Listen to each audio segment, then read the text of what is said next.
As we host this Agri Investment Forum and Expo is investing in Vision 25 by 2025, and that is what our President, His Excellency Dr. Mohamed Irfan Ali, will be presenting on as he greets the official opening ceremony program here at the National Cultural Center, with key focus on food security. His remarks will be followed by that of the Prime Minister of Belize and also Chairman of CARICOM, the Honorable John Anthony Bersenio, and he will be presenting on the CARICOM standpoint.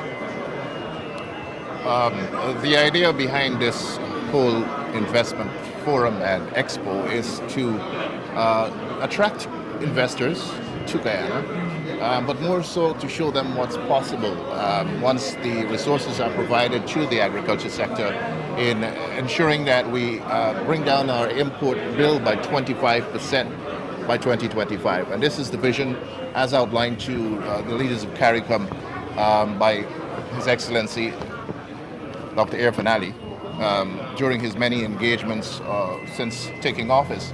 Now, along with his efforts, the Minister of Agriculture here has also been representing the importance of the sector moving forward. Just to cut you there, Chris, we are now witnessing the arrival of the Prime Minister of Antigua and Barbuda, the Honorable Gaston Brown, as he is greeted by Minister of Agriculture Zulfikar Mustafa, and he's escorted by Minister Nigel Dharamlal. Following him are members of his delegation, his entourage, and a number of other arrivals happening here soon. I see Minister Robeson Ben has also arrived and will be making his way inside the cultural center. This is indeed an important occasion for Guyana. The expo, apart from the forum, provides the opportunity for the exchange of ideas and directions and perhaps discuss constraints that exist right now and how they can go about overcoming those constraints. But in addition to the formal aspects of this forum, there is the expo, in which Agriculture Guyana is on showcase. All the stakeholders within Guyana are going to be on show at this expo. Bounty Farm, all the agencies of the Ministry of Agriculture, of course, will be up front in showcasing what they do and some of the achievements they've had thus far. I see Juan Edgil has arrived, Minister Juan Edgil, and of course he has been very vocal and has a big role to play in some of the developments slated for the interior locations. In agriculture in the interior will of course be a big thing, but of course first you have to have the roads. A number of members of the diplomatic corps also arriving. The Indian High Commissioner, His Excellency K.J. Srinivasa, making his way on the red carpet, beautifully outlined with the flags of representing countries. As we talk about the networking opportunities, Chris, and the representation from Guyana, we must also mention that there are a number of representations from the CARICOM member states, as well as Ghana, Cameroon, Israel, Canada, the United States, and even further afield. So the kind of networking opportunity, though will be beneficial for Guyana, will also be beneficial for a number of these member states, as if we could say this is the hugest agriculture forum happening in the world at the moment. Certainly. And where else do you have 8 global leaders? Certainly, and I see His Excellency President Dr. Irfan Ali has just arrived. They're going to make their way upstairs. And of course the First Lady is with him, by his side as always.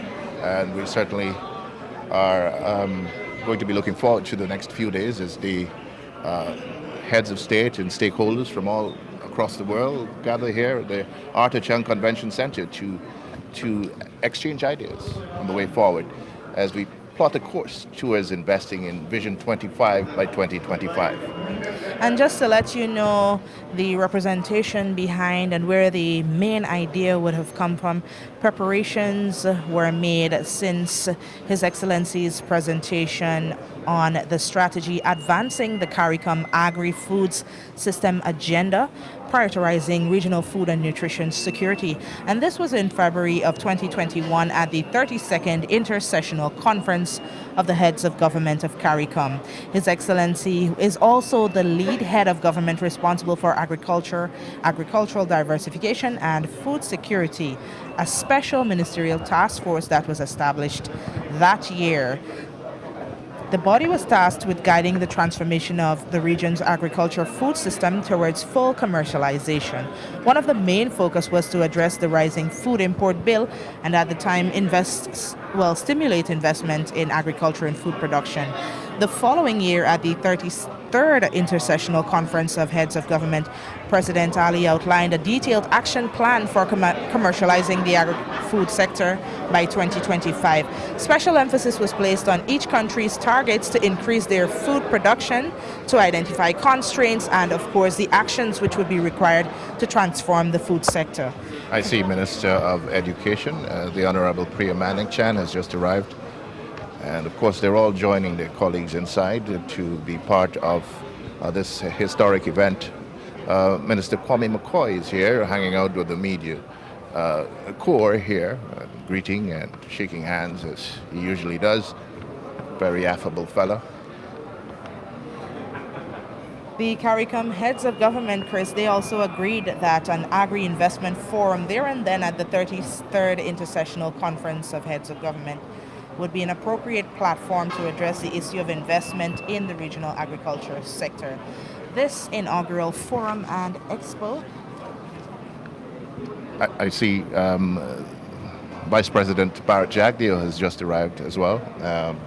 All the important players in government are here, getting ready to launch this historic event. And this is set to start in just a few minutes. So very exciting time for us here in Guyana, at about 15 minutes to starting time. But I'm sure you've got lots more to share with us and how we've come to this place. Yes, Chris, it was noted that we have a food import bill of 6 billion US dollars, and increased investment in agriculture and food production is extremely vital in order to achieve this 25 food import reduction target by 2025. The forum that we're here for, the opening, is therefore geared towards the promotion, engagement, and informed dialogue among key stakeholders along the agri-food value chain of policymakers, development partners, foreign and local private investors, distributors, and how investment could be encouraged for the program to be accelerated. This is a 3-day event which commences today and will provide a great opportunity for investors, as you mentioned, to contribute to food and nutrition security with a view of identifying specific areas in which investment is needed to overcome the existing structural and operational changes. We are getting ready for the ceremonial opening here at the National Cultural Center. This will be followed by the official cutting of the ribbon and declaring the exhibition open at the Arthur Chung Conference Center, and that is expected to begin at just around 14 hours today. It's expected to conclude at about 19 hours thereabout, depending on the reaction from farmers, stakeholders, all who will be visiting the expo, and will continue tomorrow as well as on Saturday. Well, part of the program of activities to be engaged in by those present will be tours to some of the key agricultural hotspots, as it were, in Guyana.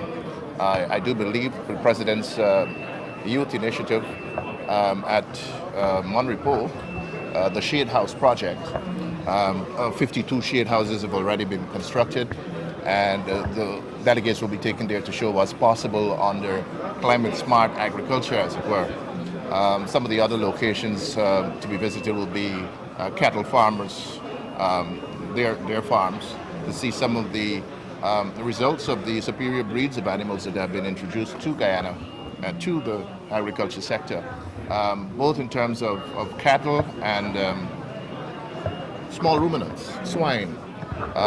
Significant progress has been made in these areas and continue to be made. So What is commendable, Chris, is the number of young people we see under this entrepreneurship program, to see that they're taking up the mantle and taking up positions in the sector, pushing themselves to go further afield and rising up to the challenges even as we look for the solutions, is definitely remarkable and promising in terms of the future, what the future holds in terms of agriculture here in Guyana and the region. Hopefully this is something that will rub off on our CARICOM brothers and sisters and the other countries visiting from further afield. I think President Ali's enthusiasm and drive, his vibrancy in how he represents agriculture, not only in Guyana but across the region. He has certainly been talking up getting youths involved in agriculture. At one time, the average age of our farmers in Guyana was 67. We've seen a total shift in that over the last 2 years, in that more and more young people are getting involved in agriculture in its various forms. This is not only about planting a garden or, this is about getting involved in agro-processing, downstream production of stuff, using raw materials from agriculture.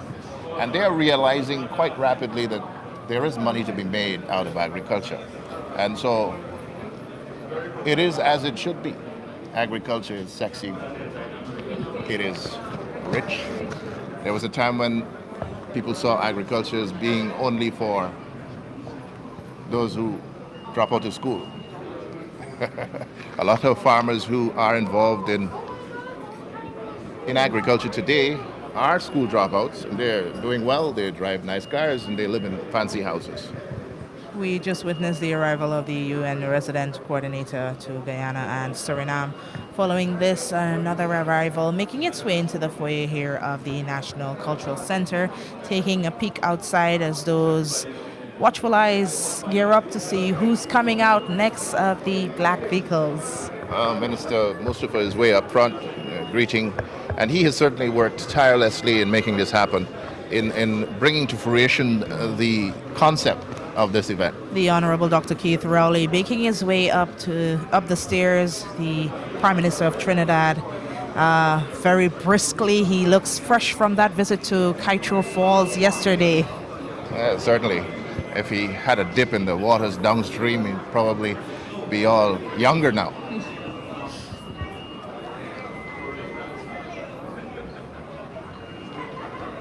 And we're seeing a number of his entourage and delegation members make their way in as well. These are all representatives coming from the Trinidad and Tobago.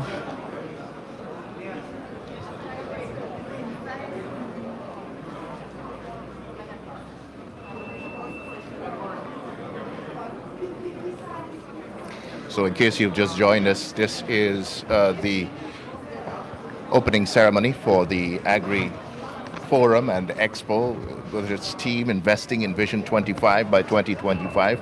And just so you know what this 25 by 2025 means, is reducing our import bill by 25%. And we're not talking about Guyana alone. We're talking about a region as a whole, reducing the import bill by 25% by 2025. Just about 5 minutes ago for the official opening ceremony, we were telling you earlier about those presentations which will be made. We're expecting Prime Minister of Antigua and Barbuda, the Honorable Gaston Brown, to talk to us about sustainable agriculture and risk mitigation. The Honorable Mia Motley, Prime Minister of Barbados, will be enlightening us on pursuing CSME and removing barriers to enhance agriculture trade within the region. Following that, we'll hear from the Honorable Roosevelt Skerritt, the Prime Minister of Dominica, and he will be deliberating on transport and marketing integration. The Honorable Dr. Keith Rowley, Prime Minister of Trinidad and Tobago, will be making a speech on investment, the agro-processing and energy for agriculture. And we will also hear from the Honorable Joseph Farrell, the Premier of Montserrat, on his thoughts on regional agriculture integration. The Honorable Isaac Chester Cooper, who is the Deputy Prime Minister and Minister of Tourism in the Bahamas, will talk to us about investments and aviation there and agricultural insurance. And we will also hear from our subject minister, the Honorable Zulfikar Mustafa, who's the chairman of the Special Ministerial Task Force on Food Production and Food Security.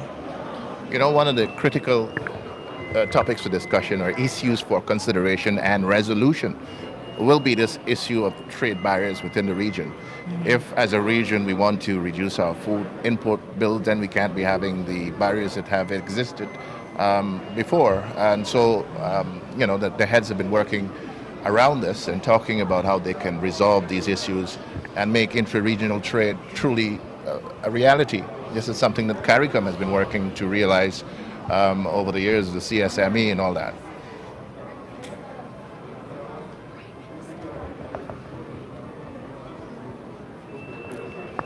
The Honorable. Witnessing the arrival of Guyana's Prime Minister, Brigadier Mark Phillips, as he makes his way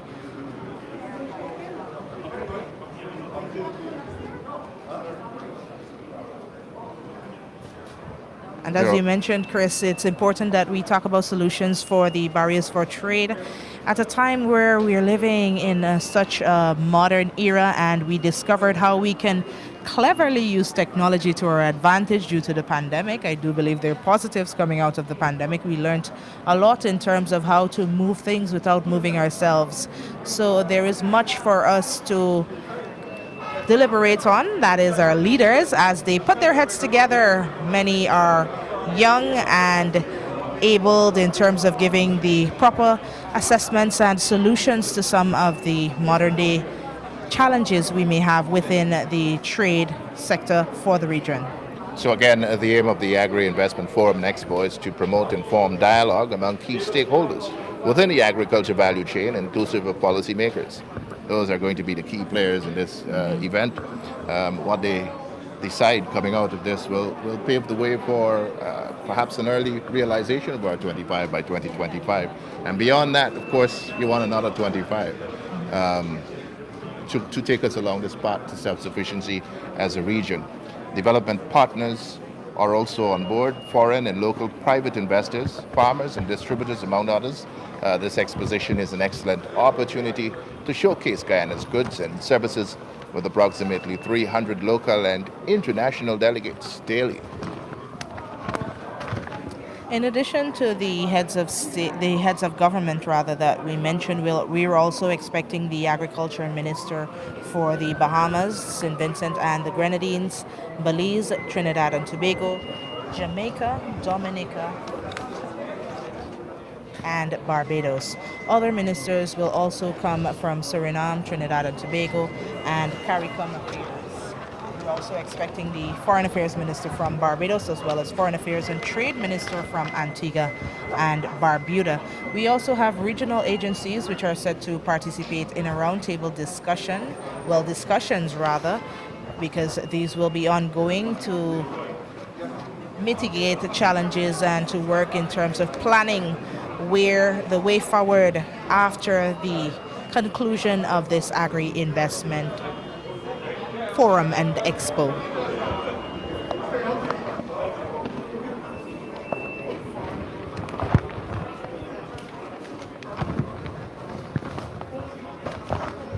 So as we continue to witness the arrival of dignitaries here at the National Cultural Center, we've seen one other important delegate arrive.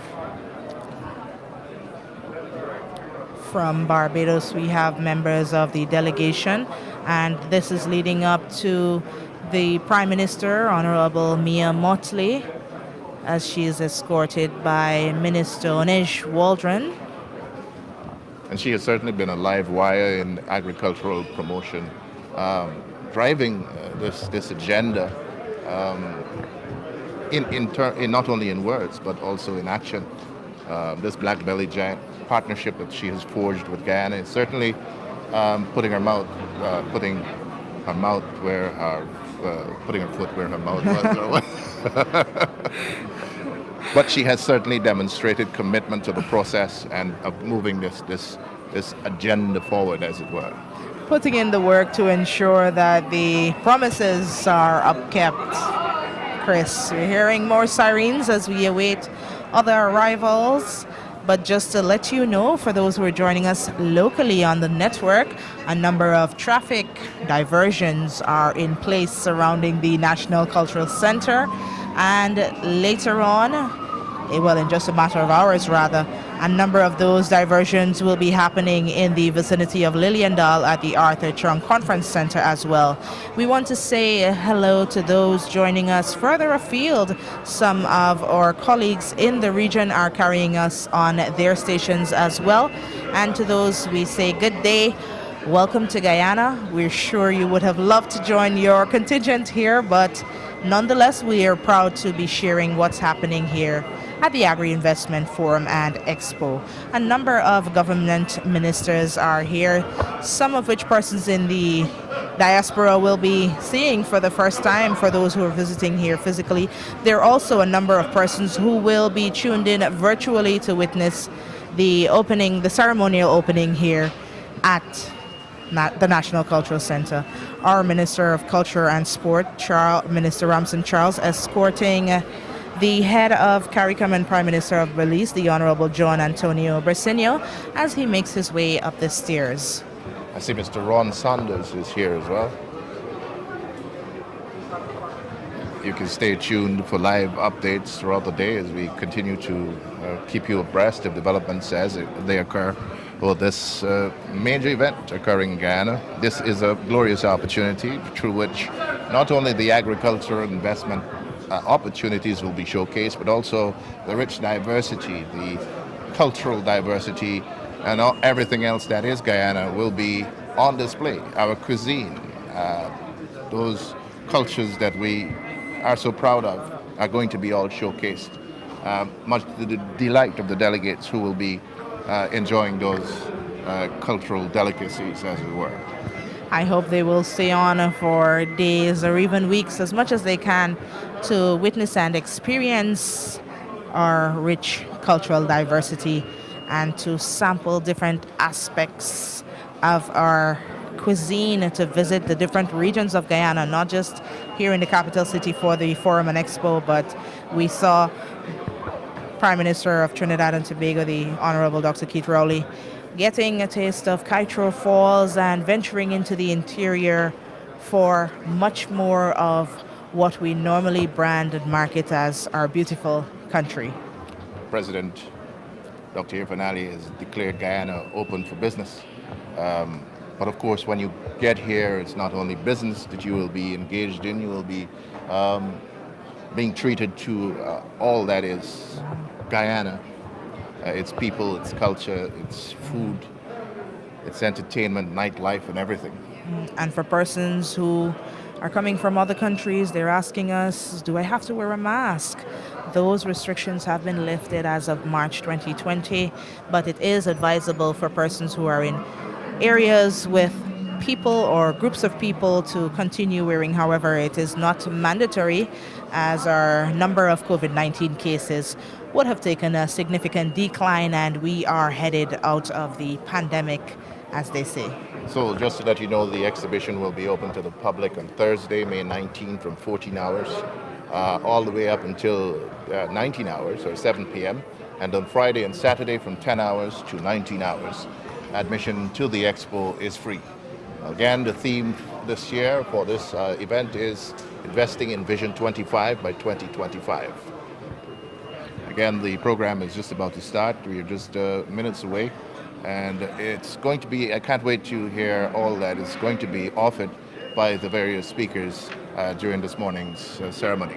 Chris and I will be handing you over to Mr. Alex Graham and Mrs. Michelle Abraham Ali, the Master and Mrs. of Ceremonies, who will take you through the official opening ceremony program here, and we will be joining you intermittently and as well at intervals rather, as well as for the wrap-up here at the National Cultural Center, followed by joining of Lyndon Davidson and our team at the Arthur Chung Conference Center as we bring you the ribbon cutting and live updates from the exhibition. So, again, this event is going to be happening over the next 3 days, and you farmers in wherever you are, Mahaika, Berbice, I think, somewhere on the highway, the delegates will be coming your way to visit and to witness firsthand your agricultural successes in whatever form that might be. And for children of the farmers as well, we hope that they'll be bringing them along. A lot of their children are expected to take up the mantle and look after business.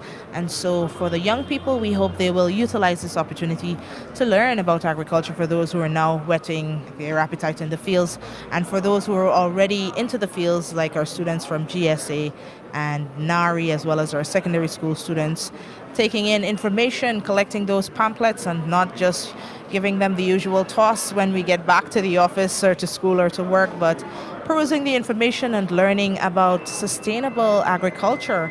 I spoke to some representatives from Trinidad and Tobago at UPL yesterday, and they're a team that is quite happy about Guyana's low carbon deficit, and they aim as well to help Guyana and Guyanese, all farmers who have businesses and practice farming here, to get more into sustainable agriculture, to get more into the use of environmentally friendly pesticides and fungicides when dealing with their crops and their livestock. Yes, and agriculture is now for everybody. So as a student, you don't have to wait until you graduate school to get involved in agriculture. If you have yard space, then the NARI is willing to afford you the opportunity of becoming involved in shade house farming. This is a new and innovative form of agriculture in which you are insulated against the vagaries of the wet. The President's Shade House Initiative, Youth Entrepreneurship and Innovation Project, will see the construction of some 500 shade houses.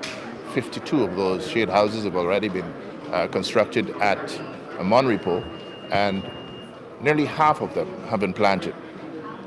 These will allow those youths who are involved in that project to benefit from the financial windfall that will come their way because of them being able to sell their produce. And this is basically about high-value crops. We will now join Anadia on the balcony. She's going to be giving us a bird's eye view of what's happening inside the cultural center as we move closer to the start of the opening ceremony today. As I mentioned earlier, the dignitaries are coming down to make their way to the front of the cultural center, to the vantage point that will allow them to be able to access the stage quickly to make their presentations, those who will be making those presentations. And so it is that things are about to get underway here at the National Cultural Center for the start of the opening ceremony for the Expo, the Agriculture Forum and Expo, that is slated to begin at 1 o'clock today. Is it 1 o'clock? So we'll be bringing you coverage as the day progresses, and of course, bringing you updates from time to time. We see the Honorable Vice President, Dr. Barrett Jagdeo, backing us there. He's engaging in conversation, and he has been also promoting the value and wealth-generating potential of agriculture across the board. He hasn't been talking to the traditional stakeholders as such. He has been engaging across the board, especially with our youths, giving them the message, of course, that government is there to support their efforts in agriculture in whatever form that involvement may be. There is, of course, lots of opportunity outside of the traditional forms of agriculture.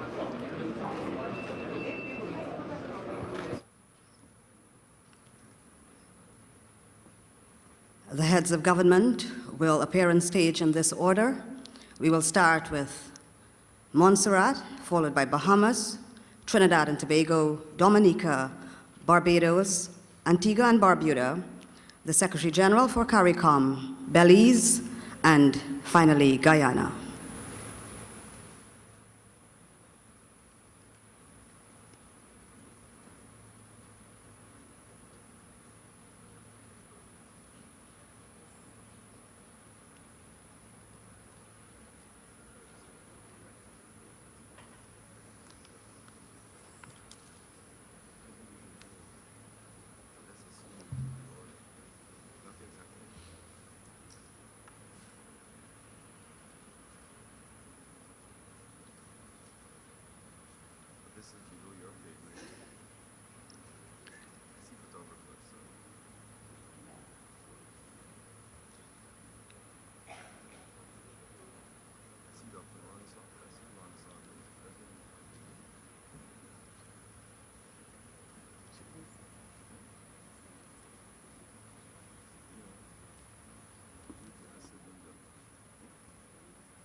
Ladies and gentlemen, we begin by inviting firstly the Premier of Montserrat, Honorable Joseph Farrell.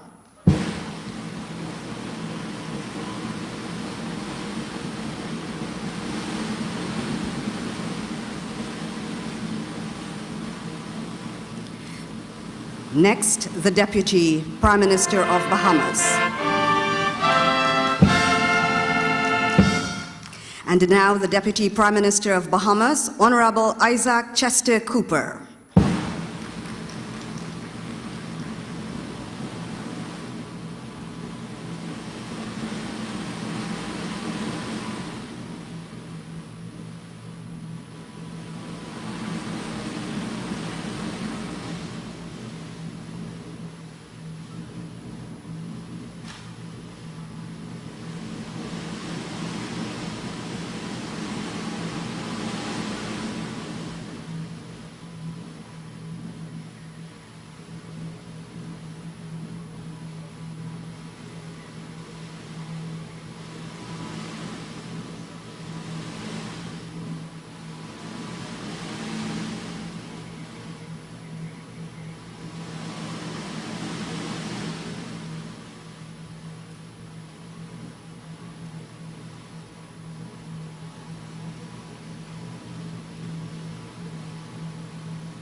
Thank you for your patience, ladies and gentlemen.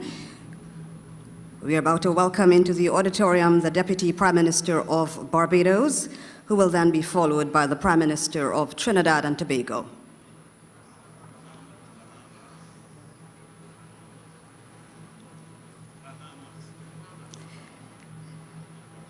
Coming in now is the Deputy Prime Minister of Bahamas, Honorable Isaac Chester Cooper.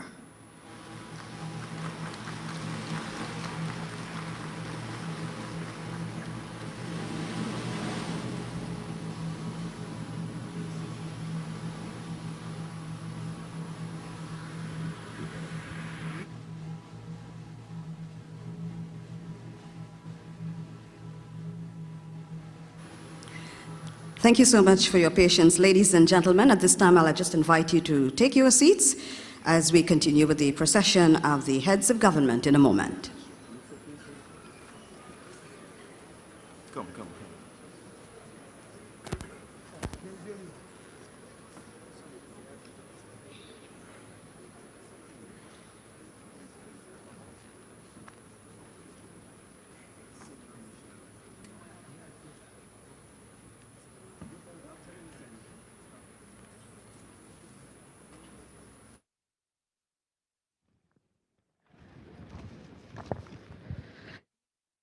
our live broadcast here on NCN. Thank you for staying with us on the network. For those listening on the Voice of Guyana or joining via our social media pages, we're also streaming live in the diaspora via our colleague sister stations across CARICOM heads of states. In addition to the heads of government, we have at the National Culture Center in Guyana today, which are the Prime Minister of Antigua and Barbuda, the Honorable Gaston Brown, Prime Minister of Barbados, Honorable Mia Motley, the Prime Minister of Belize, also Chairman of CARICOM, the Honorable John Antonio Briceño, Prime Minister of Dominica, the Honorable Roosevelt Skerritt, Prime Minister of Trinidad and Tobago, Honorable Dr. Keith Rowley, and Deputy Prime Minister of the Bahamas, the Honorable Isaac Chester Cooper, as well as the Premier of Montserrat, the Honorable Joseph Farrell. We also have agriculture ministers representing Bahamas, St. Vincent and the Grenadines, Belize, Trinidad and Tobago, Jamaica, Dominica, and Barbados.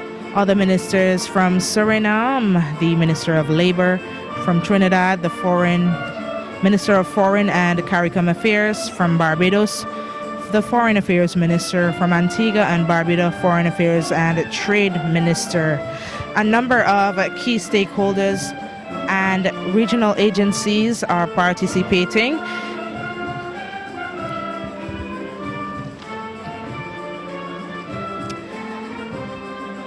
And these include the IDB Invest, the Inter-American Development Bank. We have the IFCWB, the International Financial Corporation, World Bank, the CDB, Central Development Bank, the FAO, Food and Agriculture Organization, ICA, the Inter-American Institute for Cooperation on Agriculture, which is the International Organization of the Americas, specializing in agriculture and rural well-being. The World Food Programme, WFP, is the food assistance branch of the United Nations. It is the world's largest humanitarian organization focused on hunger and food security, and the largest provider of school meals as well. Global Affairs Canada, we have USAID, the United States Agency for International Development, RBL, Republic Bank Limited, and a number of key international and regional stakeholders as well. The agenda for today is the official ceremonial opening program here at the National Cultural Center, which is expected to culminate at noon. This will be followed by the heads of government heading over to the Arthur Chung Conference Center for the cutting of ribbon and a subsequent tour of the exhibition.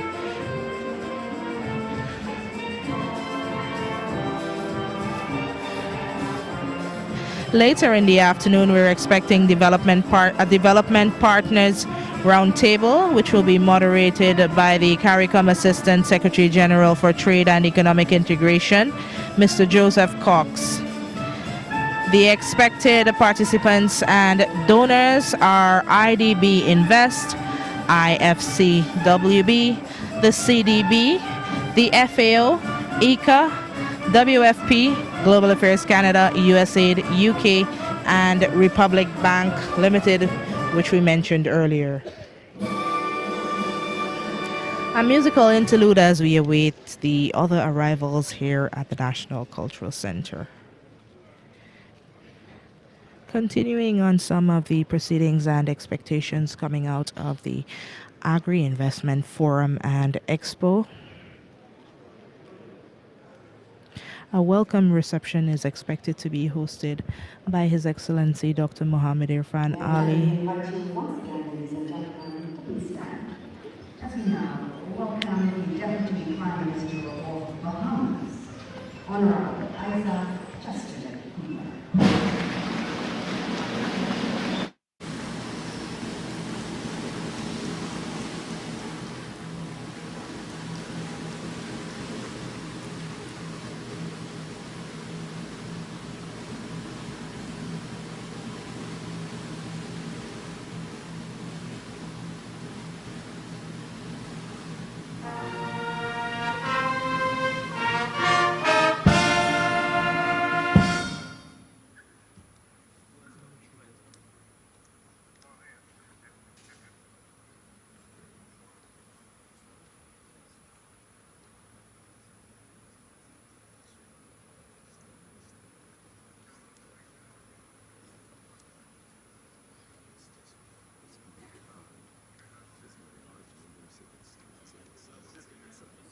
That's what we're thinking.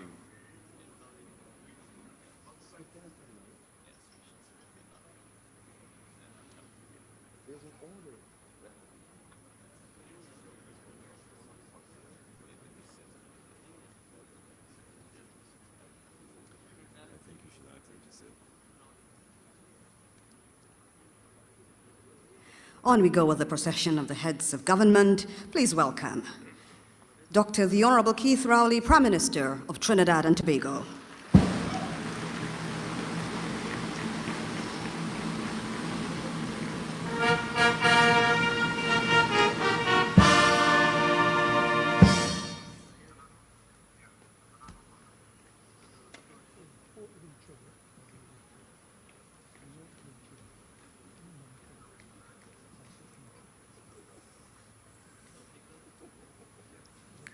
We now invite the Prime Minister of Dominica, Honorable Roosevelt Skerritt.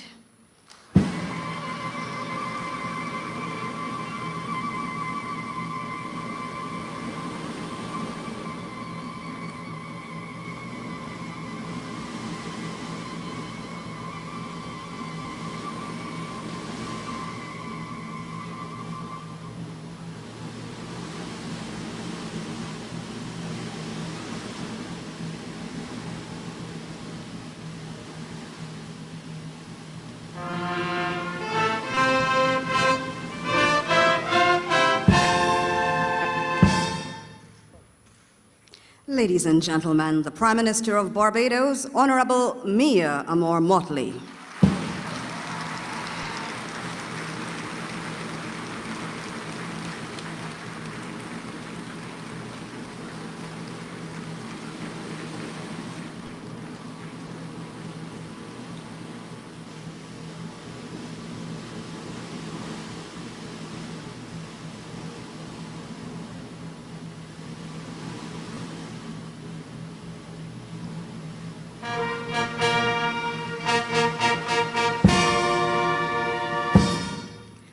Continuing with our procession of the heads of government, the Prime Minister of Antigua and Barbuda, Honorable Gaston Brown.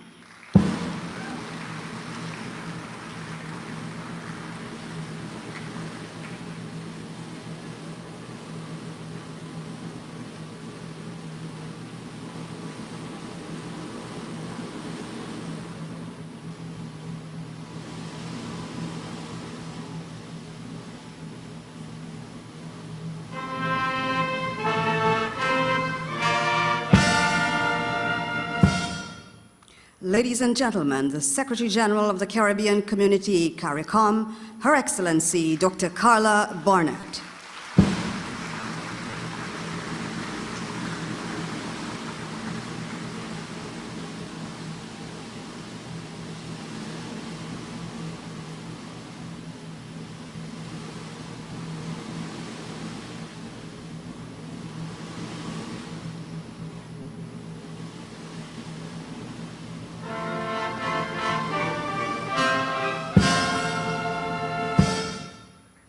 And now the Prime Minister of Belize and the Chairman of the Caribbean Community, CARICOM, Honorable John Antonio Briceño.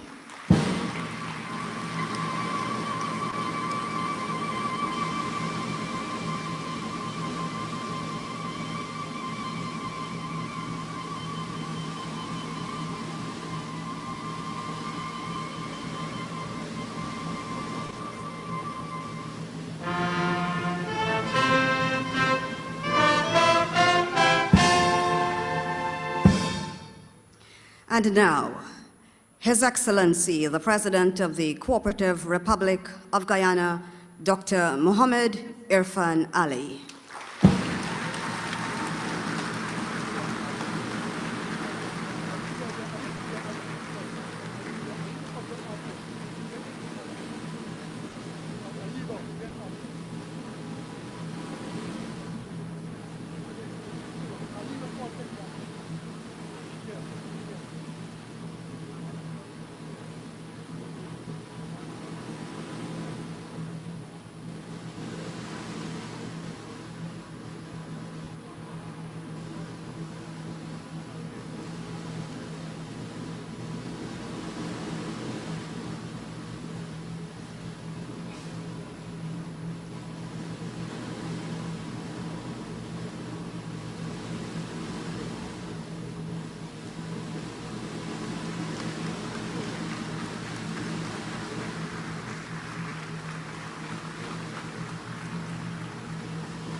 You may have your seats, please.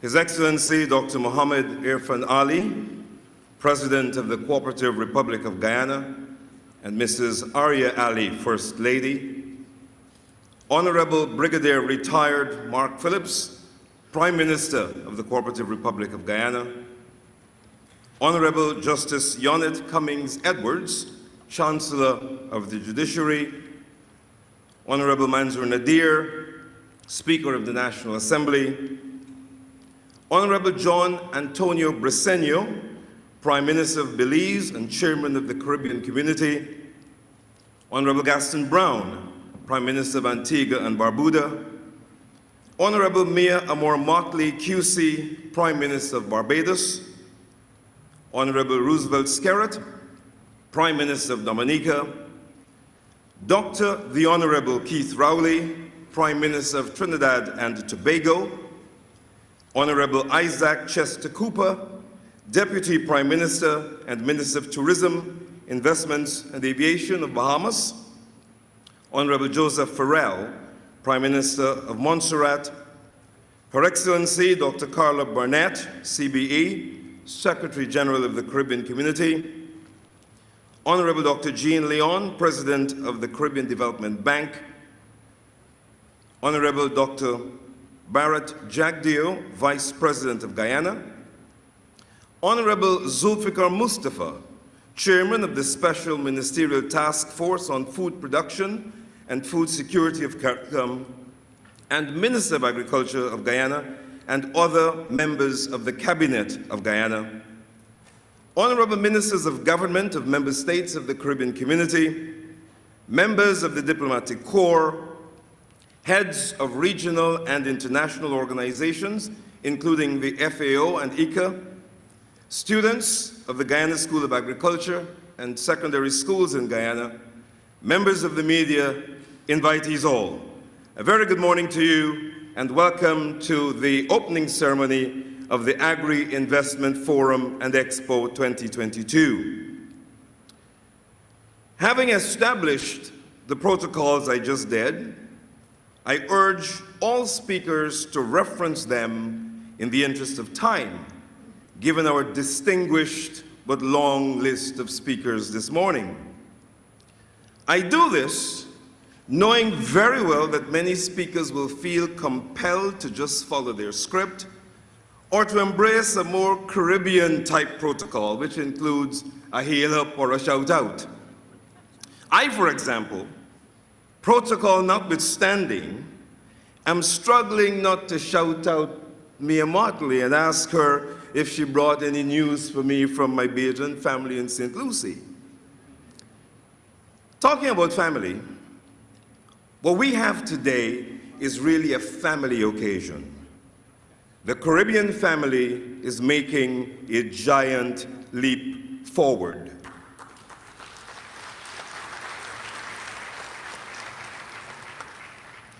The Judeo-Christian scriptures in Ecclesiastes states that there's a time for everything. For the Caribbean family, this is time for we catch we self. Throughout post-colonial history, the Caribbean has searched for a basis on which to build our mostly absent and sometimes fragile unity. But I think that today, we catch we self. Historically, we were brought here for the generation of agricultural wealth. Everything is in our favor: the atmosphere, the climate, the weather, and the people. And at our founding, we fed ourselves and we fed large swaths of Western Europe. It's time that we catch ourselves and do it again. Let's get our show on the road. I would now like to invite Her Excellency Dr. Carla Barnett, CBE, the Secretary General of the Caribbean Community, to make welcoming remarks. Dr. Barnett.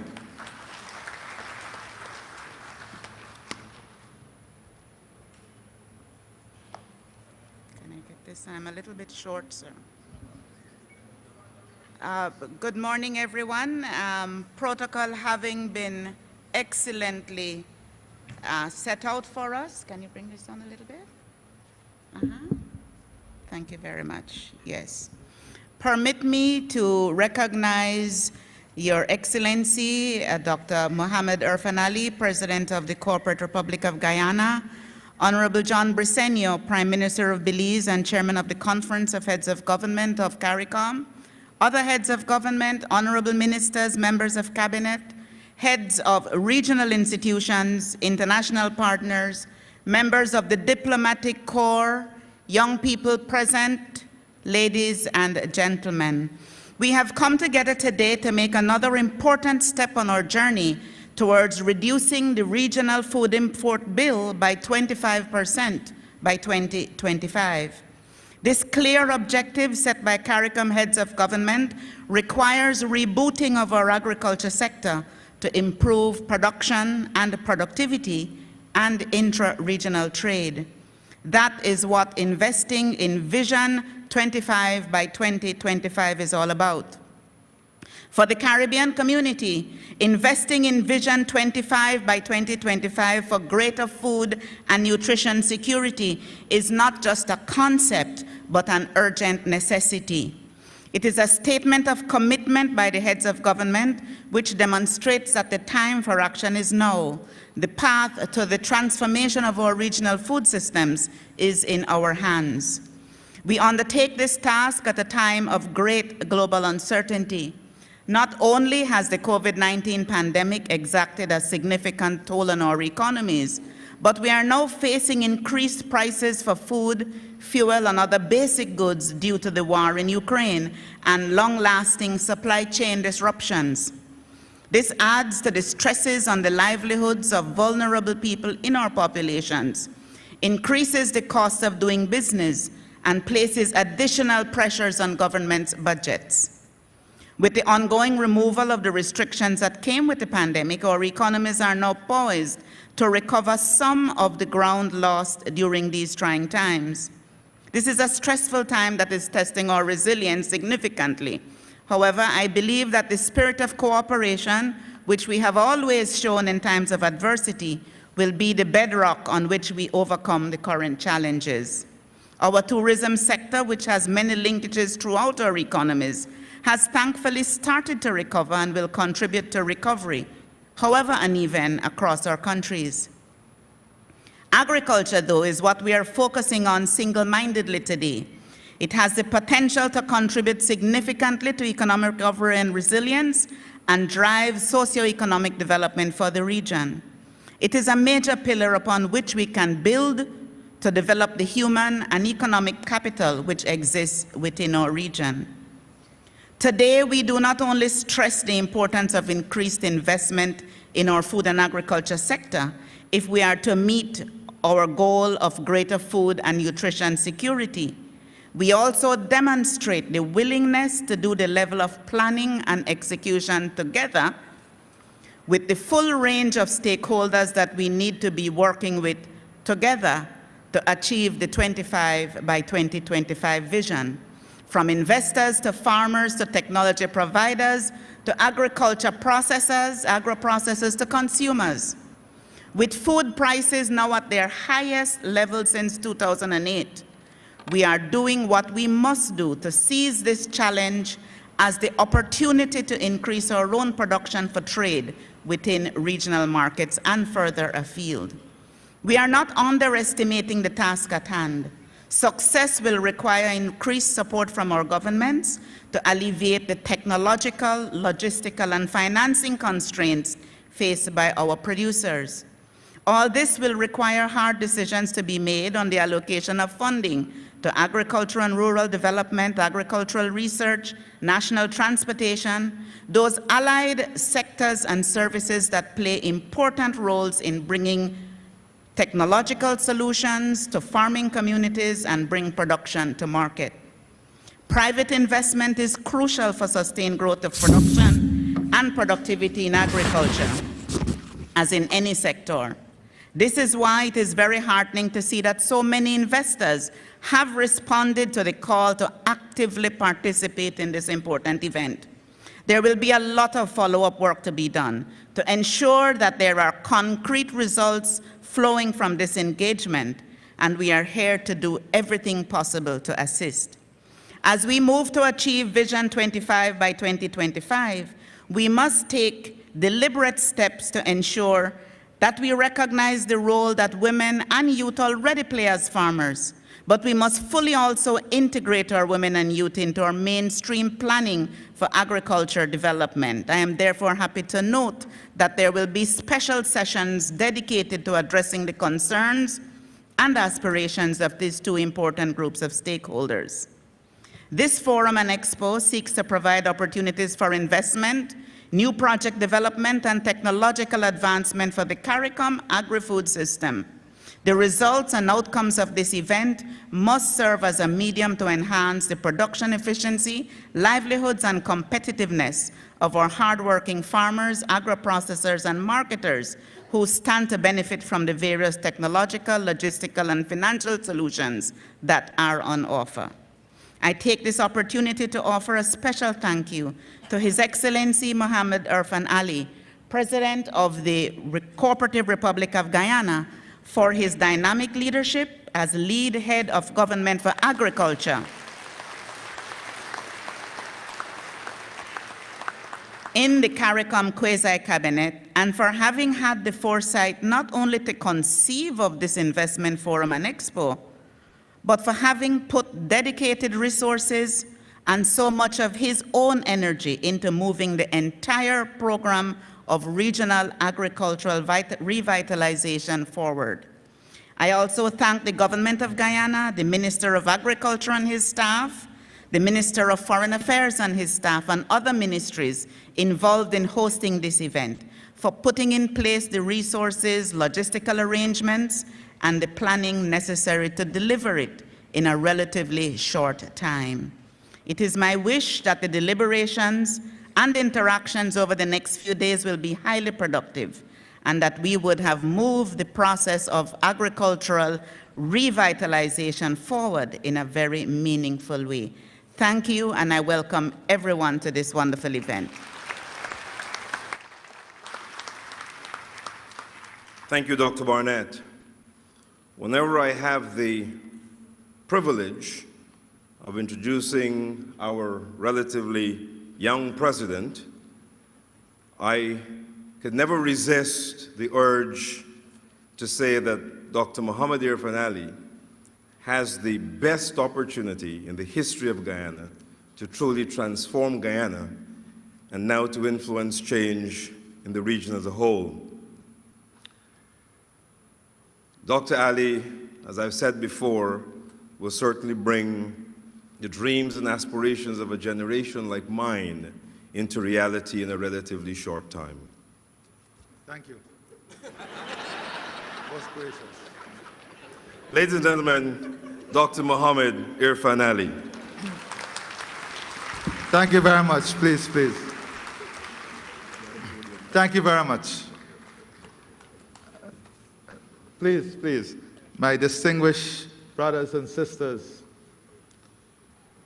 I won't say on stage, my distinguished brothers and sisters at the front line, because at the end of the day, it stops at the front line. Whether it's good or bad, whether it's challenging or an opportunity, it stops at the front line. And sometimes people see it as a stage gathering or the head table, as you will call it. But for us, it is the front line.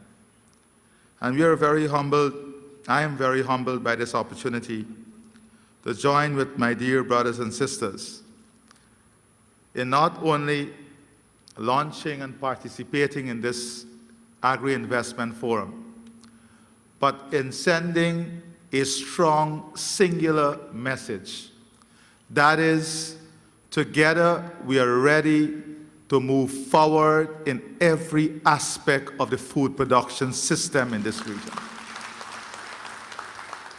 from production to trade relations, to issues of markets, of barriers, every single issue, transport and logistics, every single issue is on the table because we recognize if we cannot address these issues in a collective, multifaceted manner, then we will not be able to bring the long-term solutions that are so critically required.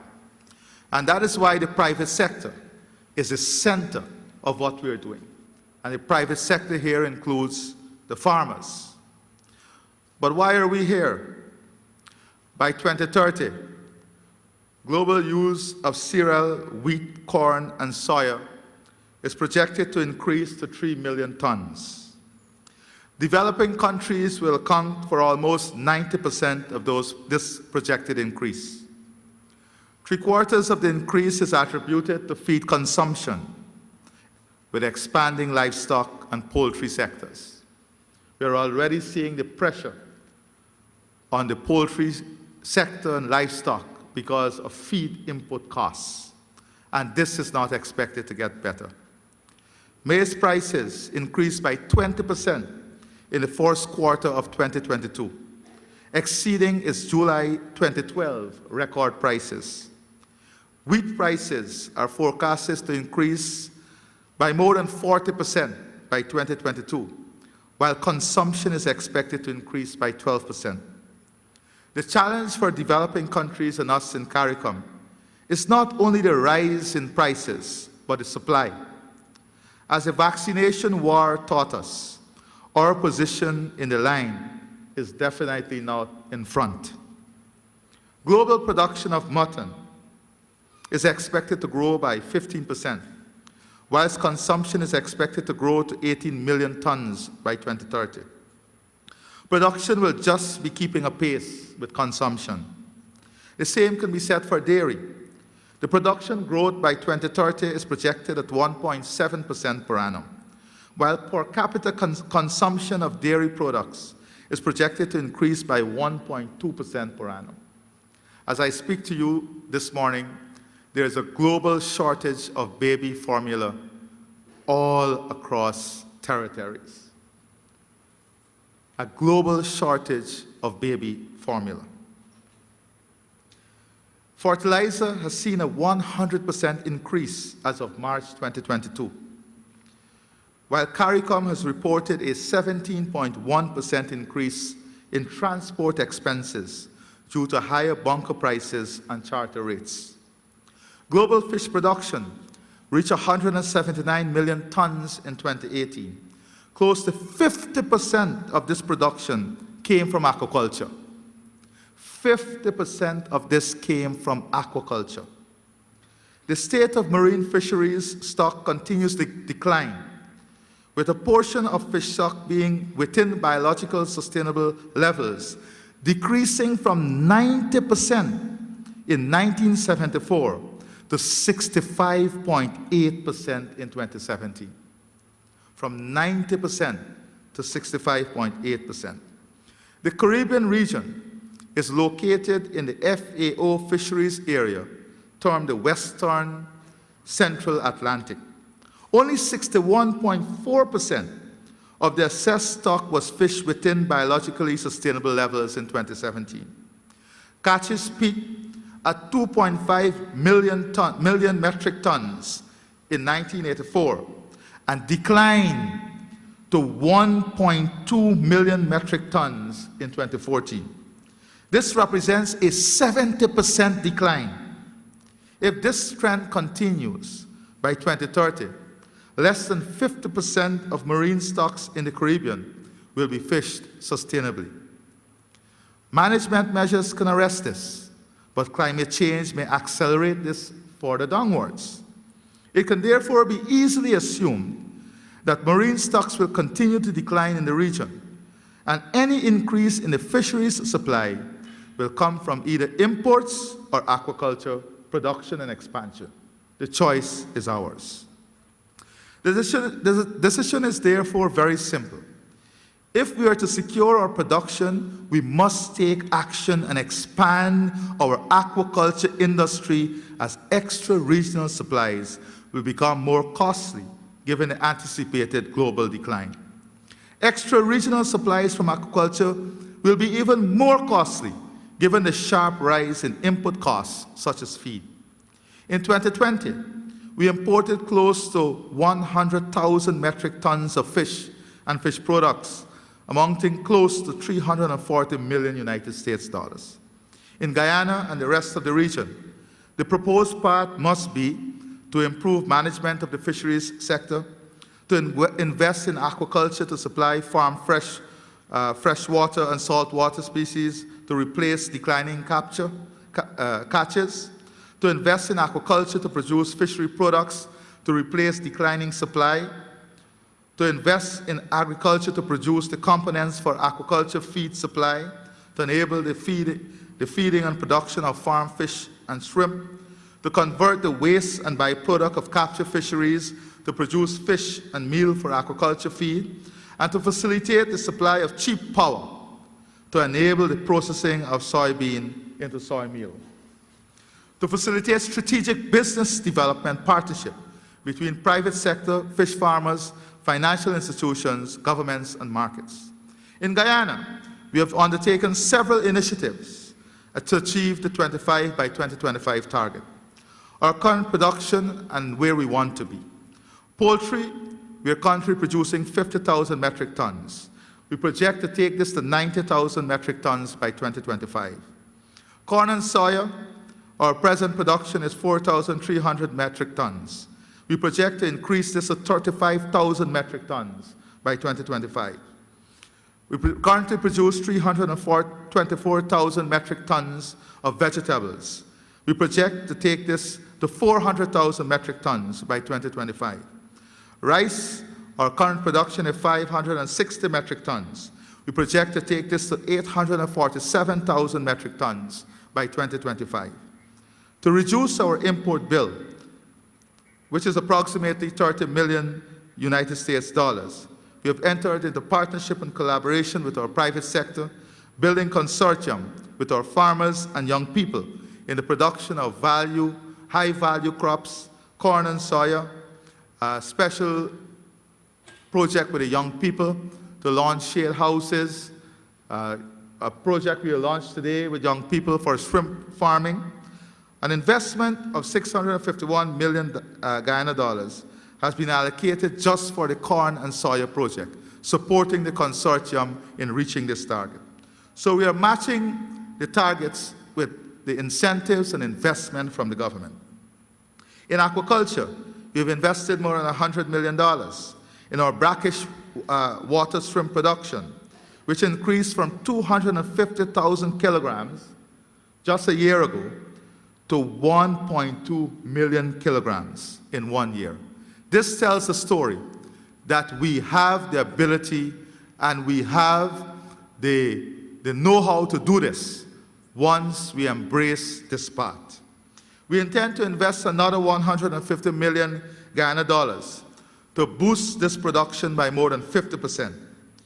We're investing 200 million Guyana dollars towards the development of a growth farm for Pacific white-legged shrimp.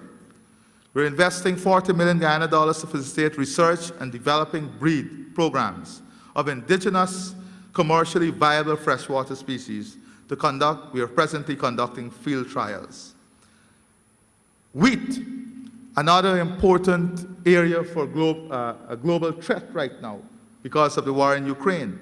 We have embarked on a research to see whether there is a variety of wheat that can be planted in Guyana to meet our national needs and then to further expand to our regional needs. So far, we have seen tremendous success in the trials. In logistics, we're investing heavily in the infrastructure, farm-to-market roads, and other key infrastructure to support this sector. In partnership with our sister CARICOM state, Barbados, we will soon launch a food terminal in Barbados. We are expected to our first 1,000 black belly sheep from Barbados to boost our production. We have earmarked one of our regions in Guyana as a livestock capital of Guyana and the region. The two countries have agreed to a shade house initiative which will see the setting up of 50 shade houses in Barbados. The opportunities we are looking at in the future includes investing in marine cage technology in the riverine areas, starting with cages for tilapia and tambaqui, two different breed of fish that is becoming very popular here locally. In terms of fertilizer, we are looking at establishing a fertilizer production plant locally with the gas-to-energy project as an offshoot of the gas-to-energy project so that it can help us in terms of our input costs. And to encourage agro-processing, we intend to reduce the cost of energy by 50% by 2025. This, of course, will boost agro-processing and help us in this regard. We are also exploring ways to tap into the global industrial hemp market, which will reach US $12.01 billion by 2028. Guyana has laid our legislation for the hemp industry a few days ago in the National Assembly. I say now, the Forbes magazine of April 26, 2022 had perhaps one of the most frightening headlines for the region. The caption headline was, and I quote, "In the Caribbean, severe food insecurity has increased by 72% in the last year." The article cited a survey administered by the Caribbean Community in association with the World Food Programme and estimated that the prevalence of severe food insecurity has increased by 72% since the onset of the pandemic and by 44% compared to a year ago. The report estimated the number of food insecure persons in the region at 39%. 93% of the respondents in the survey reported higher prices for food, with 80% of our food consumption coming from extra-regional sources. I say all of this not to create a frightening position, but for us to understand the reality on which we reach today. And in understanding that reality, we, the leaders of CARICOM, through this Agri-Investment Forum, must send a strong message. We must correct the imbalance. We are and we must be prepared to achieve the target of 25 by 2025. We cannot lose this momentum. As a region, we cannot continue the importation of billions of dollars in products that we can produce right here locally. Vision 25 is looking at investment by countries to collectively reduce these imports by 25%. In achieving this, there are many challenges facing us, all of which we are working to resolve in partnership with the private sector in the areas of financing, logistics and transport, improving primary production, improving agri-processing, linking market to produce, and most importantly, create barriers that continue to haunt our efforts at working as a collective. As leaders, our overarching strategy should be aimed at streamlining procedures for exports and imports, a time-bound commitment to the removal of barriers, developing a pre-clearance system for the export of goods so as to reduce bureaucracy and spoilage, standardization of certification process, technical support in developing business proposals for farmers, incentivize agricultural lands for financial institutions, greater involvement of youth and women in the production chain, the privatization with government incentive of regional logistics and regional cargo infrastructure. Here in Guyana, we have set ourselves a target in the Shade House project and the Livestock project of 20%, at least 20% of those farms to be owned by women. And we have a high percentage of youth participation, very high percentage of youth participation in the Shade House project. For a matter of fact, the company that was set up for this is owned completely by young people who are graduates from the University of Guyana and the Guyana School of Agriculture. There is much more that I would like to say, but we have many of my distinguished colleagues who will continue to elaborate on many of these issues.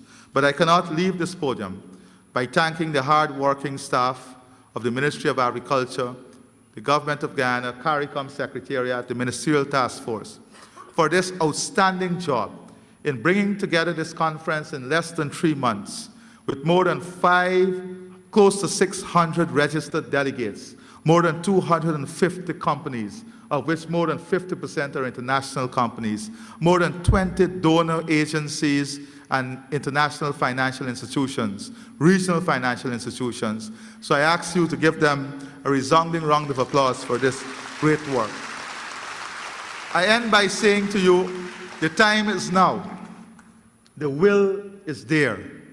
Together, we have no other choice but to create a win for CARICOM under these challenging food security times. Thank you very much.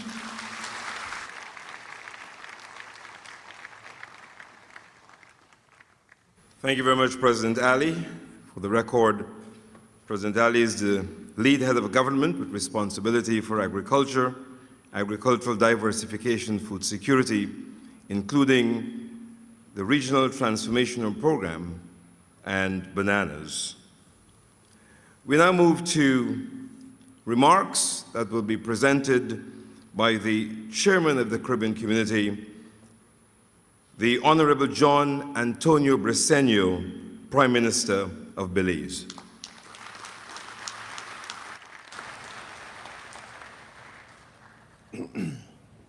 Thank you very much, Your Excellencies, colleague heads of government, ministers of government, other distinguished guests, ladies and gentlemen.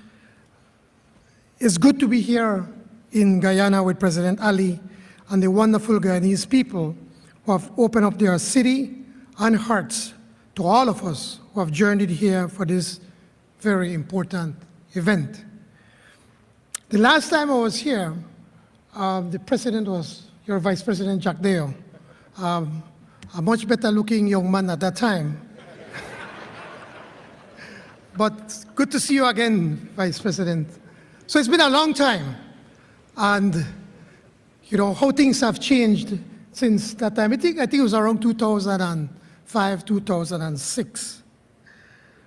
And thank you, my dear friend, President Ali, for the excellent hospitality you have provided for all of us. I am pleased to be here with all of you for this very important event. For sure, this is an opportune time for us to be discussing agriculture and, to a greater extent, food security. Why? Because the Caribbean community continues to be affected by a number of global events, which can and indeed have a negative effect on our region's ability to ensure food security for our people. Some of these immediate effects include the COVID-19 pandemic, challenges resulting from the disruptions in the global supply chain, the high and increasing cost of agro inputs, most recent, the invasion of the Ukraine by Russia, and yes, climate change. Each of these alone would have been enough to seriously disrupt our fragile economies, let alone all of them taken together. But we need not despair. Instead, we must appreciate the fact that we have our dedicated CARICOM farmers and agro-processors who are knowledgeable enough and skilled enough to take advantage of the many opportunities that currently exist in our region to attain food security and enhanced economic activity.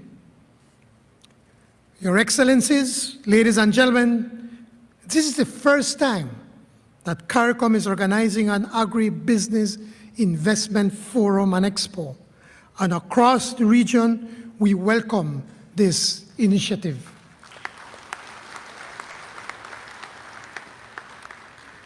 Investing in Vision 25 by 2025 is the theme chosen for this event. It is more than a catchy slogan. It is, in effect, a plan which intends to see our region reduce its dependency on food imports and products by 25% over the next 3.5 years. To do this, we, the member states that make up CARICOM, will have to work with our agro-producers to foster accelerated and targeted investment in food production. During our last CARICOM heads of government meeting, we acknowledged that our agri-food sector accounts for more than 20% employment in the region. Like Belize, Guyana is blessed with abundant agricultural land and a people able and capable of tilling the fertile soil. This is why we are so excited about the leadership role President Ali is playing as the lead for agriculture and food security. Congratulations, President Ali. Wonderful job. Already we know that agriculture represents a clear opportunity for increased investment in agricultural production and agro-processing. It is therefore imperative that action is taken to maximize the benefits of present opportunities. See, in spite of the current global challenges, there are abundant opportunities in this sector that can result in enhancing our goal to ensure regional food security as well as increasing economic activity.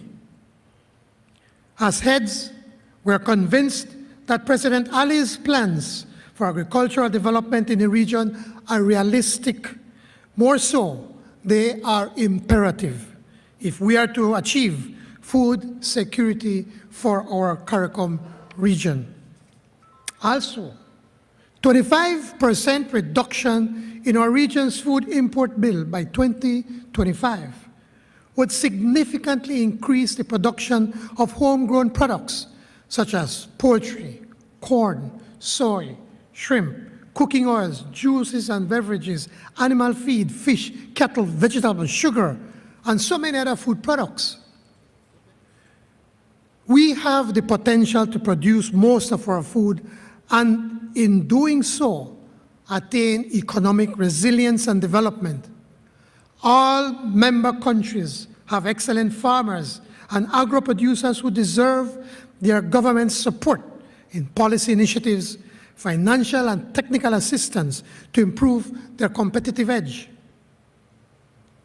As a CARICOM region, we must do better to remove those technical barriers to trade that most of us impose on each other. Let us instead use our efforts and energies to adopt policies to support the growth of the agro-productive sector, improve market facilitation, and develop intra-regional transportation. This CARICOM Agri Investment Forum and Expo is bringing together investors from all over the region to facilitate business engagements and to develop investment opportunities. This then is our chance to facilitate and support our private sectors in making this a reality. In Belize, we have pledged a robust return to our agro-productive sector. Indeed, it was our commitment to agriculture that caused the Belizean economy to grow by 12% last year during the height of the pandemic when our tourism industry lost millions. Today, we in Belize are fully committed to our agricultural goal, which we term from farm to table with love. It means we grow what we eat and we eat what we grow.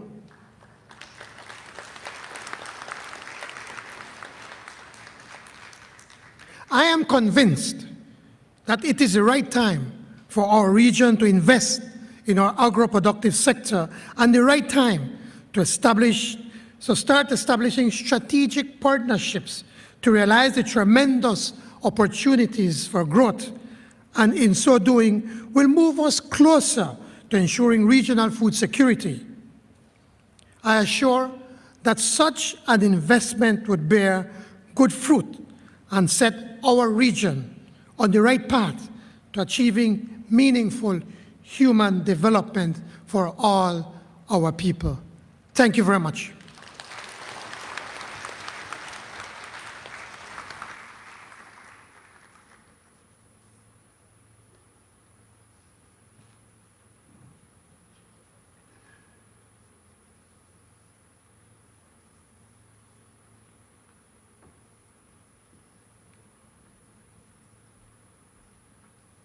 Thank you very much, Prime Minister Briceño, Prime Minister of Belize, and Chairman of the Caribbean Community.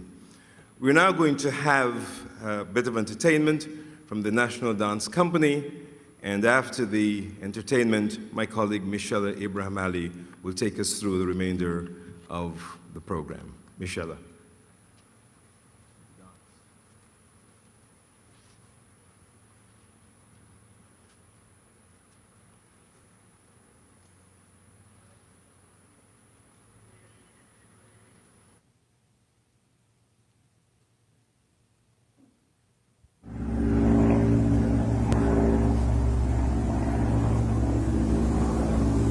Bire mazak wurut nogong Morovia Kopmanoro Tijit Ningai.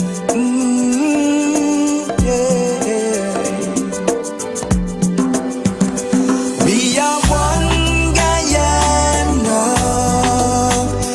place of peace, a place of love. We are one Guyana, it's paradise, it's our world.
Plains, plenty rice and sugar cane.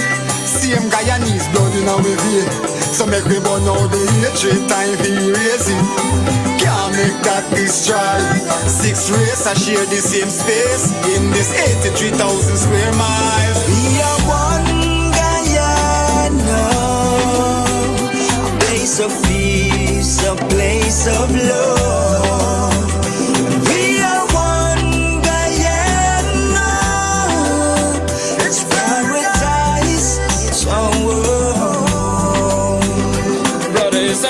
No matter which religion is you, could a Buddhist, Christian, Muslim, Hindu. Sister is a sister, real and true. One big part of culture brew. And all of we together could really make this dream come true of a brighter Guyana for me and you. Ocean to mountains, hear this tune. Take it cool. We are one Guyana, a place of peace, a place of love.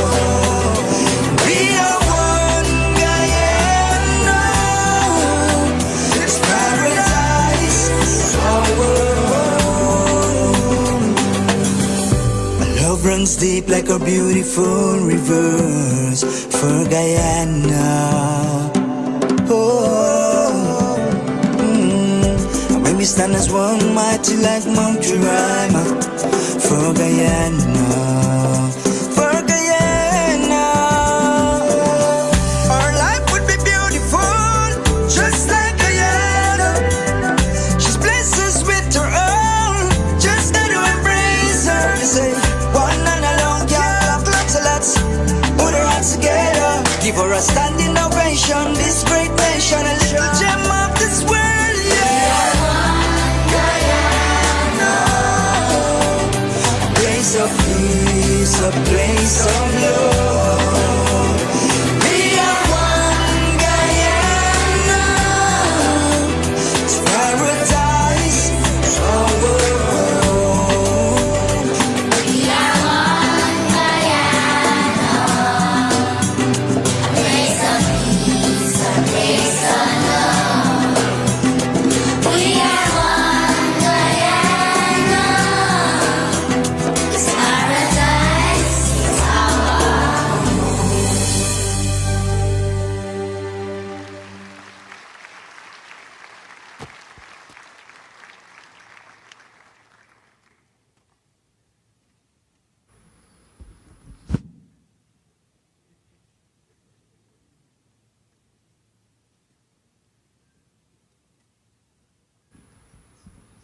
Indeed, we are one Guyana as we prepare to celebrate our 56th independence anniversary next week. This is the opening ceremony of Agri Investment Forum and Expo under the theme Investing in Vision 25 by 2025.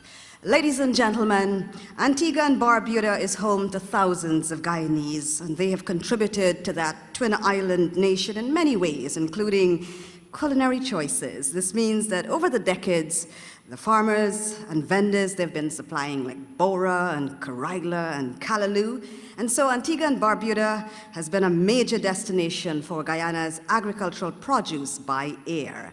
To give remarks at the opening ceremony, it's now my pleasure to invite Prime Minister of Antigua and Barbuda, Honorable Gaston Brown.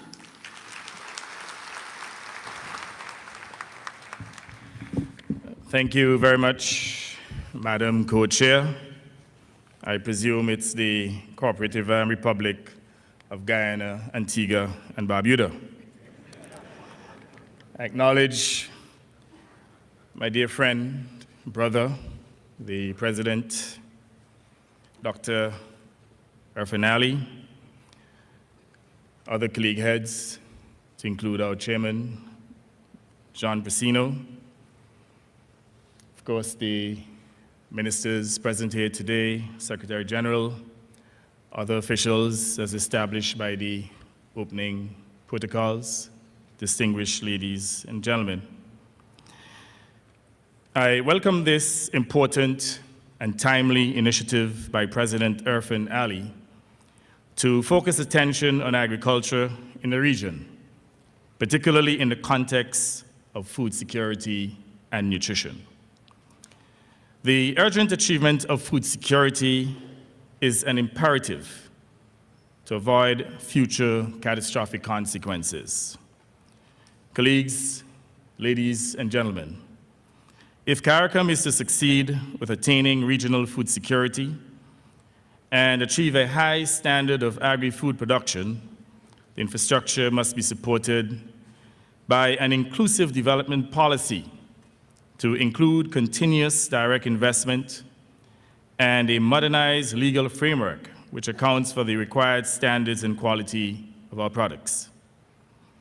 Equally important to the sector's sustainability is the implementation of innovative actions and the adoption of modern agricultural techniques, including the use of information communication technologies, ICTs, to effectively manage the sector in achieving sustained production of good quality products. The consequential effects of COVID and the war on Ukraine have demonstrated in stark terms the interconnectivity of our globalized world. None of our countries has escaped the impact of increased petroleum prices, the shortage of fertilizer, and the higher prices for food products occasioned by constraints on supply. I draw attention to the worrying observation by the World Bank that the price of fertilizers has increased by as much as 178% between March 2021 and March 2022. The price of urea, one of the most important and widely used fertilizers, has now reached an all-time high. Shortages of food products around the world have resulted in the highest rate of inflation for over 4 decades. Colleagues, the high prices are affecting the poor and the most vulnerable in our societies, and we must act urgently to protect them. In short, the world is facing a crisis in food production and supply that has exponentially increased the cost of food to every nation, including ours in the Caribbean community, with implications for political stability and national security. This situation exposes our vulnerabilities more profoundly, especially the food insecurity of our region. The rapid escalation in the price for fertilizer should be a strong signal to us as a region of the importance of our countries acting together to invest in machinery to produce fertilizer. And I would have listened carefully to the distinguished president of Guyana about establishing your own facility to produce fertilizer, but I believe that this is an area for regional collaboration. The present situation may be an opportunity for Guyana and Trinidad and Tobago to explore the possibility of utilizing their gas capacity to strengthen and expand Trinidad's existing facility so as to produce fertilizer to satisfy the region's needs and to end our vulnerability to external vagaries. I hope this idea might be pursued, including by the two governments, while inviting all CARICOM governments to invest in the enterprise as owners, making it a truly regional undertaking. Our region ought not to continue to be susceptible to external factors for fertilizer if we have the capacity to cure it, and we certainly do. CARICOM must quickly enhance agricultural production capacities to levels that can insulate the region from external shocks and to ensure food sovereignty, food security, and adequate nutrition. Mr. Chairman, each of our countries come from different conditions to the point of recognizing the crucial importance of producing and supplying food within our region. If we could achieve a high level of food production and supply within the region, we would not only significantly decrease the dependence of many of our countries on food importation from outside the region, but we could also reduce costs. But achieving food sufficiency on the basis of individual country production will not be possible for all countries. That is the reality. For example, my own country, Antigua and Barbuda, is subject to long periods of droughts, such as the period we are now enduring. This arid condition is not conducive to sustained and competitive agricultural production in traditional ways. To maintain and increase water supply for domestic consumption and commercial operations, including agricultural production, we are compelled to invest in very expensive reverse osmosis plants. This makes water very costly, escalating the cost of agricultural production and rendering the price of our products uncompetitive and, in any event, insufficient for our needs. Nonetheless, we recognize the importance of developing and maintaining some level of agricultural production to reduce our import dependency, reduce foreign exchange leakage, and to produce more nutritious foods in tackling the escalating NCD crisis. To do so, we have been investing in water production and in new technologies such as hydroponics, as well as in training and retraining our farming community in new modern farming techniques. We also have to find a means of providing lines of credit, crop insurance, and commitments to purchase and distribute the produce of small farmers. And I know too that President Ali would have done some work in this area, and that at least there's one regional institution so far that would have pledged about $100 million in funding. And again, I want to take this opportunity to commend President Ali for his leadership. We thank you.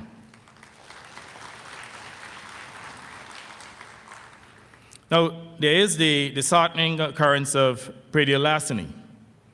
This is a problem in my country about which my government will have to consider introducing very harsh penalties. But the problem is not in Antigua and Barbuda alone. In 2010, the estimated direct losses from prairie larceny in the region amounted to US $321 million. It was described as the most discouraging aspect of agriculture. It would be useful to all our countries if there was a regional approach to matters such as lines of credit, crop insurance, prairie larceny, and machinery to purchase the produce of small farmers by contract. Perhaps arising from the discussions at this meeting, there may come concrete plans to advance these considerations. Mr. Chairman, as long ago as 2005, CARICOM governments agreed on a framework for the repositioning of Caribbean agriculture. That plan came to be known as the Jagdio Initiative after Barrett Jagdio, the then president of Guyana, who spearheaded it. When the Jagdio Initiative was adopted in 2005, the region's food import bill was $1.8 billion US dollars.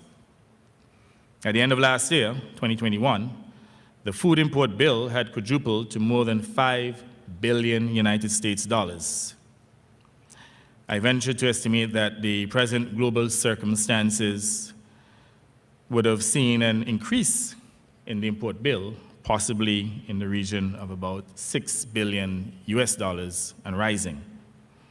It is also important to note that a joint survey by the CARICOM Secretariat and World Food Program estimated severe food insecurity in the Caribbean to have increased by 72% since the onset of the COVID-19 pandemic.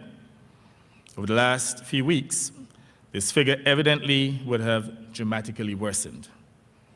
Let me recall that our region failed to implement the 2005 Jagdio Initiative, and over the last 17 years, we have suffered for our inaction. Let us all learn from this experience. Contributing to the failure were several factors, and I wish to highlight just three of them in the interest of time. One was poor coordination of the work programs of the many agencies concerned with agricultural production in the region. The second was limited access to commercially available finance because of inadequacy of bankable projects. And the third, and most important, was and remains inadequate intra-regional transport. And I will address that matter briefly. Unfortunately, it is easier to ship commodities from Miami than within our region. Mr. Chairman, the original Jagdio Initiative and the refinements since introduced by President Ali represent a good starting point for action arising from this meeting. We need to move from rhetoric to firm decisions for the advancement of the region's agricultural sector in achieving food sovereignty and food security. We must also resolve to act urgently in our own interests, including by honoring the terms of the CARICOM Treaty and not permitting breaches of it by, let's say, countries that from time to time impose these illegal non-tariff barriers on goods, particularly products from other member states. And based on the claps, I know you know exactly which countries I'm speaking about. My dear friends, I end my remarks with the last observation.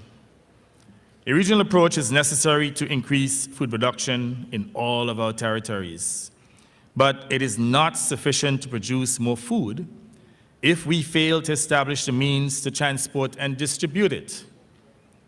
Let us not fool ourselves. If we do not have adequate transportation, then all of our efforts will be in vain.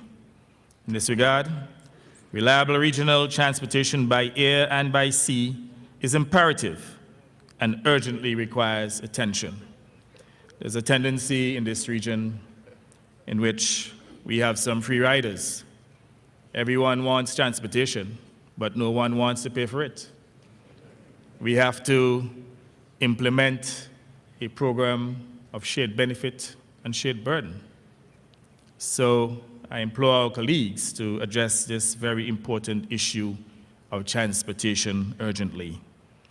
Mr. Chairman, all these circumstances come in as many of our economies are still struggling to emerge from the impact of the COVID-19 pandemic amid extremely high oil prices pose a very serious challenge to our region. Therefore, there is every reason why together our countries must view food insecurity as a grave threat to our well-being and declare war on it. Colleagues, it is a truism that no nation, no integrated region or integration region can be great if it cannot feed itself. I therefore implore us to act now to address our food insecurity and to make our region great. I thank you. Much love and blessings.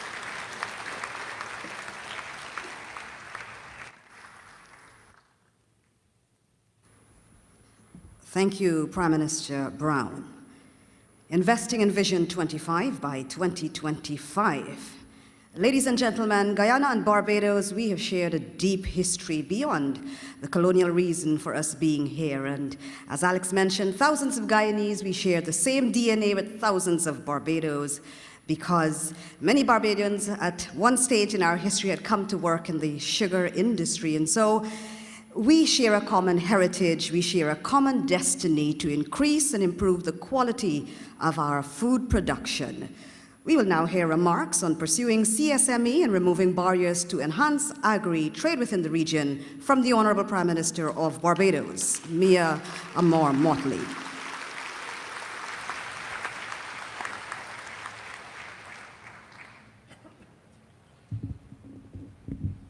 Thank you very much, Madam Chair. Your Excellency, my brother, the President of Guyana, distinguished heads of government, distinguished members of Cabinet of Guyana and the rest wider Caribbean, leaders of business and international organizations, above all else, the students and young people of Guyana, because we're doing this for you. Good morning, all. We are here together at a most critical time in our history.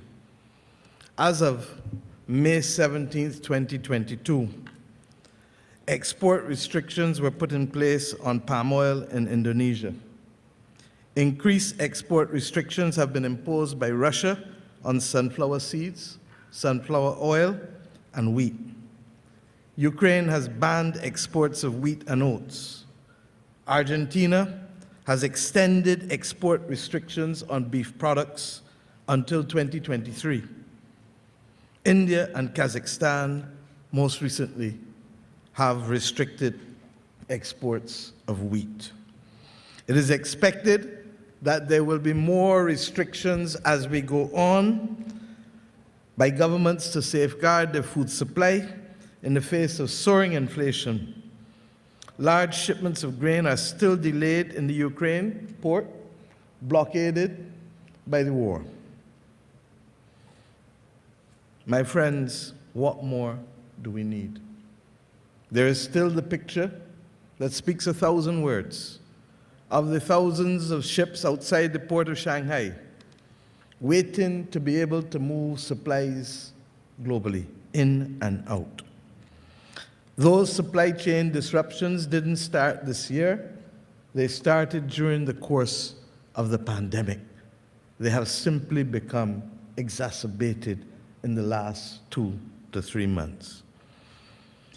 We are already familiar with them because we had the export restrictions on us with PPE and ventilators at the beginning, and we understood then in a very real way, as you heard from President Ali this morning, that we are simply not large enough to be seen and not loud enough to be dealt with, neither individually or, regrettably, collectively. My friends, we are at that moment in time where it is up to us to stand up to the challenge or to recognize that the consequences of it will indeed be difficult and potentially devastating for our people.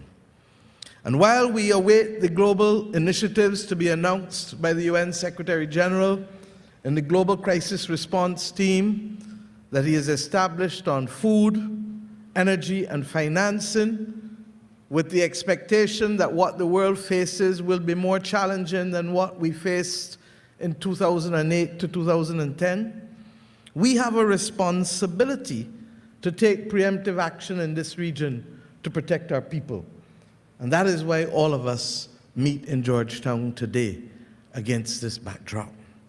A crisis like no other is before us. And may I say that when we first set the target, indeed, I remember like yesterday, when the regional ministers of agriculture met in Barbados in September 2018, and we issued the challenge. I issued then and said, why are we not resuscitating the Jagdeo initiative? And in so doing, why can't we set ourselves a simple target of reducing food imports regionally by 25% by 2025? Little did we know how apt that challenge would be for this moment in time. Little did we realize that rather than just being 25, President Ali, it might well have to be 50 by 2025, given what we have just said. This crisis, as I said, deepens like no other. And we don't have the luxury to ignore it. When the heads of government met to establish the single market and single economy in 1989 in Grenada, we had very clear ambitions. And we have now to ensure that this is not a long-awaited dream of men and women meeting in Grenada, but that this can become the reality of our people. And therefore, this morning, very briefly, I want to speak to food security in the context of the CSME. Because, as you heard from my brother, Prime Minister of Antigua, without us addressing certain aspects of it, it would become a futile effort. The entire Caribbean region also has to be viewed not just as the population of CARICOM of 15 million or so, or 18 million, sorry, with 18 million, but with the visitors that we receive on an annual basis, whose responsibility it is ours to feed. And when we look at that, we are then looking at a base of over 32 million people. But it then requires us to have a different mindset, because we bring people to this region and we want to feed them what they eat from where they come, rather than understanding that it is our responsibility to be unique and different, and it is our responsibility to give them a flavor that might entice them to return. Mr. President, I single out Guyana because, in a very real sense, your journey through the 70s and 80s and 90s and 2000s have indigenized so much of what you eat here that the rest of us in this region would do well to follow the example, to change our dietary habits and to change our tastes, because it is not only good economics, it is better for each and every one of us individually as we fight the dreaded spectacle of chronic NCDs. But it isn't only a government decision. We need to bring on our distributors and retail trade. We need to bring on our restaurateurs and our hoteliers. The notion that you come to the Caribbean and you drink juice out of a tin made in some other part of the world is as offensive as it can possibly be to an independent Caribbean than I could think of. Where is the fresh juice from Guyana or from Dominica or from St. Vincent? Where is it? Where are the fresh herbs? It is true that they're herbs and herbs.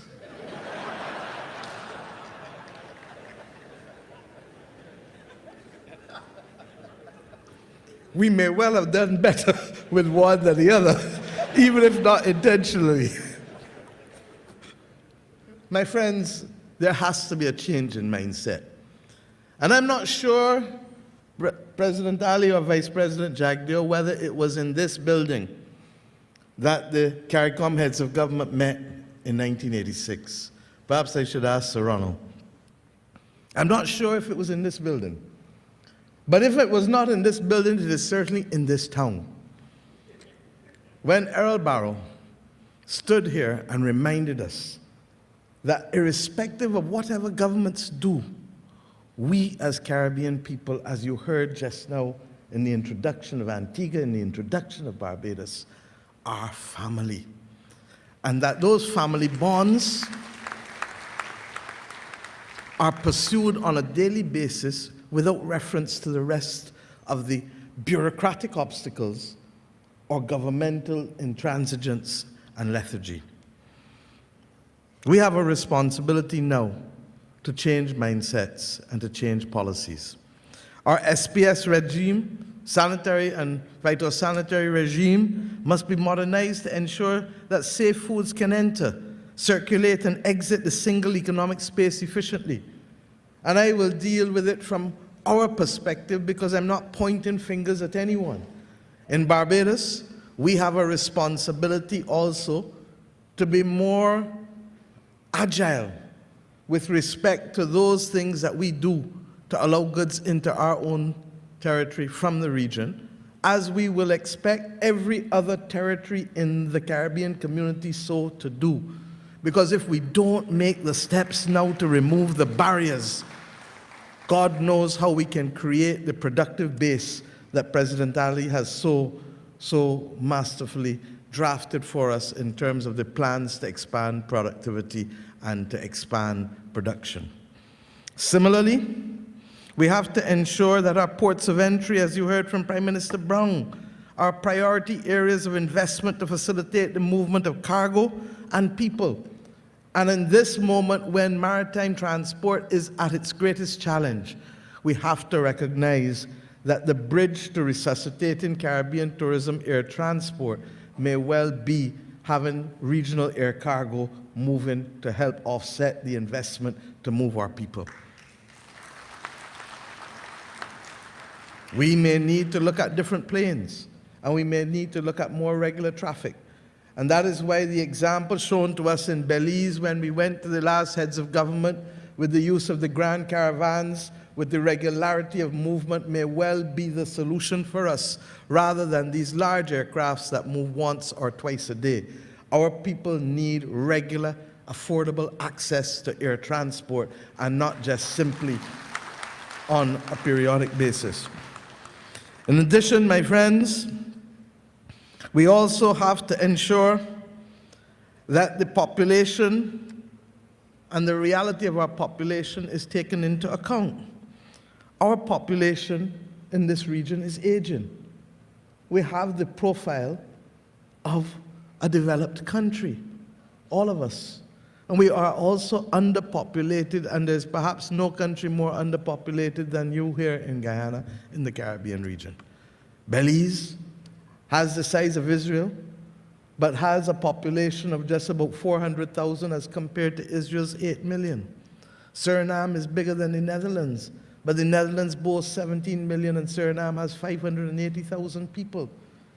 We have, as a region, to establish a regional population commission to determine whether our anemic economic growth has not been as a result of a lack of population as much as other barriers that we continue to address on a continual basis. But that aging population is best found and represented where? Among the agricultural sector.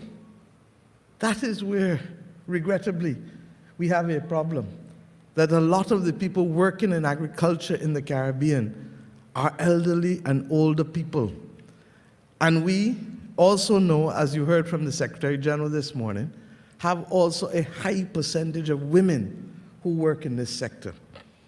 I want to share just something, and please allow me to do so, because I need to make a call for decent work for women and labor in agriculture in particular. We are not going to attract new people into agriculture if the conditions of work are not decent. And that is why I want to commend my own Minister of Agriculture, who is here in Darware, for working with the Barbados Workers' Union, for ensuring that after centuries of indignity and exploitation, we now have in our larger plantations and farms mobile facilities for sanitary and kitchen facilities for our women who are working in the fields so that they do not have to suffer the indignity that has been theirs for centuries. But we can't build a future agricultural sector with an aging population. And that is why I'm so heartened to welcome this morning in particular the students that you have brought here, President Ali, because it is up to you with the infusion of technology and the infusion of capital to turn the experience of agriculture from that historic, awful scar that has been characterized with the modern settlement of the Caribbean to that wonderful opportunity to meet the world where the world needs us to meet us, not just to feed our own people, but to become the breadbasket of the Americas with what we produce and export to the Americas. And I trust and pray that in our ongoing discussions in the Americas, as we will soon have, that we put on the table not just climate and energy security, but food security. My friends, I know that my brother Prime Minister Skerritt will speak to the farmers and labor issues because he is the lead Prime Minister and has worked wonders in this area of movement of people over the course of his tenure as Prime Minister of Dominica and lead Prime Minister on this area. But we have to address it because without it, those wonderful lofty goals as expressed by President Ali will remain on paper. We need now equally to accelerate our advocacy to remove the international trade barriers that have so strangled us. We cannot expect our farmers to produce for us only in a crisis. They have to be able to produce all year round. And we face the hypocrisy of a world that continues to allow the most powerful countries to subsidize domestic agriculture while the rest of us have to literally play by rules that do not allow us to support our farmers when they most need the support. We are not arrogant people. People ask me, why did Barbados go forward to host UNCTAD? It's not because we had deep pockets. And the gods conspired with us to allow us to do it virtually and save money anyhow. But we did it because, as Shirley Chisholm told us, if we don't bring a folding chair to the table, we will not change how people view and deal with us. We have been arguing for over 30 years for special and differential treatment because we have no capacity to distort global trade in goods or services. And we have been unsuccessful in its movement. I reflected in the presidential lecture series at the WTO last month that in Barbados' case, our domestic production in agriculture dropped by 20% since the establishment of the World Trade Organization and by 34% in manufacturing since the establishment of the WTO.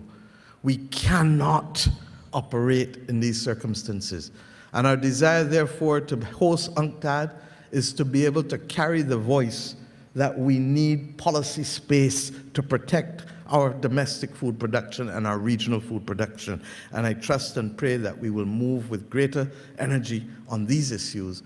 But more importantly, that the example of the disruption of the global supply chain and the combination of the climate crisis that could take out Miami for 3, 4, 6 weeks, and hence no ship coming with food from Miami, what happens?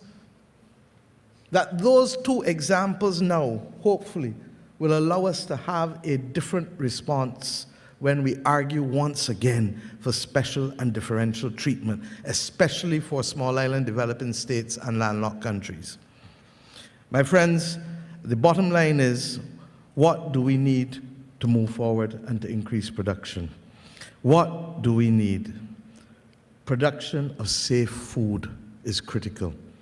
And we have, as we do so, to recognize that the international legislative or the international policy obligations on us for export ought to be adopted equally for regional trade.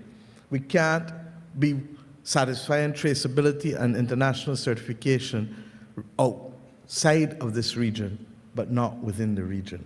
And within the context of CSME, I hope that we will be able to do it. But more importantly, we also have to recognize that we need to address what are the inputs that we put in the growing of our food. I chair the One Health Global Initiative, and antimicrobial resistance is responsible now for the third largest number of deaths globally, either associated or attributable deaths after heart attacks and strokes. We cannot continue to use the kind of chemicals that will harm our people simply by making them incapable of fighting off the superviruses that are now killing us across the world. What do we also need? We need clean planting material. We need affordable inputs. We need to resolve the water issues driven by the groundwater crisis and the droughts as a result of climate. We need to be able to ensure that we have proper insurance for our farmers. We need to make sure that we can update and to put in place the technical support in the fields. We need to build our research capability. We need to adopt the suitable technology, as I said, for our young people to enhance productivity and competitiveness. We need to have effective storage and agro-processing so that we remove the word glut from our vocabulary. And we need to address, as Prime Minister Brown said, the vexatious issue of predial larceny through technology and more effective enforcement. My friends, the goods must reach the consumers in a way that is safe and affordable. And it is up to us, working with farmers, retailers, distributors, transport providers, to bring this puzzle together. And President Ali, I want to salute you, Minister Mustafa in particular, and your team for ensuring that the Jagdeo initiative does not become a historic relic, but becomes something which all of us in the Caribbean need to breathe life to our people and our population. To do what you have done in the last 18 months is nothing short of phenomenal. And let me say, my friends, that we have suspected it for some time, but we now know it. Food and water are as important or more important than oil.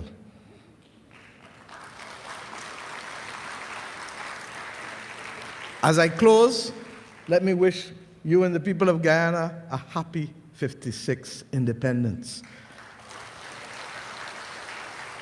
We became independent countries in the same year, you in May and us in November. And therefore, when we talk about cooperation, it isn't only from the days of Barbadians coming here in the post-emancipation period to help you establish your sugar factories or to help teach or to help do other things within the administration of Guyana, but it was with you coming back also to establish modern industry in Barbados in the 1950s and 60s. And on the day after your independence, we herald that cooperation formally again, with you coming next Friday in Barbados to open our own major agricultural exhibition, AgroFest, to ensure that we don't only talk the talk, but we walk the walk. The Guyana-Barbados Food Terminal, the cooperation in black belly sheep, and the cooperation in aquaculture, the cooperation in shade houses.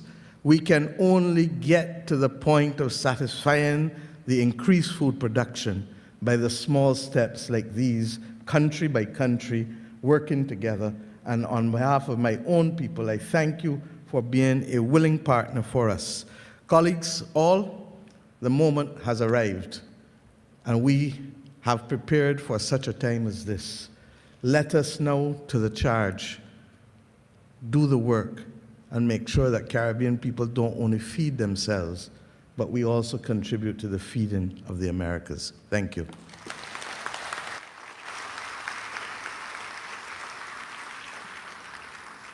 Thank you, Madam Prime Minister, for your incredible energy, your drive, your commitment, not just to Barbados, but to the entire region. The moment has come. Can we do it? We absolutely can.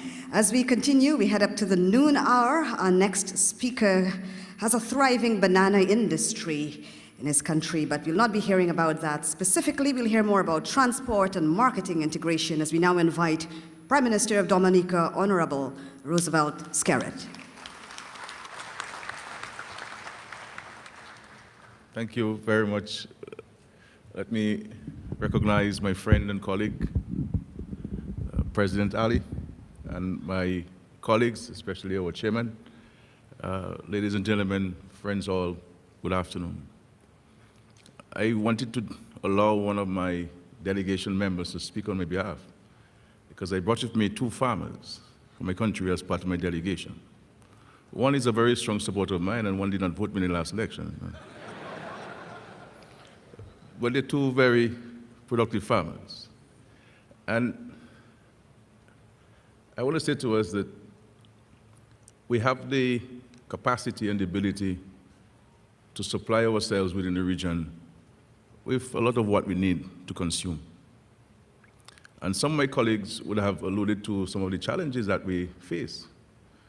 The reality is, I cannot understand why is it that I'm able to export avocados to Europe and North America, but I cannot export it to some Caribbean countries.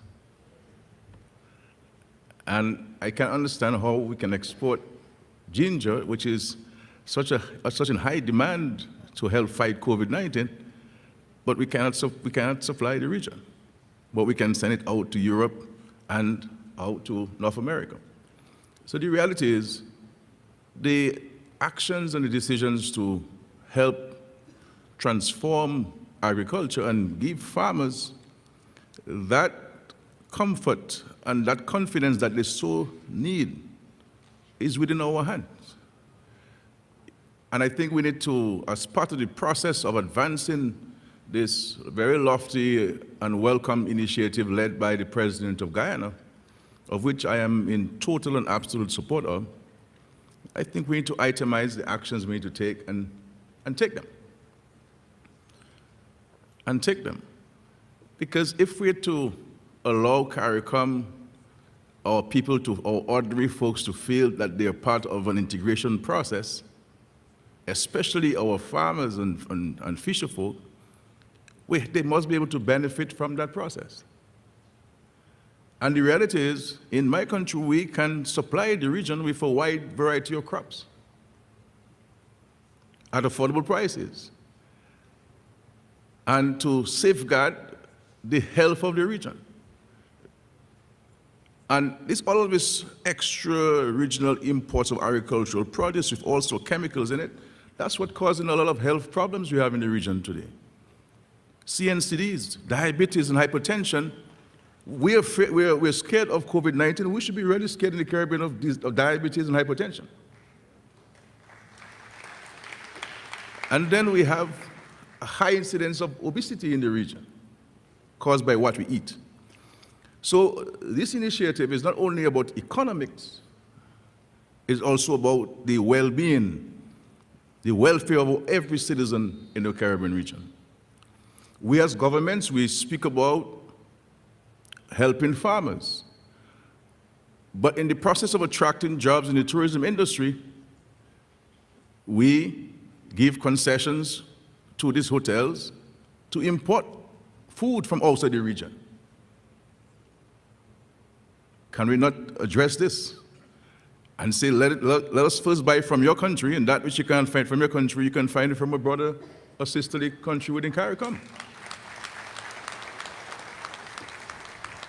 And so we have to remove all of these fictitious impositions that we put in. All hide under phytosanitary conditions and this and that. These are all just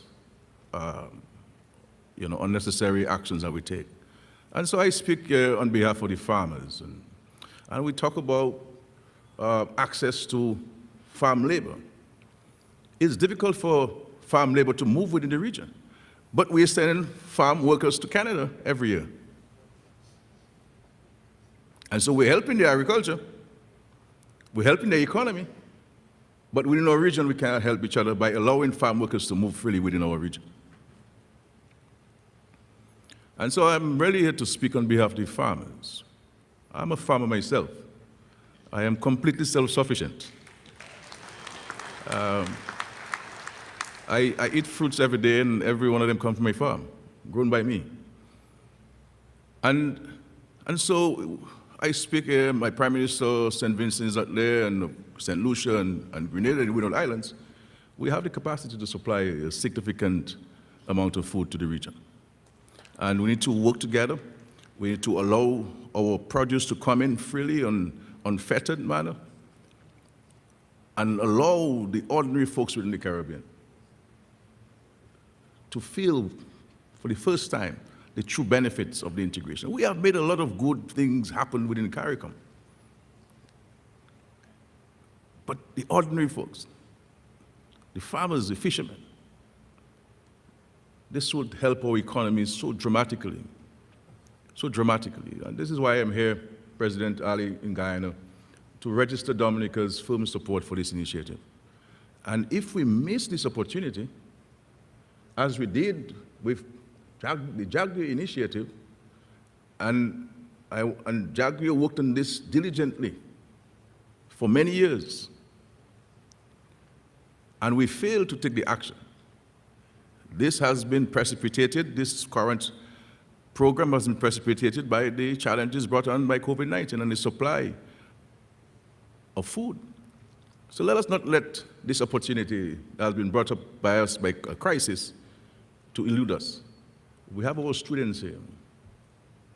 I am very concerned about the future where food security is concerned if we do not concretize the recommendations in this 25 by 2025 and beyond initiative. And we as current leaders, I believe there is the political will to allow it to happen. The private sector must come on board and not display, a rush to profits and believing that you can get cheaper produce from outside in larger quantities and you flood the markets. No, let us allow everybody to survive within our Caribbean space. And the farmers need that. We can supply you, and these two farmers alone can supply you for a significant amount of supply within the region. And then if you add me to the mix, you can understand, And we have Farmer Brown from Antigua. So I want to thank you. I want to commend the leadership of Guyana. I remember back in the 80s, we had a small spar between Eugenia Charles and Forbes Burnham over rice and over soaps. And Eugenia Charles told Forbes Burnham, you could baby with your rice and I'll baby with my soap, back in the days. But we have excellent relations with the leadership of Guyana and the people of Guyana, and we look forward to working with you, President Ali, to realizing this tremendous effort that you've put into one of the most important sectors in our Caribbean, agriculture and food production. And so let us all join forces. Let us all join forces to make this happen. It's not going to happen only because of us, and it's not going to happen by us only as political leaders in this country, or these islands. Every one of us, or the consumers, we cannot, as consumers, talk about agriculture, what government is doing for agriculture, and then we take our trolleys and we go to the supermarkets and we look for the foreign produce. Now we believe that the beef coming from elsewhere is not comparable to the beef coming from Guyana. So if each of us here and those who are listening to us, the millions who are listening to us within the Caribbean region, were to make a decision today that we're supporting Caribbean produce, we will solve a problem. We will solve a problem. Notwithstanding, and then you would put political pressure on these leaders to remove all the barriers that they have in your countries. Because you would be saying to them, I do not want any ginger coming from a country that doesn't have land. I want Dominica ginger.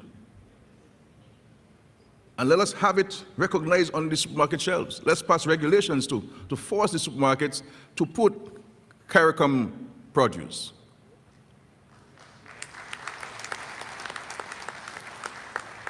In our government, we have a very firm policy.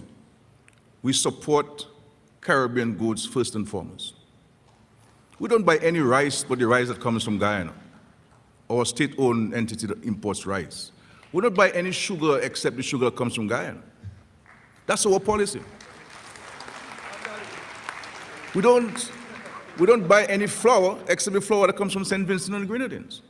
Even if sometimes the price is high, we are cushioned because we understand if we can keep the dollars in the Caribbean region, it's going to benefit Dominica eventually. And if each of us adopt that attitude, then our presence here in Guyana going forward would be a great success. Thank you very much, and God bless all of us. Thank you.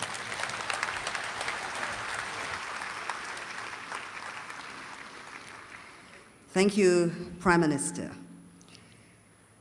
Ladies and gentlemen, Guyana is on the cover of the April 2022 edition of the National Geographic magazine. I hope you had a chance to see it. It features an expedition through our dense and pristine jungle to the mighty Roraima. Prime Minister Rowley visited our Aquaculture National Park yesterday. We hope that you all have an opportunity to do so. Of course, that's the largest single-drop waterfall in the world based on the volume of water. And Prime Minister looks refreshed and reinvigorated and ready to invest in Vision 25 by 2025. Please welcome the Honorable Prime Minister of Trinidad and Tobago, Dr. the Honorable Keith Rowley.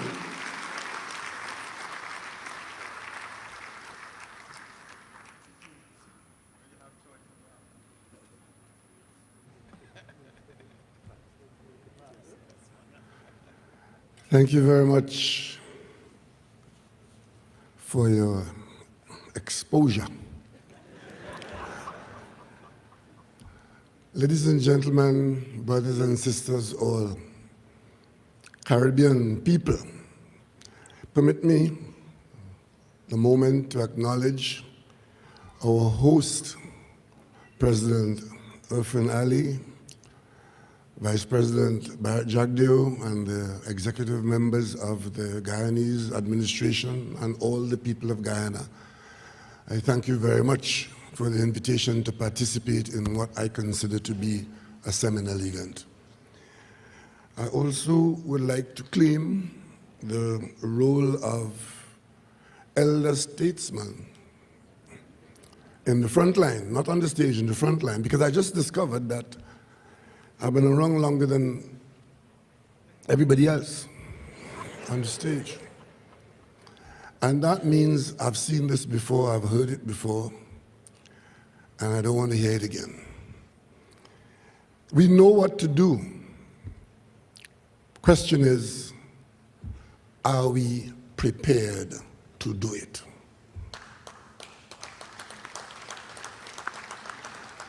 I'm here on this occasion for two reasons among going to Aquaculture. First reason I'm here is to see whether it is possible to revitalize the hope and the energy that was held out to us by the Jagdeo documents, and to also to provide total support for the initiative and the enthusiasm of President Irfan Ali in trying to get us to do what we know we have to do. Ladies and gentlemen, I'm also here to remind you that there was something called the St. Anne's Initiative. And that was a meeting in St. Anne's in Trinidad, CARICOM meeting, very much like this in Trinidad, sponsored by, supported by CARICOM, sponsored by the government of Trinidad and Tobago, for one reason, and that reason was to refocus the people of the region to the valuable, or I should say invaluable role that the single market and economy should and have to play if we are to be successful in our initiatives. Today I want to say, unless we accept CARICOM as a proper single market and economy, a lot of these objectives will not be realized. We cannot, as a small economy, fighting against the winds that are buffeting us as they did so poignantly during COVID-19 worst days, to still be operating on the basis you versus me and mine versus yours. On the other hand, if the St. Anne's Initiative, which came into being because at the time when I joined the CARICOM heads of government, the unthinkable was happening. We had taken the single market and economy off the agenda list of CARICOM. At the initiative of Trinidad and Tobago, it was put back on the agenda. And that St. Anne's meeting was to drive us along the line to actually get something done, agree to do it. That initiative is in place. It's on paper. It's among the leaders. We're meeting here today, not after, but during a pandemic, because only this morning I was monitoring the response to some countries and looking at the data of the continued infection at high levels of people responding to the virus. Thank God, the hospitalization is not rising, but the infection levels are rising again. One of the things that I think we've all agreed on, and the experts have told us that, is that what we have experienced in COVID-19 is likely to happen again and to happen more frequently. And for those of us who, in the worst days of COVID-19, heard our private sector saying to us as government that they could not place an order for a supply of food, and our Ministry of Health could not administer a vaccine even though we had the money to buy it because we could not buy a vaccine. We have been warned. We have been warned. So when we come here now in these salubrious environment, externally and internally in this building, let us remember that amongst us there will be responses that are saying we prefer to protect the status quo of the narrow existing interest as against doing what has to be done to broaden it for the interest of the wider CARICOM people. Let's understand that. So I'm asked to speak, if we had time to speak on all these things, on investments and marketing, for the simple reason that I've been saying that unless we get the appropriate investments, the scale at which we are required to perform will not be achieved. Because the fundamental principle of economics, the economies of scale, will always apply to us. And therefore, Guyana's role in giving CARICOM the opportunity to produce on the scale at which we can produce, to be a participant in feeding ourselves, is important. And that's why I'm here to support this Guyanese initiative, driven by the works of Vice President and President of Guyana as integral leaders in CARICOM. Because while we want to protect our peasant agriculture, while we want to ensure that the current interests are not trampled upon, we must do what has to be done to increase production. But that increase in production is going to do something. It's going to disturb the status quo of the current arrangements. And that is status quo, if it is not on board and in board, is going to dominate the conversation of protection, and we will not get it done. Why do you think President Skerrit is asking you today that he could sell avocado to Europe, but he can't sell it down the road, 100 miles down the road? Why do you think we have so many possibilities of production within a region, COVID or no COVID? But there's no easy movement of these products. A lot of it is the protection of the status quo. But if we accept that the giant step of a single market and economy is to come into being, then it will remove this chronic impediment of talking while knowing that we don't intend to interfere with the status quo. For example, we talked, my colleague and I from Barbados, we talked about this idea of having, within this single market and economy, a single company register, where once a company is registered anywhere in the CARICOM, it is deemed to be registered everywhere in the CARICOM.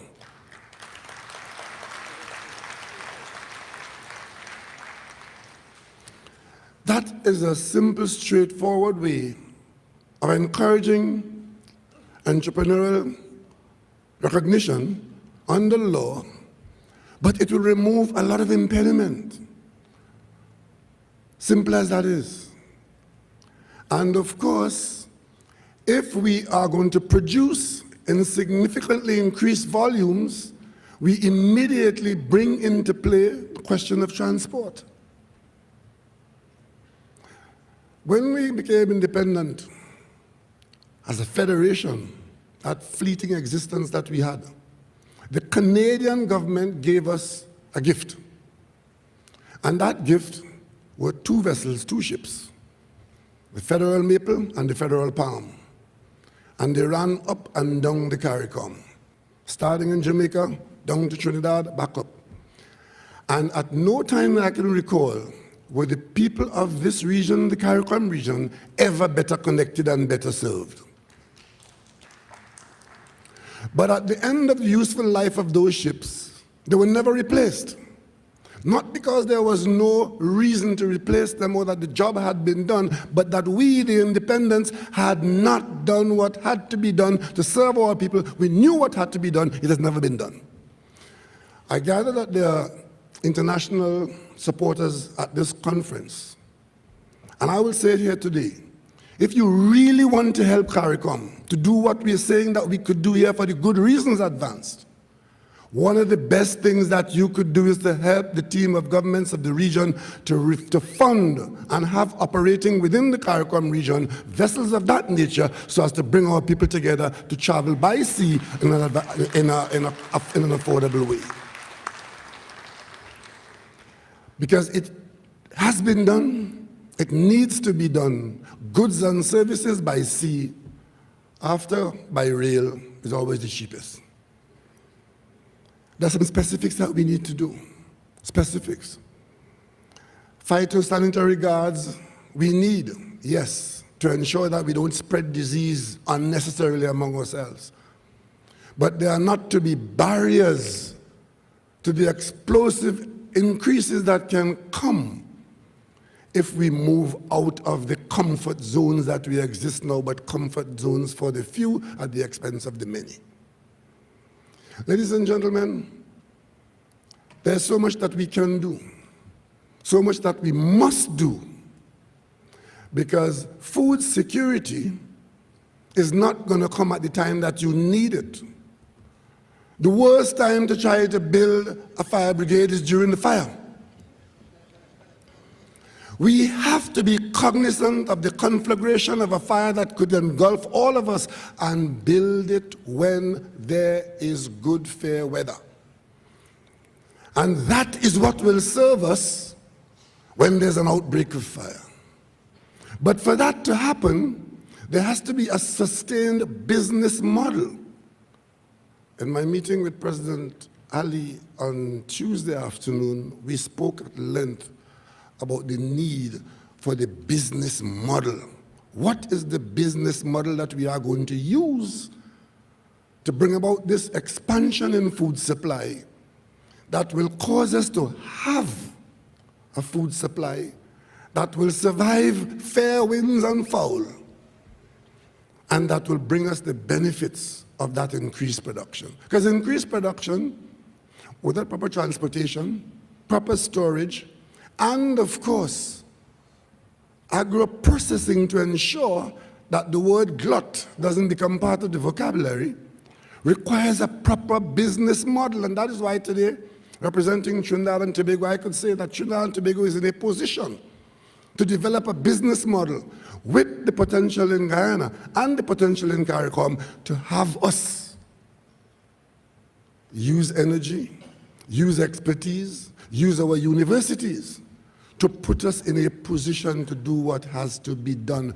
Nobody is going to come to do it for us.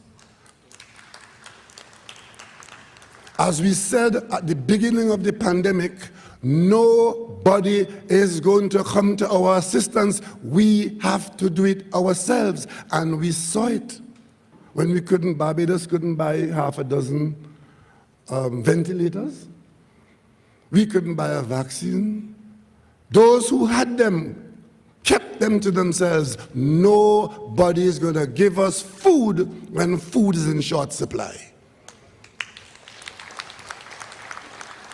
So if we don't put arrangements in place to ensure that whatever the weather, there is food for our people, then who can we blame?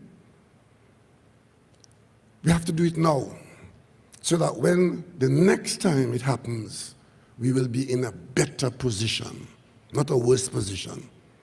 We have to argue effectively and convincingly at the WTO against the current arrangements that work against us. We might be small, but we are not insignificant. We must let our voices be heard. We must let our interests be served. We are aware of what we have to do. It is because we are aware of what we have to do why today, in the office of the Prime Minister of Trinidad and Tobago, you have an advisor, an agricultural advisor, who is a geneticist. Expertise that tells us other people are growing grain and planting things. It doesn't mean that we have to grow the same variety of grain in this region or on these soils. But it is possible to understand the genetics and to get varieties that are suitable for our environment. And that is where our universities come in. The University of Trinidad and Tobago, that is technologically biased. The University of Guyana, the University of the West Indies. Our research now has to be with a fierce urgency of identifying for the producers the varieties that we can produce on scale so that we can supply ourselves with the inputs for animal feed, with the inputs for human oil, consumption of human oils. And therefore, we want to see fields of soy growing within the CARICOM, Belize and Guyana where the acreage is available. We want to see corn being harvested, grown in areas where they can be grown, and of course find themselves in as raw materials being processed for our own food supply. And of course, as we do that, we keep our eyes on other people's needs because we can supply some of their needs as well. It is only a fog in our vision and an absence of our own commitment that can hold us back from doing what we can do and what we must do. And this initiative is probably not the first step, but a giant step in trying to get us to come to the point of identifying business models that we must implement with the support of all those who back us. Make the investments, do what has to be done, and utilize the resources that God has blessed us with within the CARICOM. The least we can do for our people is to do the most that we can do under the circumstances. And that is why Trinidad and Tobago provides full support and hold out the promise of full participation in every effort that is geared towards this very vexing subject of can we or will we feed ourselves. But of course, our people have been so conditioned. Just like the time when you go past the market,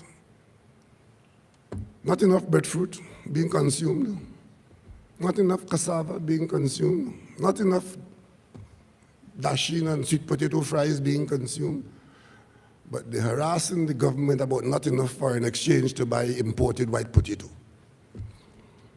So yeah, we have to make the dietary changes to fit our ability to feed ourselves, otherwise we are just vassals of other people's problems, masquerading as the wronged and the entitled. Ladies and gentlemen, it's an exciting period. Our young people, some of them here with us today are at school. 2 or 3 years from today, they'll be out in the workplace. They would be required to use the technology that they're being trained in now, and the experiences that they're seeing now, and the failures that we have had, to ensure that their generation does not end up in the same situation, being at the mercy of those on the outside who will not come to our aid in a time of urgency. We have to change the model. We have to change it. But you know, the most aggressive conversations in CARICOM is about movement of people. Movement of people.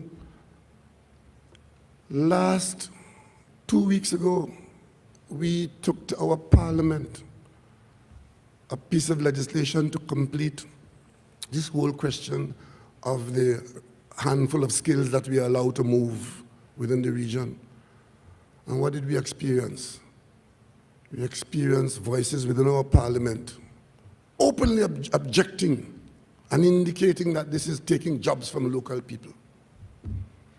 We have to move away from that to a total commitment to being who we are and doing what has to be done. Otherwise, we'll have more conferences like this in different years other than 2022. And we keep asking ourselves, why not? Today, I would like this conference to place us at a fork in the road. But we take the decision to make the turn in the direction where we commit to an improved production system to give us food sustainability in all conditions, anticipated and unanticipated. I want to thank President Ali and his team and the people of Guyana for the very warm welcome that you have extended to me on behalf of the people of Guyana to the people of Trinidad and Tobago, and to let you know that the closest relative you have in the CARICOM is Trinidad and Tobago. Thank you.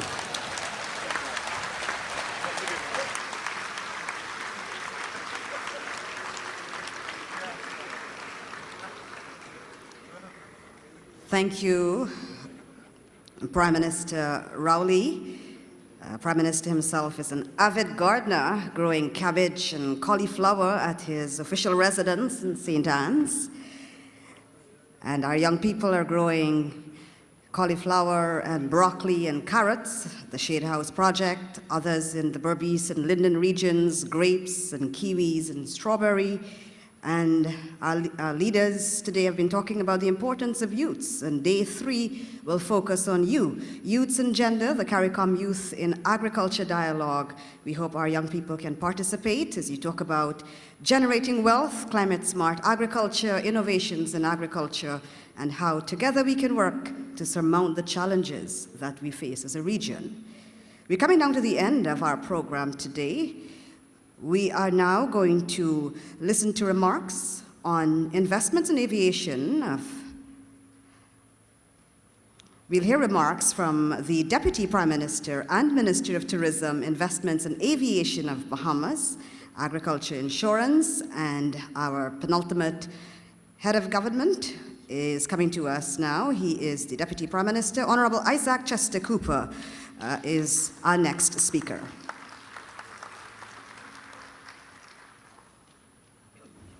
Good afternoon. Let me firstly acknowledge that, firstly, I'm sitting between you and lunch. And secondly, that I am the junior on the platform today. And I hope that the time that I will use will be a reflection of that acknowledgement. relative to my colleagues today. Ladies and gentlemen, I bring greetings from the Prime Minister, the Honorable Philip Davis, and of course I recognize the Minister of Agriculture who is here with me. And it is indeed a pleasure to be here in beautiful Guyana to receive such warm hospitality and to participate in this critical forum. Your Excellency, President Ali, thank you. Over the past few years, the Bahamas has experienced events that have brought our priorities into focus. In September 2019, Hurricane Dorian, a deadly Category 5 storm, tore through two of the main population centers of our archipelago that were also two agricultural centers, Abaco and Grand Bahama. Viable farming and livestock operations were wiped out, making it harder for local populations to feed themselves, causing significant losses in revenues in that sector and increasing an already disproportionate food bill. Lucrative fishing operations were also destroyed, meaning some families were set back a generation in their trade. From Dorian, the need for climate resilience in our islands, from housing to infrastructure to agriculture to food security, was brought to the forefront of what we seek to achieve. Like every other CARICOM country, we were particularly hit hard by the pandemic, and the effects linger. What is different for the Bahamas is that less than 1% of our GDP comes from agriculture. And therefore, we learned that food security must become a priority to ease our dependence on major industrial trade partners and to stem the flow of foreign currency off our shores. In my country, we have not made the gains in local food production that we would wish to realize as quickly as we would like. And with inflation and lingering supply chain issues, we find we are paying more to feed ourselves and our visitors. This was not the case just a generation or two ago, but now we import 90% of our food at a cost of over $1 billion every year. From these figures, it is clear that there is good money in food production. We buy $650 million of food from Florida, mainly as a result of our proximity, but I acknowledge there is a logistical challenge, and today I throw out a challenge to my colleagues at CARICOM that we must develop a strategic plan to target these logistical, transport, and connectivity issues. This will be good for trade, but it'll also be good for the connectivity of our Caribbean family.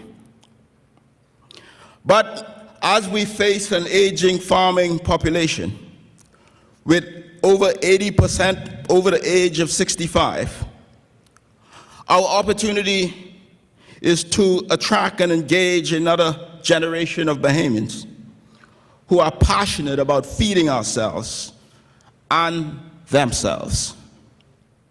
I listened, and these problems are seemingly not unique to the Bahamas, but we are open to learning how we can follow the path of our Caribbean sisters and brothers who are successful in attracting young business persons to the business of agriculture.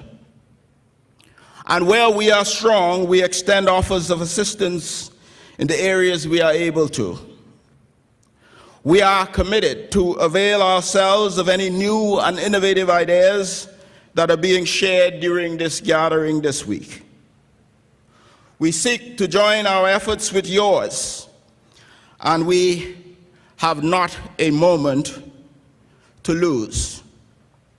For example, we explored the concept of coconut farming just yesterday in our delegation. In the Bahamas, coconut grows in abundance year-round, but still we import significant amount of coconut products.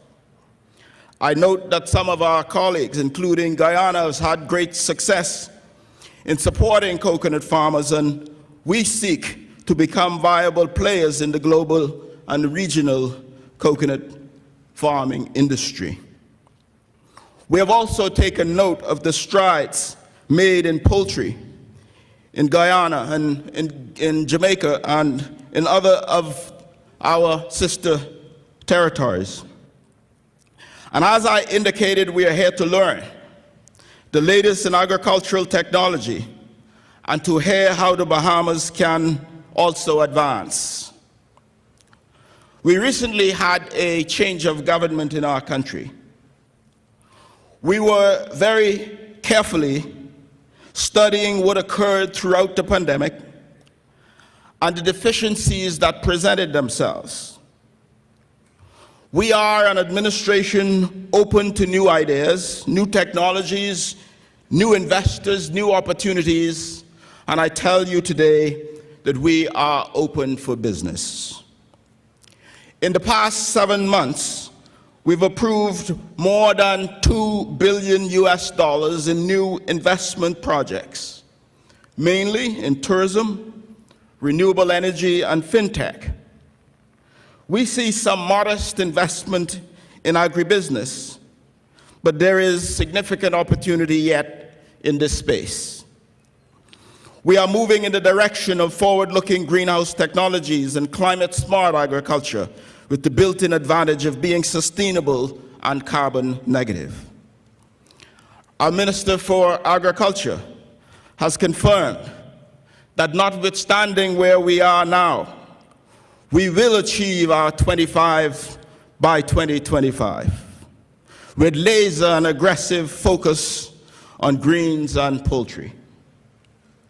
We are establishing programs to educate our farmers on the latest technologies and making professionals with the appropriate expertise available to these farmers in order to fill any production gaps that exist. Food safety and food nutrition are most important imperatives, and we want to maintain the highest food standard criteria through our recently empowered Bahamas Agriculture and Food Safety Authority. We are encouraging partnerships with Bahamians and regional farmers in order to grow the agricultural sectors. And one such investment is a $300 million investment called Agri Haven in Grand Bahama Island. We have recently embarked on this innovative partnership with various stakeholders to install climate-smart food production facilities powered by clean energy on the island of Grand Bahama. This facility will empower Bahamian communities towards social, educational, and economic development. In partnership with such world-renowned research and industry partners, we are well on the way in achieving the vision of CARICOM's 25% by 2025, and this is our mandate. With support from our government, it is envisaged that projects like Agri Haven I just mentioned will become one of the leading wholesale food production facilities in the Caribbean, servicing local, regional, and export needs for highly nutritious, pesticide-free, fresh produce, whilst connecting existing farming networks to a digital platform that will connect them to a broader consumer market. Ladies and gentlemen, as we speak, we are streamlining and fine-tuning our investment regime and protocols. We currently offer an attractive array of concessions in agriculture and other spaces. We are refocusing, creating linkages with our robust tourism industry, harnessing our farm-to-table product. So yes, we are here to listen. We are eager to learn from your expertise and offer our own. And from where we stand, the future of the agriculture sector is certainly hopeful. And I am confident that in this endeavor, where there is the will to source and implement sustainable solutions to food security, no one will be left behind. And so, on behalf of Prime Minister Philip Davis and the people of the Bahamas, I express our gratitude and our appreciation. And Mr. President, I wish you and the people of Guyana a happy independence. And I invite all here present to attend our celebrations for our 50th anniversary in the Bahamas next year. It'll be a great Caribbean family reunion, and it'll be good for Bahamas tourism. May God bless the Caribbean. Thank you very much.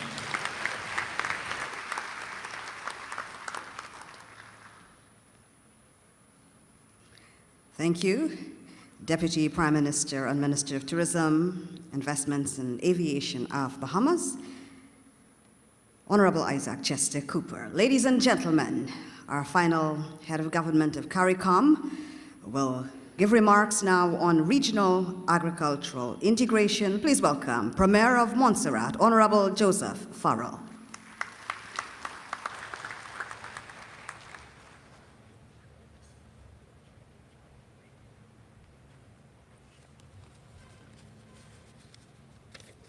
Madam Chair, permit me to greet President Ali and Mrs. Ali and other members of your cabinet. Let me say, comrades, good day. Especially our young people who are with us. We're truly happy that you are with us today, as we realize that whatever we do in this decade, it is you who will continue beyond. Prior to 70 years ago, the introduction of adult suffrage and the fall of the plutocracy system, investment in agriculture by external forces reduced significantly. Of course, as a region, we moved on. Some of us became independent and republics.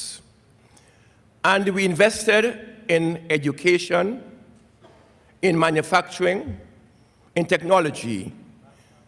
But many of us failed to invest in the agricultural sector.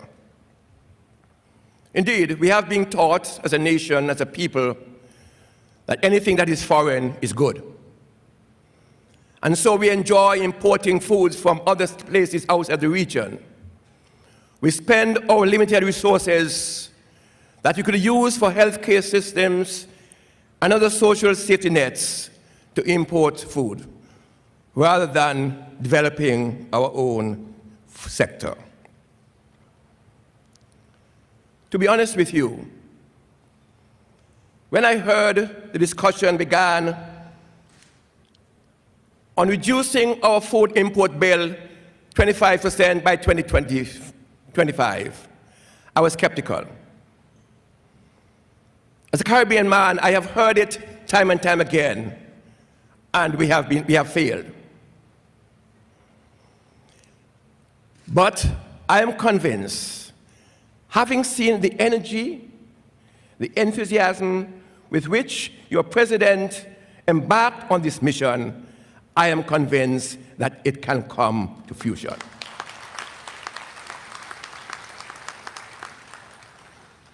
Comrades, if ever we think that we need to secure food for the region, is now. Having experienced what happened to us during the pandemic, when we were unable to purchase basic PPEs to protect our peoples, it was withheld from us. I want to ask you the question, what if something happens and the region is not able to produce food? Our people will die. And that is why we must all rally around this vision and put it into practice so that at least we begin to produce food for the nations of the region. It is absolutely critical that we do that.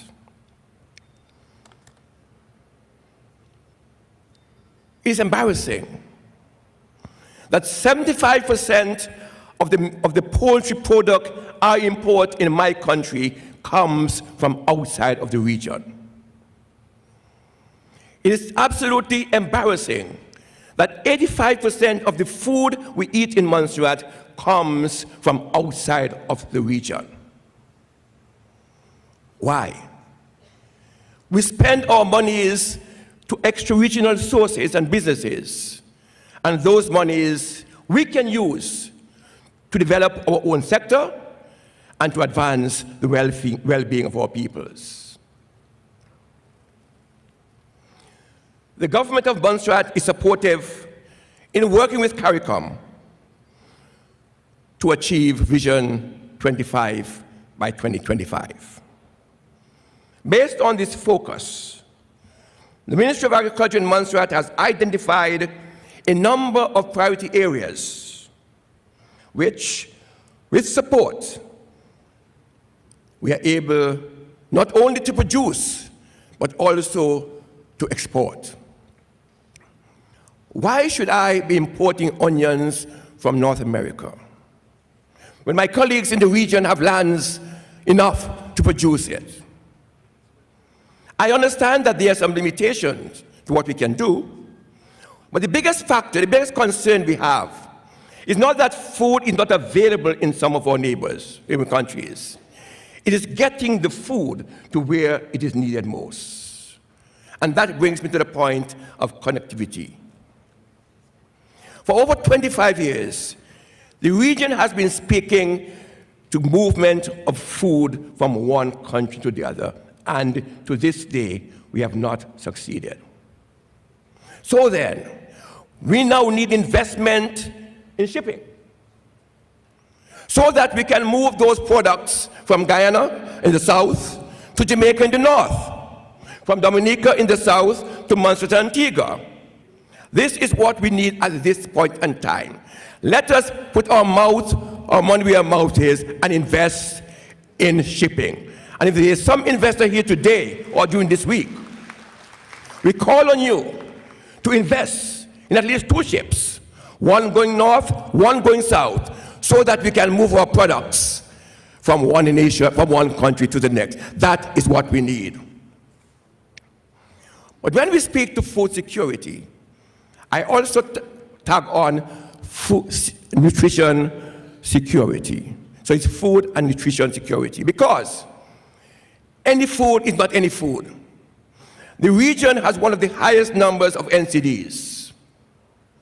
How can we tackle that?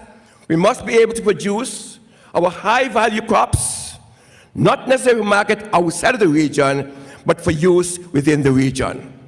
And so we must begin also to protect the health of our peoples. After 25 years, Montserrat ventured again to producing white potatoes. And we have produced a very successful crop this year. Yes, we are a small population, but we can produce sufficient to export as well. We have produced onions, we produce cabbages, but there is no need for all of us to produce everything. We must begin to specialize. If Belize is producing oranges, I don't need to produce oranges. We need to specialize and seriously produce and get those produced out of our countries to the countries which need them most. And so, irrigation or water is in fact a problem for us in the region. How can we maximize the use of water by using technology to give the crop just enough water that they need, rather than wasting the water on the land? This is where the young people come into play. Use your initiative, use the technology, and help us to maximize the use of the resources that we have to grow our crops. Comrades, these are serious times. We must begin to feed ourselves. We cannot depend on outside source. So countries, my countrymen, my colleagues in the region, let's stop talking and put our monies where our mouth is. Let's begin to invest. I know we don't have sufficient to meet all the needs that we have in our countries. And that is why this week is so important for all of us.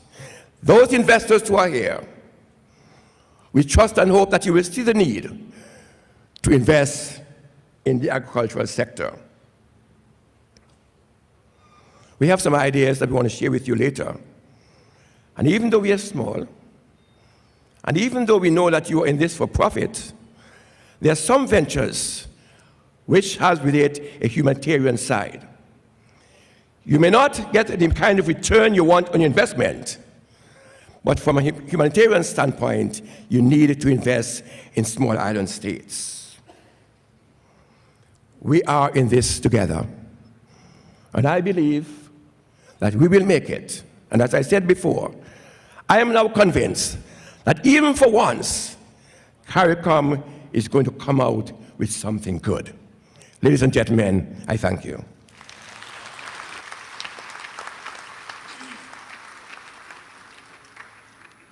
Thank you very much, Premier Farrell.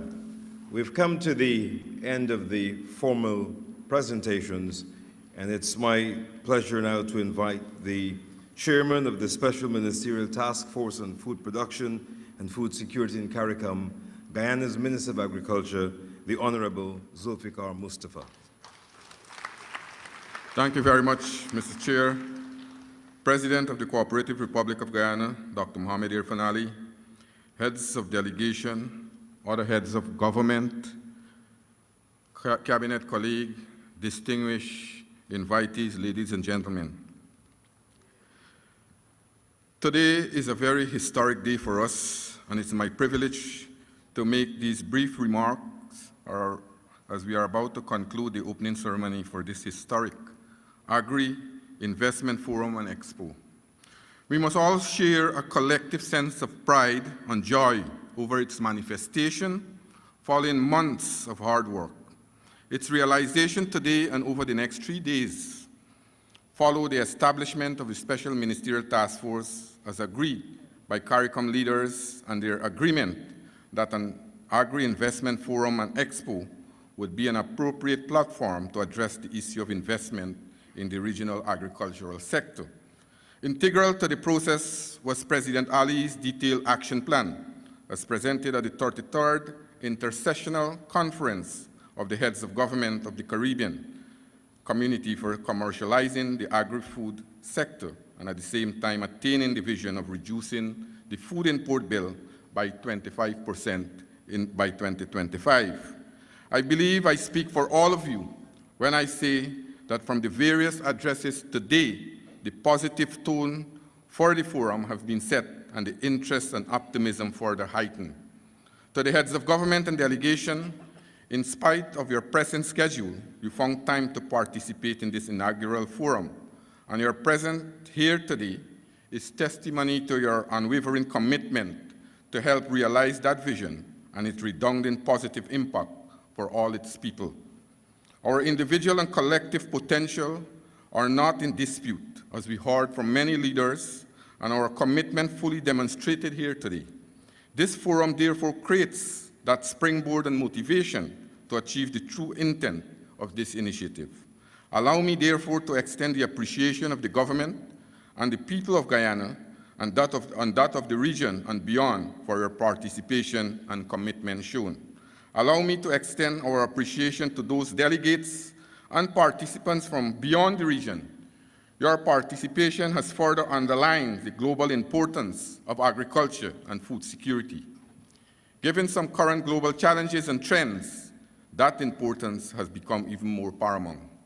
With evolving technology in aiding improvement in efficiency in almost every aspect of agriculture, this forum helps to facilitate the promotion, engagement, and informed dialogue among key stakeholders along the agri-food value chain of policymakers, development partners, foreign and local private investors, farmers, distributors, and how investment could be encouraged and the 25% by 2025 program can be accelerated.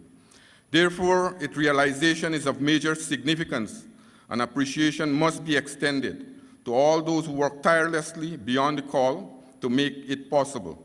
President Ali, the CARICOM heads, the organizing committee, our local and international partners, sponsors, investors and potential investors, exhibitors, the media, and all those who contributed must be commended. As we head to the working sessions and Expo, fruitful discussions are envisaged, while our individual and collective potential will be on display through products and services. While we must feel a tremendous sense of pride in what we produce, we must be cognizant of the greater heights that can be scaled through sustained commitment and innovation. There lies the inspiration, if at all any is needed. Together we represent and carry the aspiration and expectations of our brothers and sisters here in Guyana and across the region. Over the next 3 days, ideas and possible solutions will be discussed and partnership will be built. Let us maximize this wonderful opportunity and lay the firm foundation for an exciting future for agriculture to realize the goal set for 2025 and for the much needed food security. Once again, appreciation to all of you, and best wishes for much success during the forum and Expo. Thank you very much.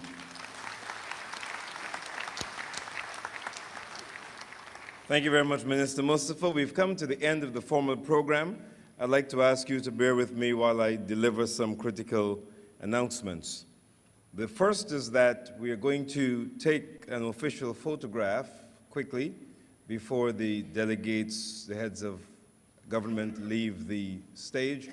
And so we're asking the official photographers to come and do that quickly. Then I'd like to ask all of our invitees to remain seated to allow the heads and the delegations to leave first.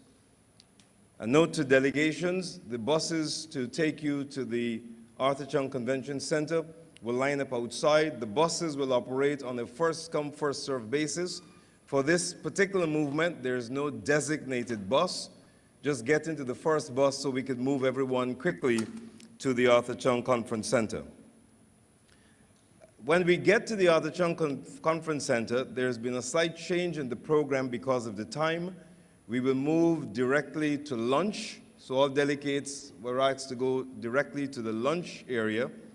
And when lunch is over, we will have then the ribbon cutting ceremony to open the Expo, the tour of the Expo, the launch of the Several Online Marketplace, and then after that is the first business session will commence. I can't give specific times now because we have to move the delegates to the center and then have lunch. So those are the announcements. Thank you very much. Please remain seated. We take the photograph and then we get the heads and their delegations out. Thank you very much. Yeah, no need to clap. It's okay.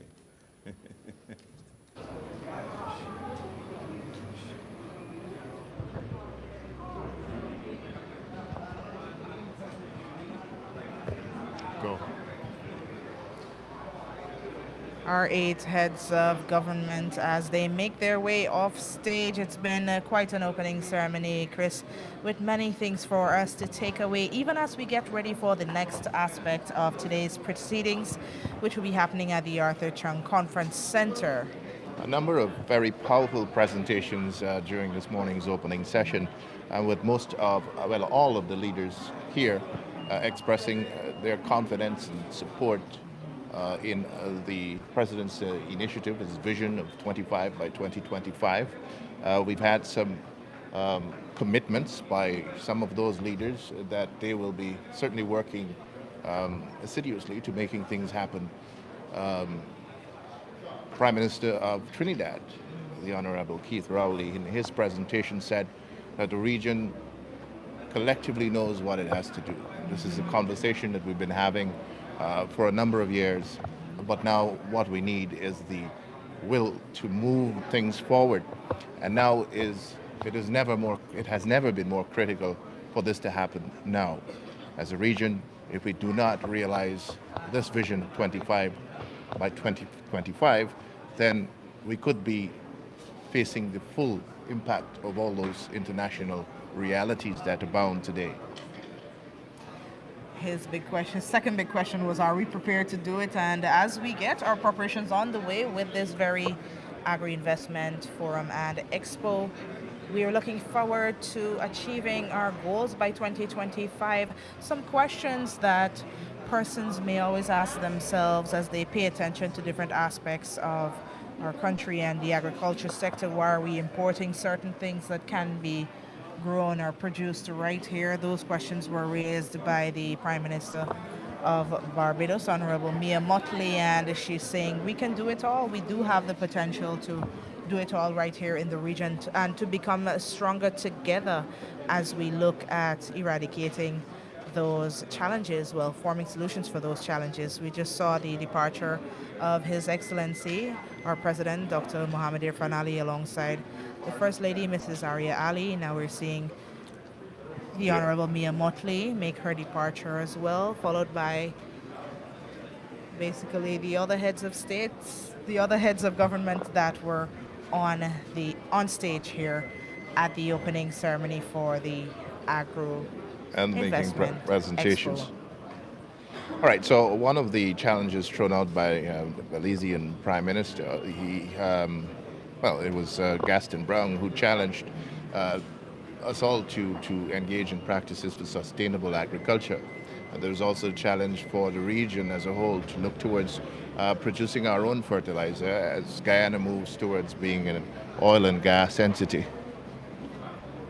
The Honorable Vice President, and a number of heads of government would have made mention of the JAGDIO initiative, which came in for a great commendation.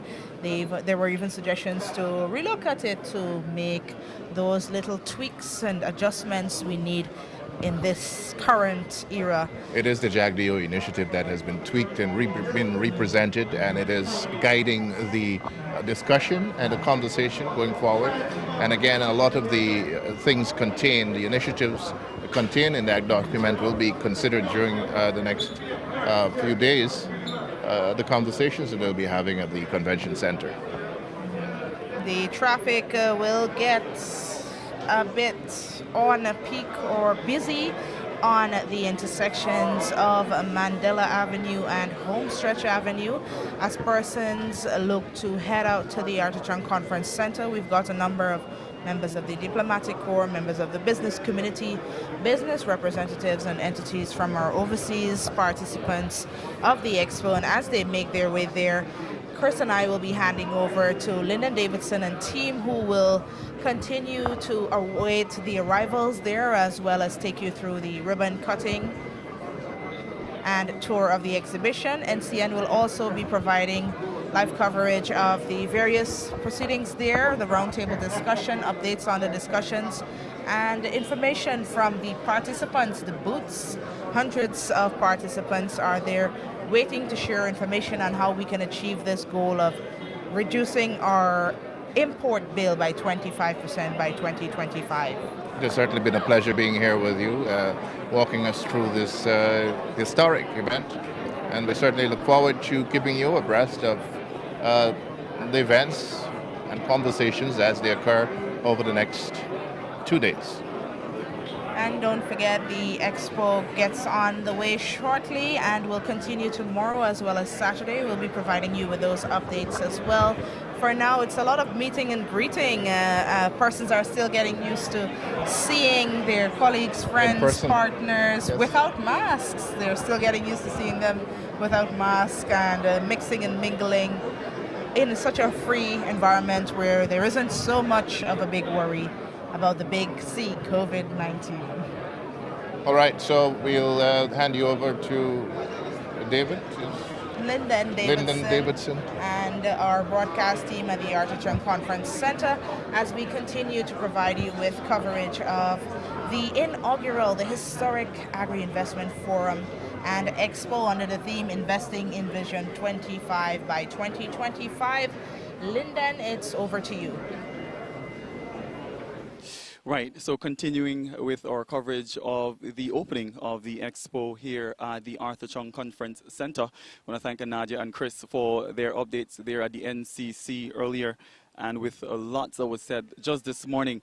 As you can see in my background, we're waiting for the ribbon cutting ceremony. That's going to be happening very shortly, and that will commence the opening, official opening of the Expo in itself. There's so much here to see at the Arthur Chung Convention Center with what is happening behind me. And just in case you have an opportunity, you're watching us at home, you wanted to come down here to the ACCC, you can definitely do that, given the mere fact that we're just about minutes away before the actual cutting of the ribbon is done here to officially open the Expo to persons who are watching us at home. Remember, the Expo is being held under the theme Investing in Vision 25 by 2025, and that in itself is very, very significant. We would have definitely seen and heard about the amount of work that would have gone into the hosting of this conference and Expo, given the mere fact that the Ministry of Agriculture and CARICOM and government, of course, has been working tirelessly to ensure that systems are in place to have this done. The Ministry of Agriculture, like I said, has been very, very integral in that process. One of the things I must mention to you is the fact that this entire conference and Expo is important, given the mere fact that as a region, our food import bill is very, very high or significant. So $6 billion we spend on regional US dollars, that is, on regional food, and increased investment is needed in agriculture. One of the things I'm witnessing just in front of me is the arrival of His Excellency, the President of the Cooperative Republic of Guyana, Dr. Mohamed Irfan Ali. He's just making his way into the compound of the Arthur Chung Convention Center. Remember, just Dr. Ali would have delivered his feature address there at the National Cultural Center as part of the opening ceremony for the Expo and Investment Forum, which will commence here today. And like I mentioned, key to that whole engagement is the mere fact that as a region, as CARICOM, we're really looking to put systems in place to tackle the food import bill, which we've amassed over the years, a whopping $6 billion we spent on food, and looking to invest in agriculture to reduce that by 25% by 2025. The forum is therefore geared towards the promotion and engagement of informed dialogue among key stakeholders, and there are lots of them that will be here at the Arthur Chung Convention Center, taking part in different forums, different panel discussions, basically trying to look for ways and means in which as a region we can be able to find solutions to the food shortages, the food problems that we have, particularly with here in the Caribbean. Remember, we're basically looking to achieve food security. Is one of the things in Guyana is very, very integral as it relates to that. And the minister would have alluded to the fact that we in Guyana here, we are very blessed with an abundance of land and fresh water, and those are the two key ingredients when it comes to agriculture. And I'm sure companies and businesses that will gather here will be looking for areas that they can invest to ensure that we are food secure. Remember, it's a 3-day event. It commences today. It runs until the 21st, so you have time to come down here to the Arthur Chung Convention Center to be a part of that. What you can expect here at the Arthur Chung Convention Center is the fact that we have over 100 exhibitors that will be displaying their products and their services right here at the Arthur Chung Convention Center. We've got a number of them from the Caribbean. We've got a number of them from the US as well. Notably, I must mention, we've got companies from Jamaica, we've got companies from Trinidad and Tobago, we've got companies from Barbados, we've got companies from Suriname, we've got companies as far away as Ghana as well that will be represented here at the Expo. We've got some 62 local agro-processors that are going to be on display, participating in the exhibition. I must tell you, I had an opportunity a little while ago to do a walkthrough of some of the site where the exhibitors are. I had an opportunity as well to get sample some watermelon from one of the exhibitors here, and I must tell you, it was amazing. It's grown right here in Guyana, in Canal number 2. What I'm going to do now, I have some persons I'm going to be talking to. Like I mentioned, we got exhibitors from across the Caribbean, and I've got one of them. It's Tahir, and he's going to be talking to us from Export Barbados. And Tahir, if you can join me here. Tahir is one of those persons who are participating at the inaugural Expo, Agri Expo 2022. Tahir, welcome to Guyana. Thank you. It's a pleasure to be here. My first time in Guyana, and it's just been a vibe so far. Man. A vibe, you're loving it. Yeah, loving it. You had an opportunity to sample our Guyanese cuisine. I'm sure. What is your favorite thing so far? I I love the okra. I had the okra for breakfast, the okra. All right, Tahir, you're from Export Barbados. Tell us a little bit about Export Barbados. Yes, Export Barbados is the lead agency with responsibility for exports in Barbados. So we deal with everything related to exports. For this trip, we see of utmost importance, especially within the agricultural sector, because we have to become more sustainable within the Caribbean. We know how high our food import bills are, and we need to become more resilient and more sustainable. COVID would have taught us that. So with that being said, we have 5 exceptional businesses with us, all within the agricultural sector, and they're very, very, very exceptional, and they're excellent within Barbados and looking to expand throughout the Caribbean and throughout the world. Right. With this Agri Forum and Expo, I'm wondering, given everything that you would have said, what is the #1 motivation for getting those companies here in Guyana as part of the Expo? For me, is of utmost importance, how can we get our local businesses operating at the regional level? How can we operate at the region more together rather than individualized within our countries? We have to move forward. If the Caribbean is to be successful, we have to move forward together as a Caribbean. So how can we get our local businesses, regardless of which country you are from, operating within the region, ease of business, ease of travel, ease of trade, and just at the end of the day, making money and making profits, which is of utmost importance for us all. Right. We would have heard with all the addresses that were delivered recently by various prime ministers, one of the things that everybody stresses is that we must get it done and must get it done now, given the urgency in terms of food security. All those businesses that are represented here through Export Barbados, opportunities are going to be available, particularly coming out of the Expo and the conference in itself. Any particular opportunity you're looking to capitalize on? Absolutely. Whatever opportunity our businesses can gain to benefit, that is for me a success. And we have been getting benefits from the morning already, and it's not even opened as yet. Some of our colleagues from within the other booths are coming and they're ready to do business with us and how they can participate. So wherever and however the businesses that are participating with our delegation can benefit, whether it be investment, whether it be trade relations, whether it be expanding their product, or whether it just be visibility for their product and getting their product known and out there, and that's successful for them, that is a successful trip for all of us here at Barbados. Awesome stuff. Tahir, I must thank you for talking to me this morning. Wishing you guys the very best as you participate in the conference and expo, and I hope you enjoy some more Guyanese cuisine as you stay here for a few days. Yeah, thank you, and absolutely inviting everyone to come to our booth. We have a Barbados-themed pavilion, so come out and see what we have to offer. We have lots to offer, and our Prime Minister is here as well. So, you know, some people say she's the Prime Minister of the Caribbean behind Irfan Ali. So we have to come out and support each other, and I look forward to seeing everyone. So thank you for the interview, most definitely. Awesome stuff. That was Tahir there from Export Barbados talking to us about their motivation for being here as part of the Agri Investment Expo and Forum and Expo rather. I've got another company. It's going to be from 60 Acres Farm. I've got Odell Williams who's going to be talking to me. Odell, if you can join me here on or set today. Odell, welcome. Thank you very much. Right. I know you've been here for a few days. I hear the question just now. What has been the one thing that you enjoyed so far, particularly as relates to Guyanese cuisine? Oh, I love Guyanese. I love Guyanese Chinese. I eat Guyanese even in Barbados. All right, great. Talk to us about your business in particular, and I'm curious to know what would have motivated you for participating in the Agri Expo this year. Well, Guyana has been a place in my heart because I was born here. I moved to Barbados and I developed my businesses in Barbados. So I wanted to connect with Guyanese businesses. So we have the 60 Acre Farm is a vegetable and fruit corporation. We also do lawn grass, which we are exhibiting today at the exhibition. Our lawn grass is zoysia, which is turf that you would see on the golf courses. Yeah. So it's for residential and commercial properties as well. So that's what we wanted to introduce to Guyana.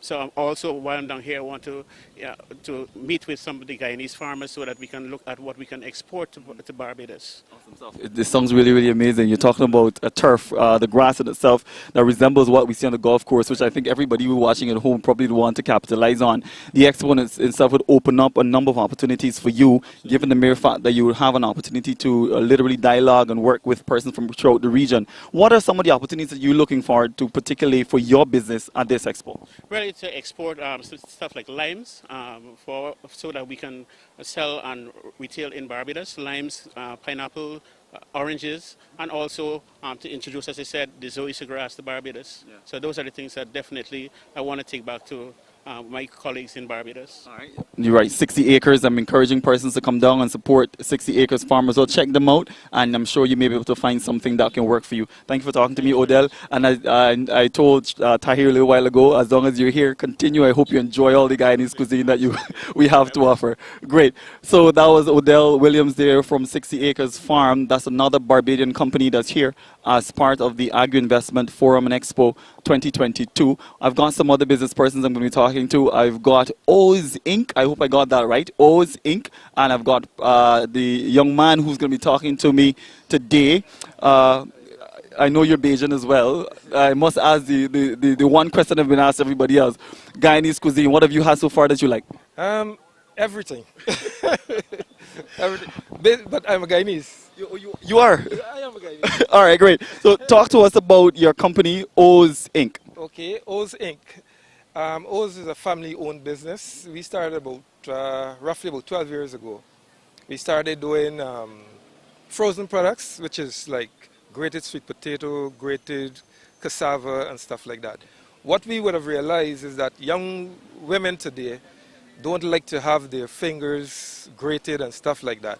So we catch on that and decided to do these products so that they can be readily available for them. Right. So after then, we then move on to the flours. We realize that there are people who are getting sick using the wheat flour.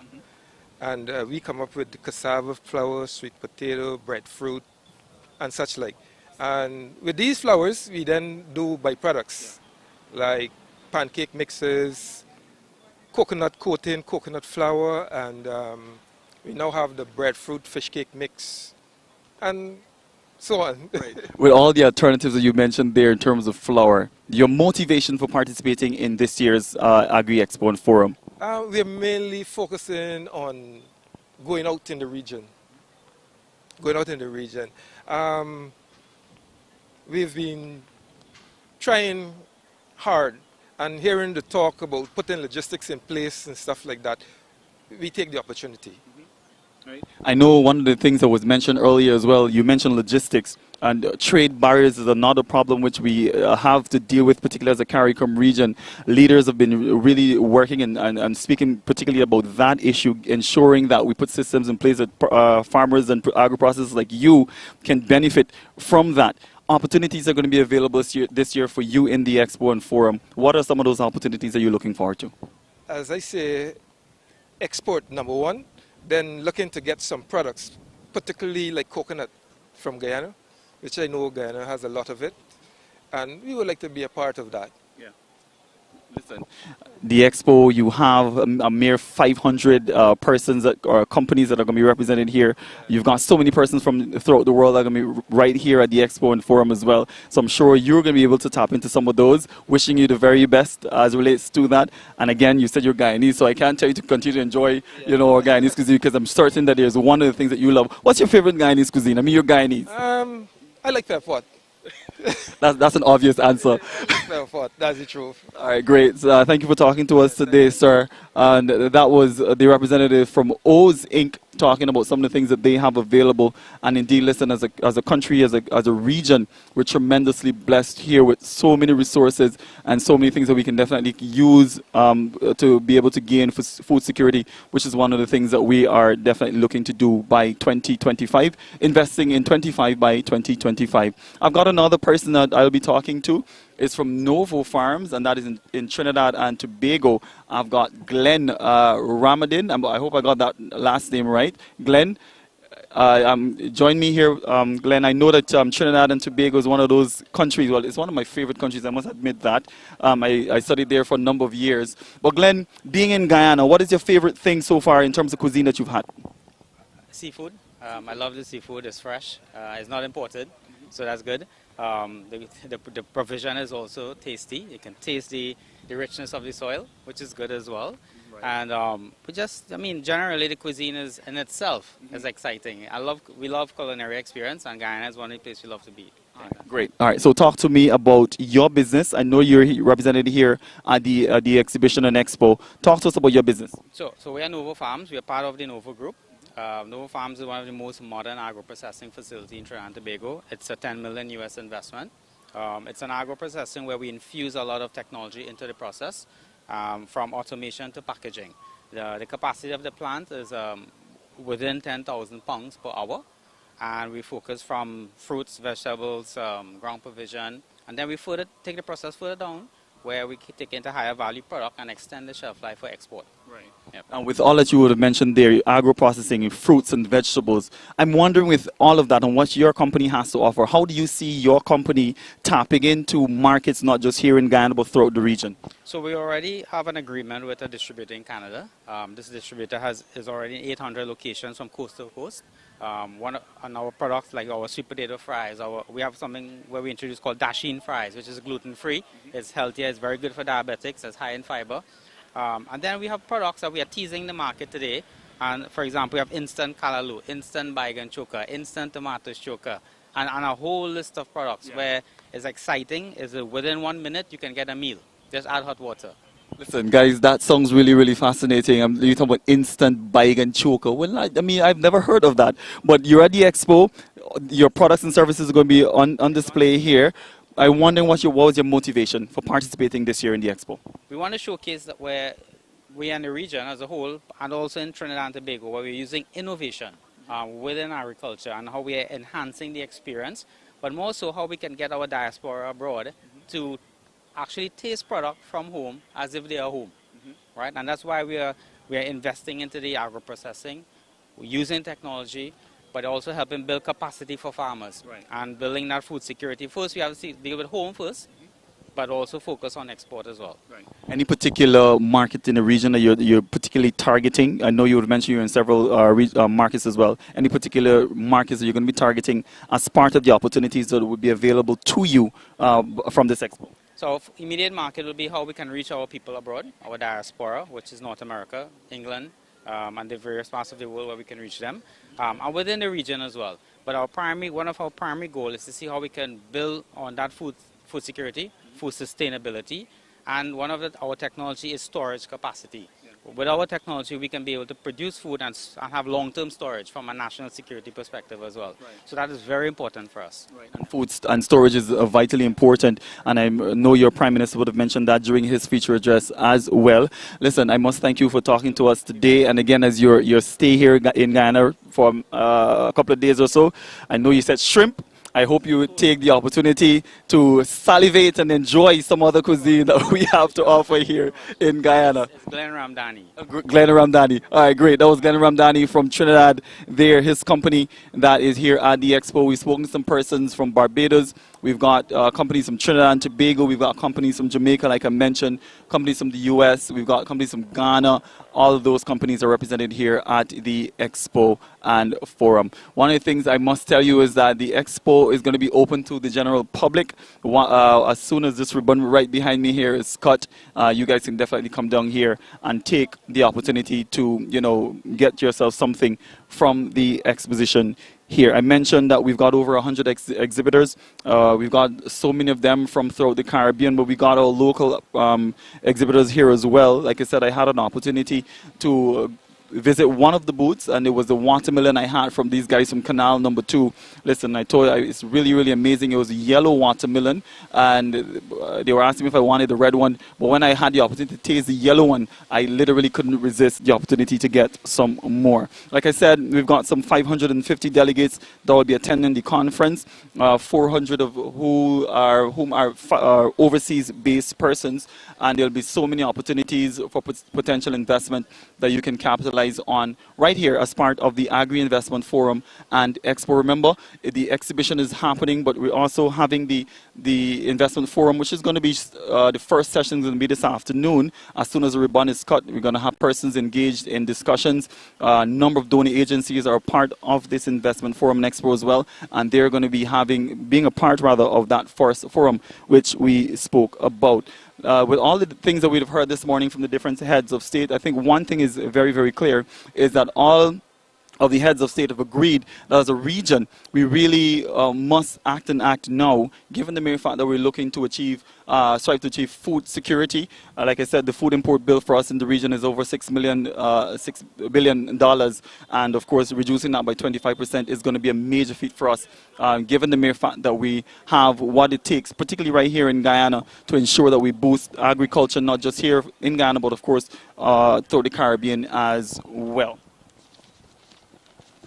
I must tell you that we've got some heads of governments that are here as well, and you would have heard different representatives, of course, from different countries speaking this morning. And just to remind you, we've got the Prime Minister of Antigua and Barbuda here, the Honorable Gaston Brown. We've also got the Prime Minister of Belize, the Honorable John Antonio Briceño. We've got the Prime Minister of Barbados, Honorable Mia Motley, the Prime Minister of Dominica, the Honorable Roosevelt Skerritt. We've got the Prime Minister of St. Lucia, the Honorable Honorable Philip J. Pierre, Deputy Prime Minister of the Bahamas, Honorable Isaac Chester Cooper. We've also got the Premier of Montserrat, Honorable Joseph Farrell, and the Prime Minister of Trinidad and Tobago, the Honorable Dr. Keith Rowley himself as well here. A number of agriculture ministers. We've got so many other ministers right here in Guyana as part of the Agri Investment Forum and Expo. The delegates are continuing to arrive right here at the Artichon Convention Center. We've seen a number of head of states already arriving here. What we'll do is we'll head over. We've got some videos to play for you,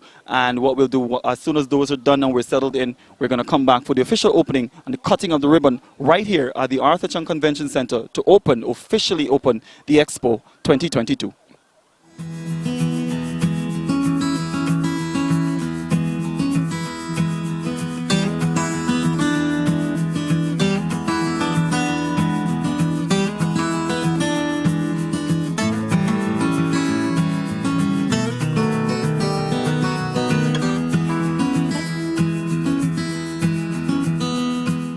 With its vast tracts of arable lands, both on its coastal plains as well as its intermediate and hinterland savannas, Guyana offers the unique opportunity for large-scale agriculture undertakings in every area of endeavor, be it crops or livestock, fisheries and aquaculture, agro-processing, and other forms of value-added production, etc. The lush tropical climate, coupled with thousands of acres of fertile virgin lands, offer the perfect environment for sustainable agriculture. Guyana has managed to maintain the status of an agriculture powerhouse across the region. Now that the government has plans to expand, investors are being invited to take advantage of all there is to offer from Guyana's very lucrative agriculture sector.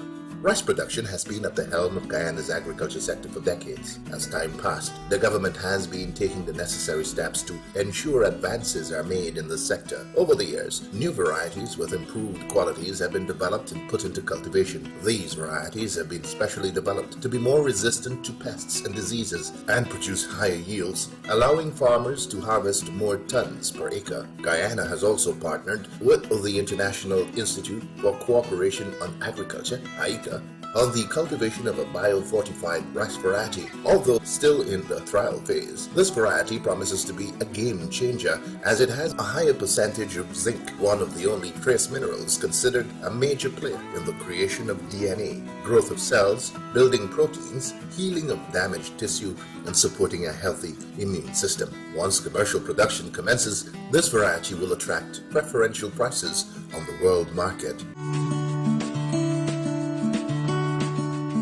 Upon taking office back in 2020, the government, upon examining what were some of the main commodities being imported into Guyana and the need to make agriculture attractive to its younger population, began working on a plan in January. Guyana's head of state, President Dr. Irfaan Ali, launched the Agriculture and Innovation Entrepreneurship Program. This program targets youths from across the country and creates an enabling environment for them to cultivate high-value crops such as carrots, broccoli, and cauliflower, and utilizes climate-smart agricultural practices such as the use of shade houses. To date, 54 shade houses have been constructed. Markets for these commodities are also readily available, and the program has been extremely successful thus far. Corn and soybeans are two of the main sources of protein for animal feed. As Guyana moves forward with the development of its livestock sector, Steps have been taken to be able to produce most, if not all, of the feed needed to support the sector locally by 2025. A successful project is currently underway in the Tacoma Savannas in Region 10, with a local conglomerate realizing a successful harvest from its first trial. In its efforts to support this project, the government has allocated $887 million to upgrade the infrastructure, such as roads, storage, and drying facilities, to support the efforts of the investors in the intermediate savannas.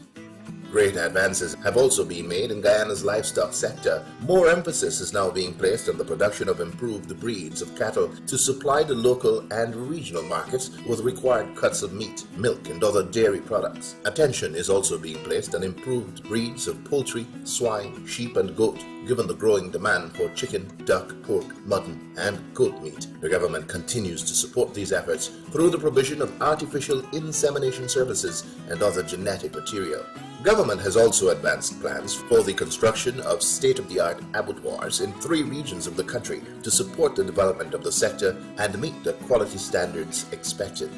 In 2022, Guyana exported more than $2.5 billion worth of coconuts and coconut byproducts. This represents a $600 million increase over the year 2020. The Hope Coconut Industries Limited is tasked with spearheading the advancement of the sector by providing farmers across the country with quality planting materials, mainly through the decentralization of its coconut seedlings program. Already 7 nurseries have been established, and by the end of 2022, an additional 3 nurseries will be built, bringing HCIL's annual production capacity to 206,000 seedlings. Other non-traditional crops such as cocoa and coffee, ginger, and turmeric are grown in Guyana's hinterland and are also being targeted for expansion. A relatively new and thriving subsector focused on extending the shelf life and adding value to traditional agricultural produce and providing local alternatives to products that were previously imported. Guyana's agro-processing sector has the potential to be one of the largest and most prominent in the region. This year, $96 million will be spent to establish a number of agro-processing and packaging facilities across the country in hopes of providing ready markets for produce, be it fruits, vegetables, sauces, or cosmetics. The expanding aquaculture industry has also been taking center stage given the growing demand for seafood native to Guyana's waters in the diaspora. Brackish water shrimp farming has been given a major boost with the establishment of large shrimp ponds as part of Phase 1 of a government-supported initiative to increase the production of this species. Through this intervention, brackish water shrimp production has moved from 250,000 kilograms mid-last year to more than 500,000 kilograms currently. Plans are moving apace for the introduction of deep-sea aquaculture through the use of marine cages, an effort to mitigate the reported decrease in catches, both locally and across the world. Because of the international demand for shrimp and prawns, work is also underway to identify and develop some 2,000 acres of land for shrimp farming. Several large-scale local farmers have already started work on the establishment of processing facilities to bring even more value to the sector. Unlike other countries in the region, Guyana continues to work towards the revitalization of its sugar industry, investing heavily in the refitting and reopening of closed sugar factories, with the aim of not only producing raw brown sugar, but going in the direction of value-added production, packaged sugar, and later refined white sugar. A lucrative opportunity for partnership is on offer in this sector, especially as it relates to the white sugar production. The President Ali-led government has declared Guyana open for business, underscoring the critical role investment and the private sector plays in any country's development. Many red tape and other hurdles that were in place prior to August 2020 have been removed, thus creating an enabling environment for doing business in Guyana. Steps have since been taken to simplify the business registration, licensing, and land titling processes, with more information being made available online, along with certain services being decentralized. Through the Guyana Office for Investment, public-private dialogue has also been enhanced. The Guyana National Bureau of Standards, an ISO 9001-2015 certified agency, has also worked to promote and develop appropriate quality standards. Improvements have also been made to tax policies, and the CARICOM heads of state are currently working to develop a regional system to facilitate better access to financing. The time to invest in Guyana's agriculture sector is now.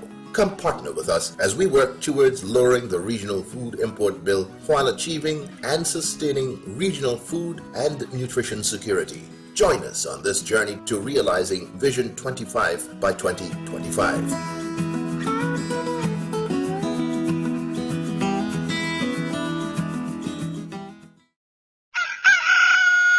Grab the phone, get the hoe, link up the family and come let it go. Roll well, eat well, live well, right here in BIM. Yes! Roll well, eat well, live well, right here in BIM.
When you think about it, food is life.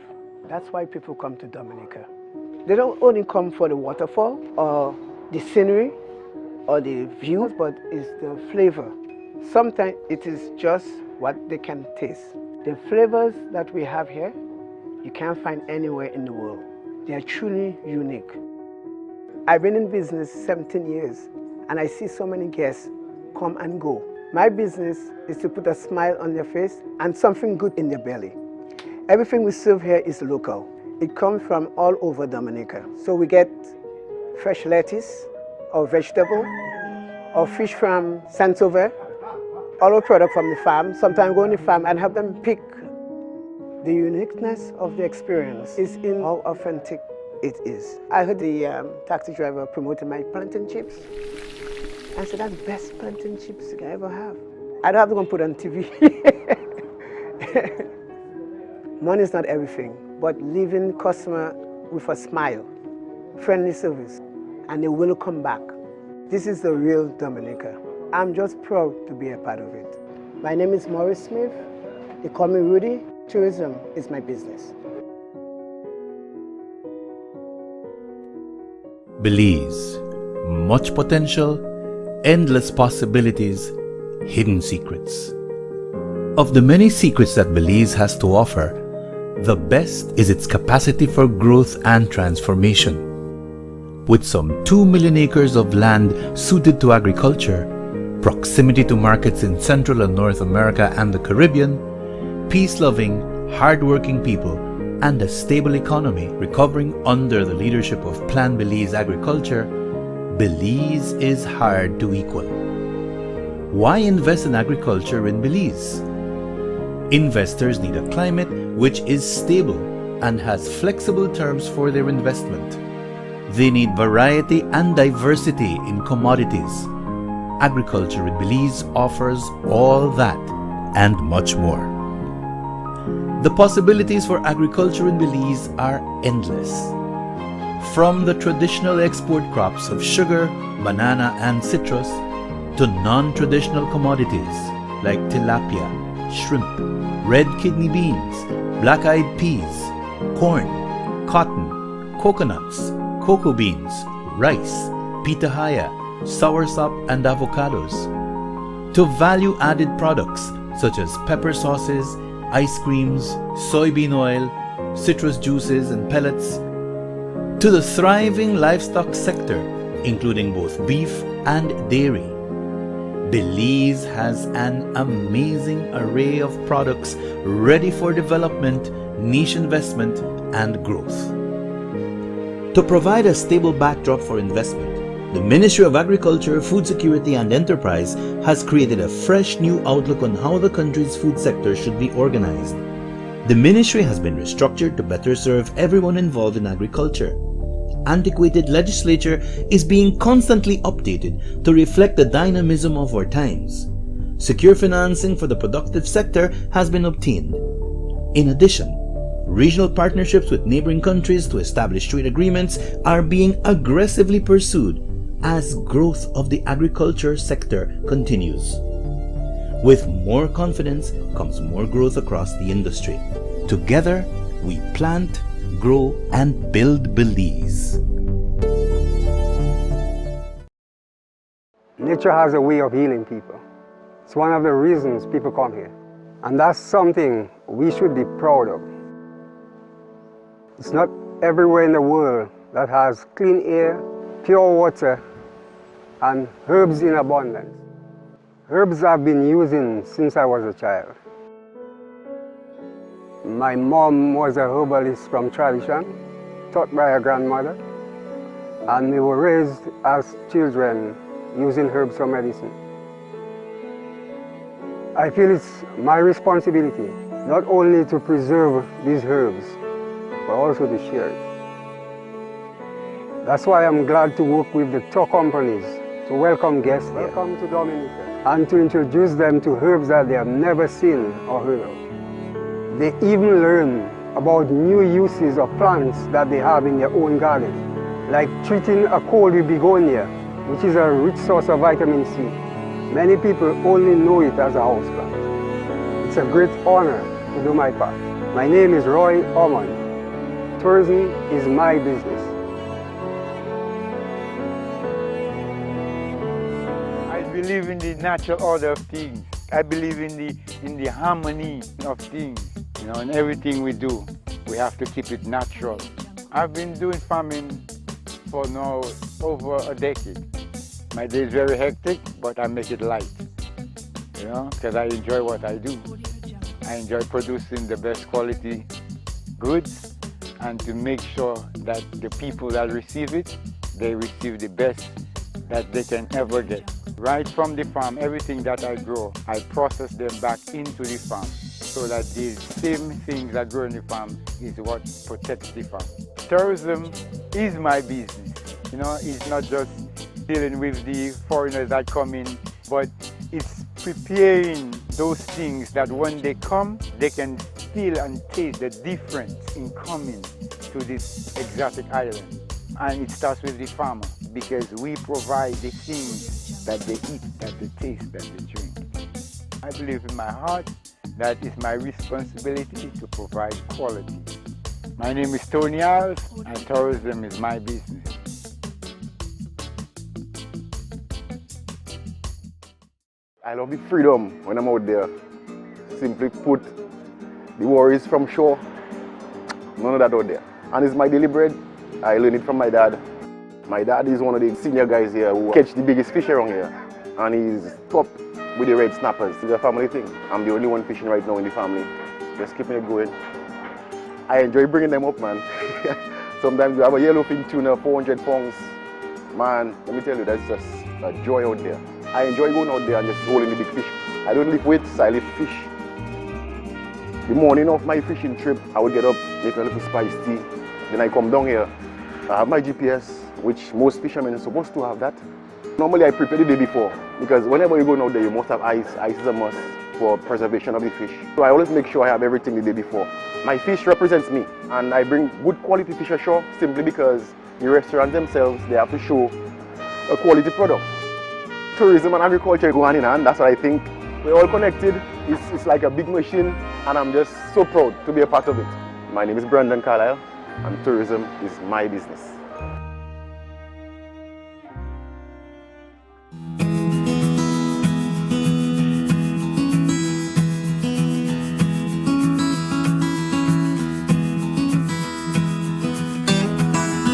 The environment is precious, it means a lot to us.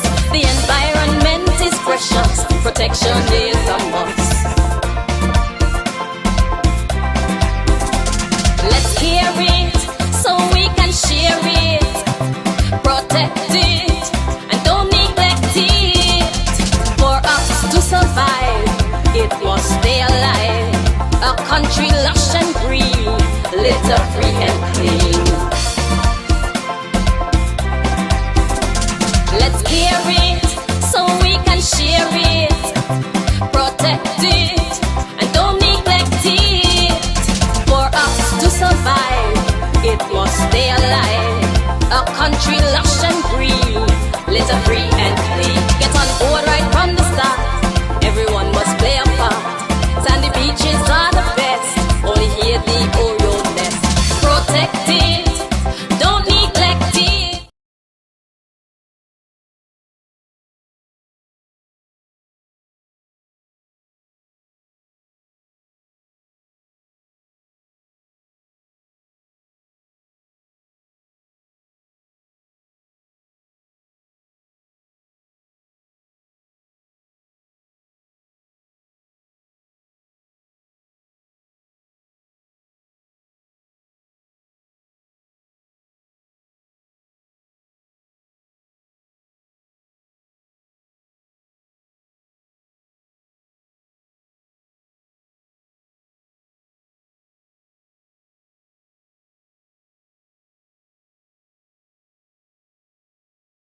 Hello and welcome to our continued coverage of the opening of the Agri Investment Forum and Expo here at the Arthur Chung Convention Center.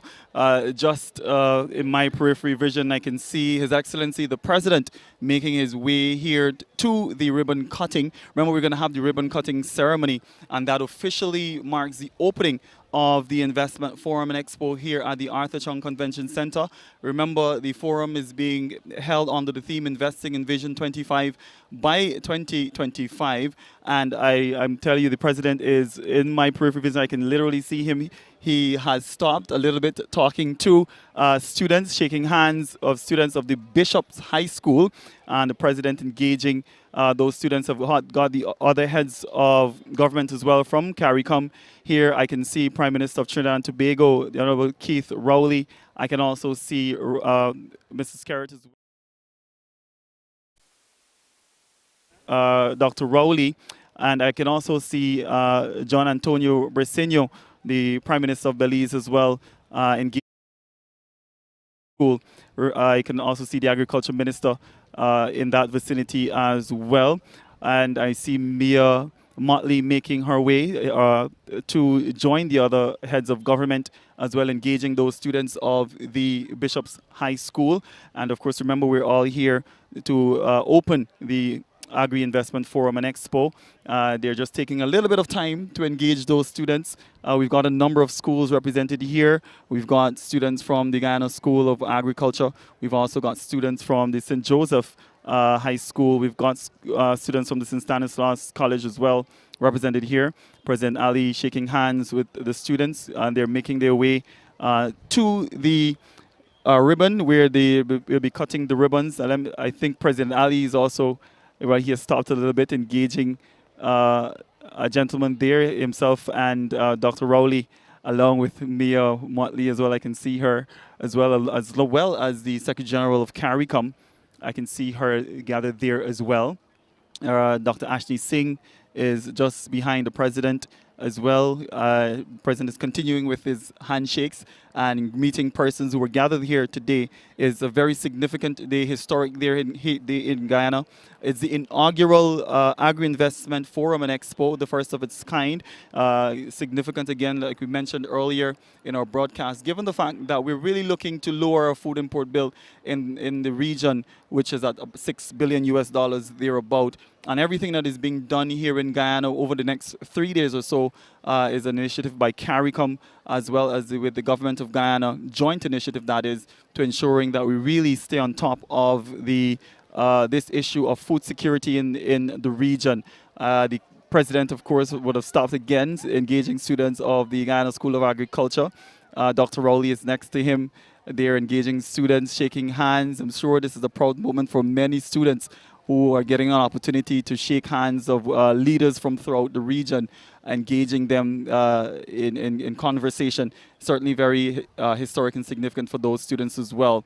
They've literally made their way close enough to the ribbons, but they're not there just yet, as the President is making his way over again to engage other students. He's engaging students of Queen's College.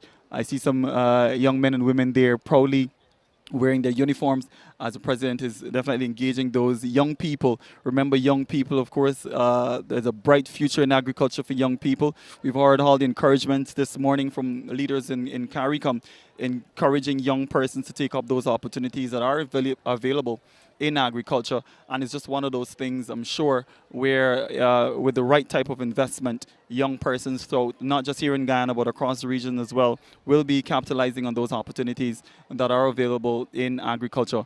Like I said, we're just moments away before the ribbons are cut here, which signals the official opening of the Investment Forum and Expo right here at the Arthur Chung Conference Center. We've got so many exhibitors that are gathered here, about over 100 of them already with their booths and stuff. I can tell you, when you have an opportunity to come down here and have a walkthrough of those booths, you'll be blown away, given the mere fact that how these guys have literally transformed what we know as it relates to booths and stuff like that. It was just a traditional tent, but now it's way past that. We've got booths here with air conditioned. I saw some companies, Caribbean Chemicals. There's a company from Jamaica, Massey Motors. All of these major companies are represented here. Companies from throughout the region in Barbados. We got companies from Trinidad and Tobago, and they're about to cut the ribbon, which officially opens up the expo to the general public for those persons who are watching at home. I see the president there. I see John Antonio Briceño, the Prime Minister of Belize. I see the Minister of Agriculture. They're in the vicinity as well. I also see the Honorable Gaston Brown as well, Prime Minister of Antigua. Keith Rowley as well, standing next to the president. And they're literally about to cut the ribbon, which officially opens up the expo here to the general public. And again, pretty significant day here in Guyana, given the very fact that we've seen so many investors, so many persons and companies, representative of companies gathered here at the Arthur Chung Convention Center. Well, it has officially been cut, and that signals the official opening of the Agri Investment Forum and Expo here at the Arthur Chung Conference Center. The ribbon was just cut by His Excellency the President, along with other leaders from throughout CARICOM, who are here at the Arthur Chung Conference Center.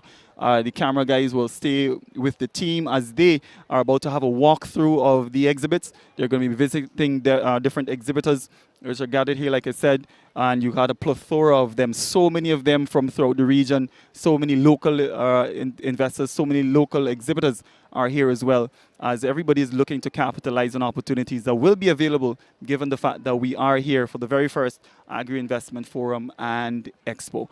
All right, so I think the president is engaging members of the media there a little bit. The regional leaders are there with him as well, and continuing their engagement with students. Again, a very proud moment for students, high school students across Guyana who get an opportunity to engage with leaders from throughout CARICOM. Again, some schools represented here. I see Queen's College, I see Bishop's High School, I also see St. Stanislaus, St. Joseph's High, and those are some of the schools represented, as well as the Guyana School of Agriculture. The engagements continue there with leaders of CARICOM, with some students from Queen's College. And again, we're talking about young people getting involved in agriculture, very integral if we're going to be really looking to boost in terms of our production in agriculture, and using technology is going to be vital as relates to that. Young people we know are very good and integral when it comes to the use of technology, and I'm sure it can be encouraged to boost our production, and that will go a really long way in terms of food security for the region. The engagements continue with the leaders of CARICOM, as the president there speaking with other members of those schools. Right, so the walkabout is about to happen. What we'll do is we will allow you to enjoy the natural sounds, and we will continue with our commentary in just a few. You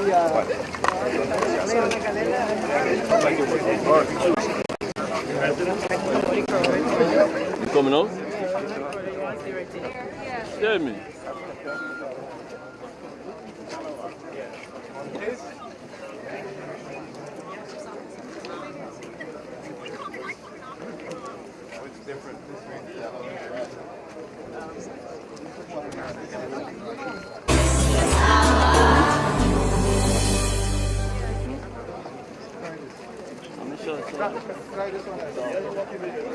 My body covered. Excellent.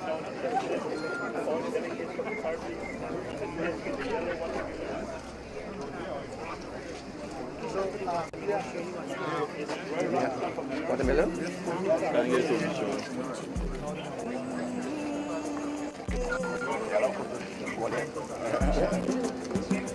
We are one Guyana, place of peace, a place of love. We are one Guyana, it's paradise, it's our world.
sugar cane.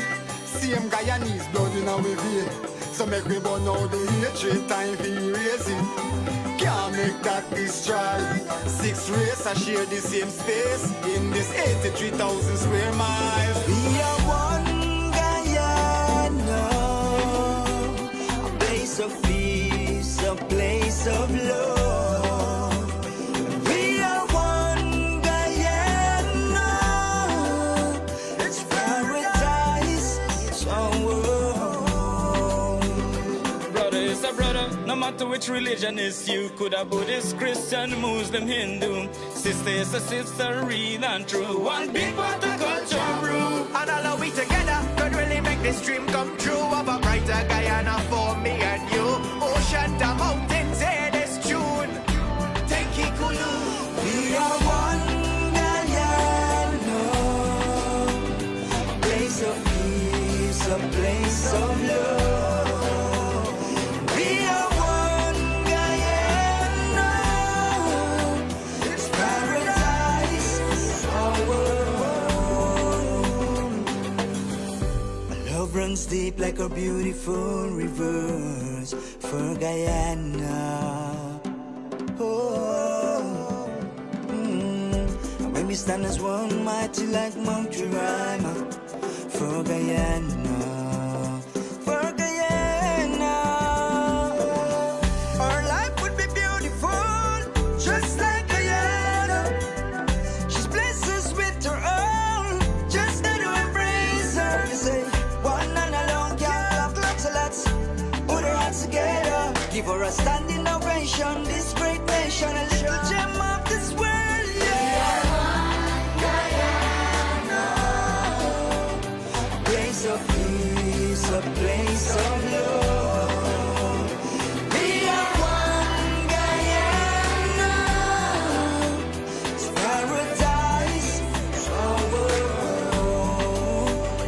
We are one Guyana, a place of peace, a place of love. We are one Guyana, it's paradise, it's our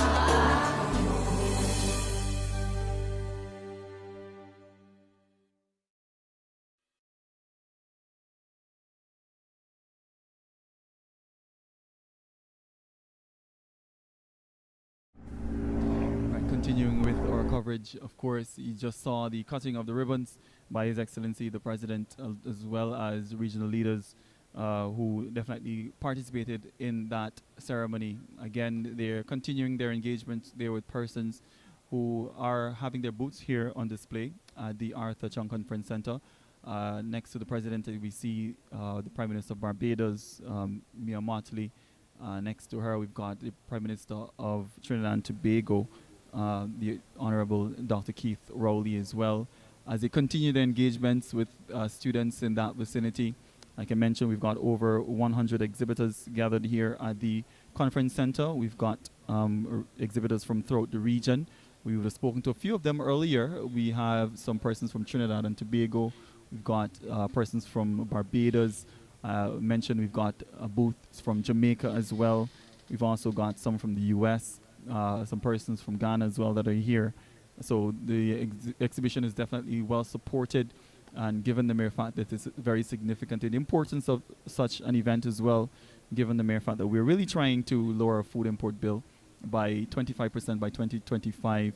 It's one of those things which the region, CARICOM in itself, sees as very, very integral in terms of us being able to do so. I had an opportunity to walk through, like I mentioned earlier, I had an opportunity to sample some of what is on display here at the Arthur Chung Conference Center. We got fruits, vegetables, we got agro-processors, we got the major companies as well in the country here doing their thing, you know, showcasing what they have to offer. And of course, everybody's looking forward to tap into opportunities that are available in agriculture here in Guyana and of course throughout the region, because integrally what we are looking to do as a region is to ensuring that even as we strive for food security, barriers which the regional leaders would have spoken about in terms of trade, those are one of the things, of course, which will come up at these the discussions in terms of the forums, how we can really put systems in place to ensure that we really ease those barriers for trade and investment throughout the region. Because if, like the Prime Ministers and the President himself would have mentioned, if we're going to be doing this, we really do need to do it now. It's not about talking anymore. We've been in so many engagements over the past years, and of course we're really looking to seriously make inroads into ensuring that as a region we can really supply ourselves with food. One of the things I must mention which stood out to me earlier is the fact Prime Minister of Barbados, Mia Mottley, when she spoke about the fact that you got about some 18 million persons here in the region, and if we're looking to feed those persons who are residing in the region, irrespective of whichever territory you're from, then of course we really do need to invest in agriculture, and of course ensure that we capitalize on those opportunities that are available. Not just the 18 million people, but of course we're allowing people to come to the Caribbean. The Caribbean is known as a tourism destination. We've got so many persons coming here as well. As relates to that, we must be able to feed those persons as well once they come into the region. I like the fact that she said that you can't have persons coming into the region and using canned stuff from outside of the region.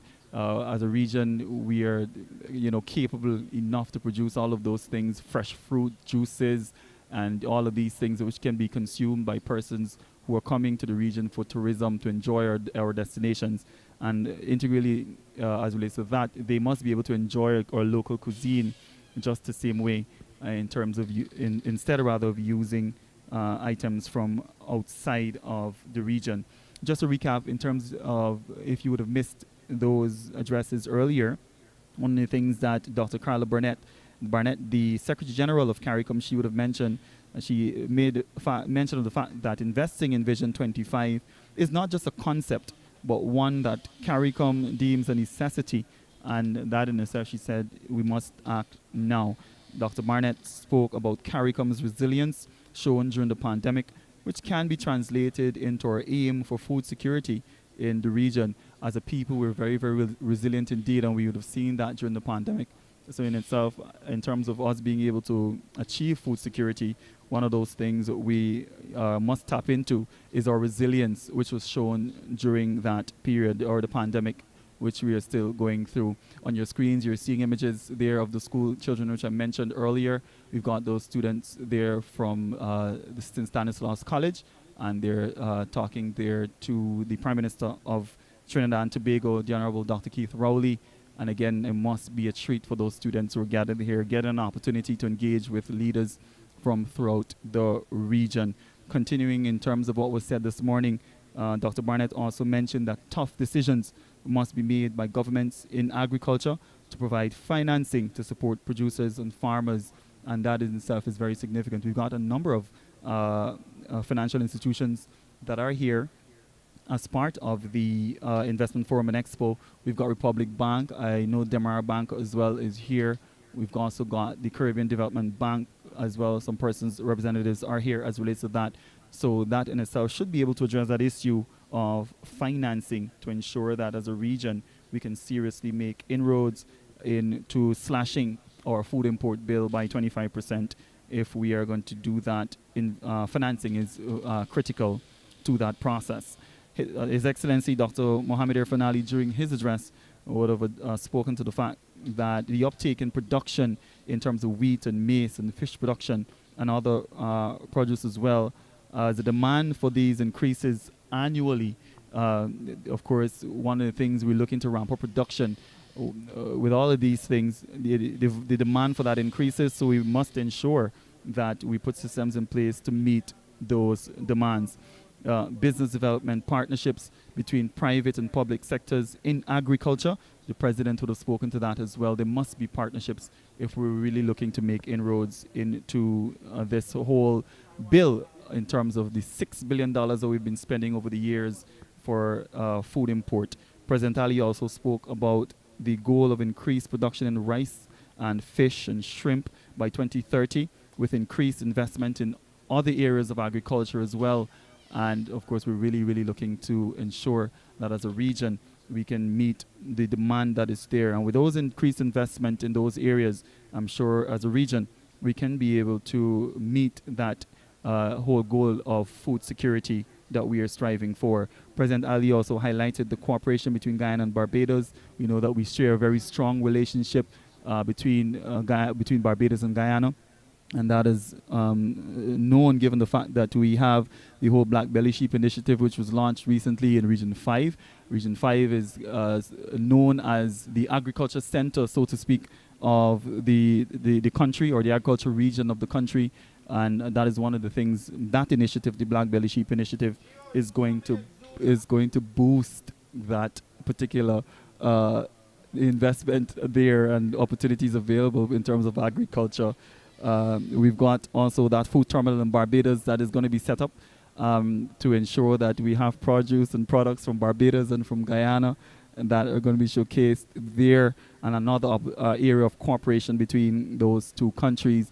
Well, one of the things I must mention is the fact that the president highlighted that a fertilizer plant will be set up here locally, and this will help to meet the demand, not just locally, but regionally as well. And I know when Dr. Rowley would have spoken earlier about that in terms of the fertilizer plant. Of course, everybody is basically looking forward to that initiative, which will benefit all countries that are involved as it relates to CARICOM. We know that the chair of CARICOM, and that is John Antonio Brasino, the Prime Minister of Belize, during his address, he spoke about the leading role President Ali is playing in CARICOM as we strive towards the goal of food security in the region. He applauded and commended Dr. Ali's vision and the initiatives shown already as we really look to tackle food security in the region. Prime Minister Brasino posited that the President's vision is realistic and is imperative for the region if we're going to be achieving food security. And it's very, very important, given John Brasino's role, the Prime Minister of Belize, given that he's the current chair of CARICOM.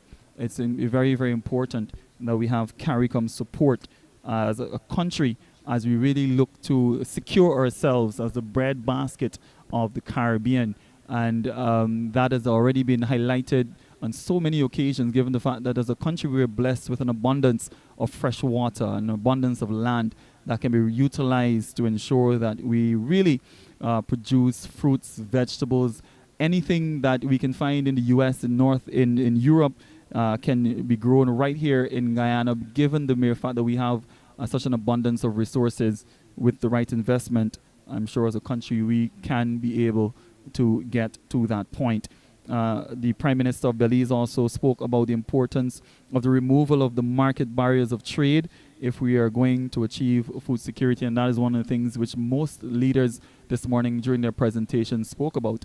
And it's very, very important. A barrier of trade cannot be allowed. If we're going to really look to tap into and capitalize on opportunities for investment in agriculture, that's one of the things which is very, very important for us to be able to remove those barriers in trade, because it's one of those things which the Prime Minister of Dominica, he would have spoken about as well during his presentation, given the fact that Dominica is known for ginger and avocado, and he would also alluded to the fact that it's easier to export those things to markets like Europe and the US, and the difficulties in doing so to countries right here in the region.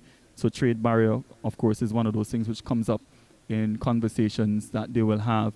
All right, again on your screens, if you're just joining us, we've just had the ribbon cutting ceremony, which officially opens up the Agri Investment Forum and Expo here. The exhibitors, which are on the parking lot of the Arthur Chung Conference Center. We've got over 100 of them, like I mentioned. We've got so many of them from throughout the region that are here. We spoke to a few of them from Trinidad and Tobago, from Barbados. There are some persons from Jamaica as well that are here, from the US. We've got Suriname that is represented here as well. We've got some companies from Africa that are here, and of course those major companies here in Guyana, as well as those now, or the startup agro-processors, so to speak, and those that have established themselves. They're right here. So if you're watching us at home and you want to come down to the Arthur Chung Conference Center, you can do so, because the exhibition has been officially opened, and you can definitely come down and capitalize on deals and steals, as we all do love. The Arthur Chung Conference Center has been transformed with lots of hard work. I must tell you, if you come here and you find some cows, or if you see some horses in the compound, don't be alarmed. It's we're talking about agriculture, and these animals are, if I can say, secured in some fancy pens which are created by the hardworking guys here. And like I said, Guyana is really blessed when it comes to an abundance of resources, and we know that we can meet the need in every single area, and not just traditional sectors. But the president would have alluded to the fact that Guyana is looking to diversify and to get into other areas that are not traditional, so to speak. We're looking at hemp production. We got the hemp legislation, which was tabled and passed in National Assembly recently. We've also got we're looking to tap into areas of soybean production. We're heading into that area as well. We got corn, and all these things are already grown. And I was surprised when I learned recently that we grow grapes here in Guyana as well. So other areas is definitely going to be tapped into. And one of the things I must tell you is a large turnout. If you're looking at us on your screens, if you are following us on radio, what I must tell you is that we've got a very, very large turnout here at the Arthur Chung Conference Center.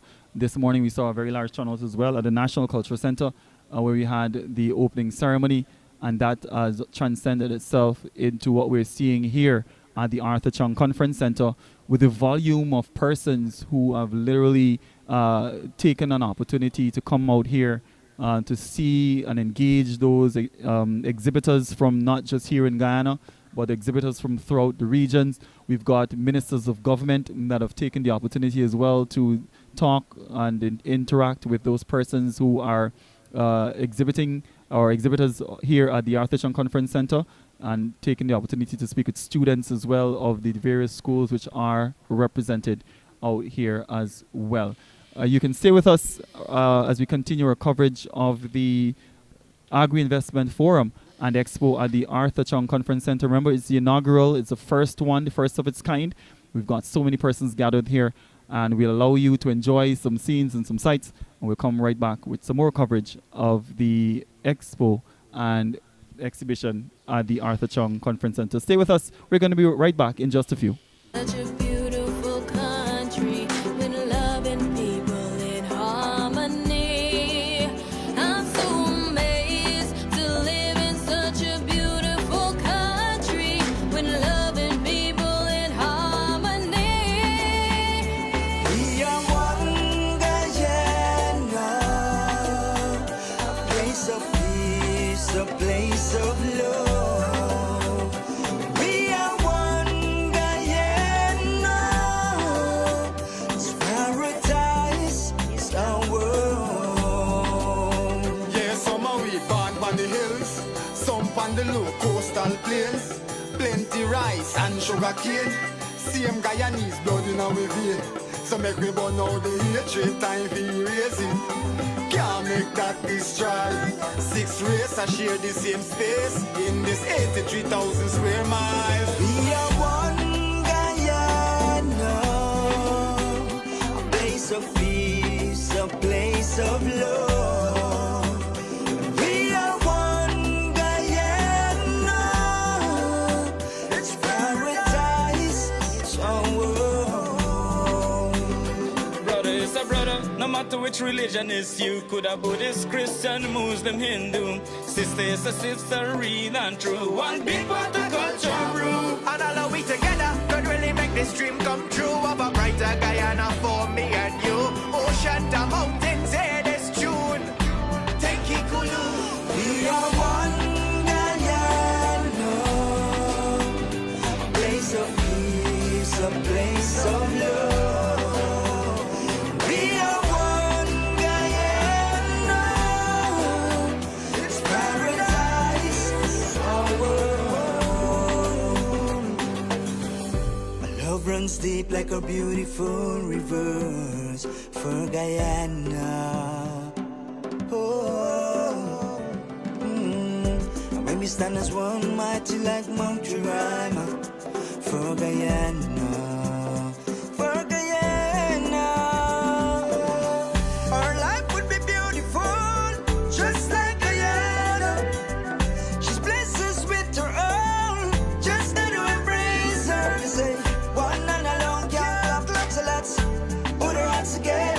Give her a standing ovation, this great nation, a little gem of this world, yeah. A place of peace, a place of love. We are one Guyana. It's paradise, it's our world. We are one Guyana. A place of peace, a place of love. We are one Guyana. It's paradise, it's our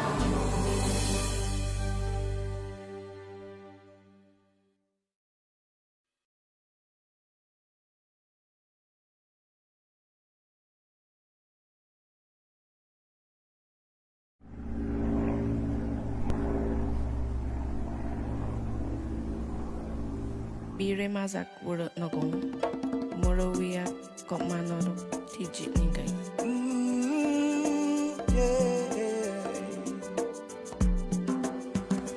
We are one Guyana, a place of peace, a place of love. We are one Guyana, it's paradise, it's our world.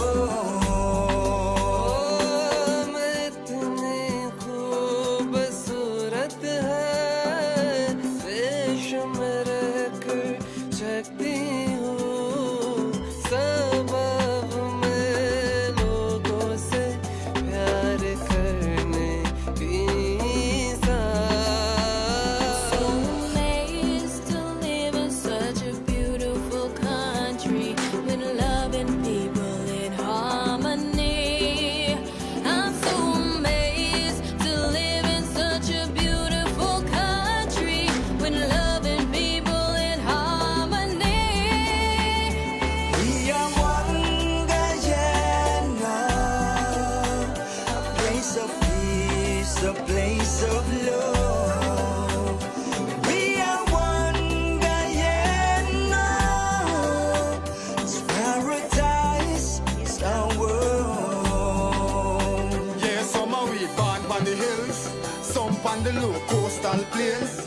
Plenty rice and sugar cane. Same Guyanese blood in our vein. So make we burn out the hatred, time for erasing. Can't make that destroy. 6 races I share the same space in this 83,000 square miles. We are one Guyana, a place of peace, a place of love. We are one Guyana, it's paradise, it's our world.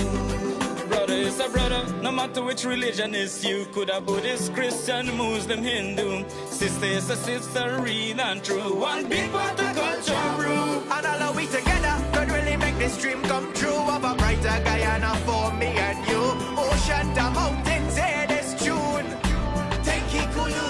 We are one Guyana, a place of peace, a place of love. We are one Guyana, it's paradise, it's our world. My love runs deep like a beautiful rivers for Guyana. Oh, and when we stand as one, mighty like Montserrat for Guyana. For Guyana, our life would be beautiful, just like Guyana. She's blessed us with her own, just need to embrace her. They say, one and alone can't clap lots of lots. Put her hands together, give her a standing ovation. This great nation, a little gem of this world, yeah. A place of peace, a place of love. We are one Guyana, it's paradise, it's our world. We are one Guyana.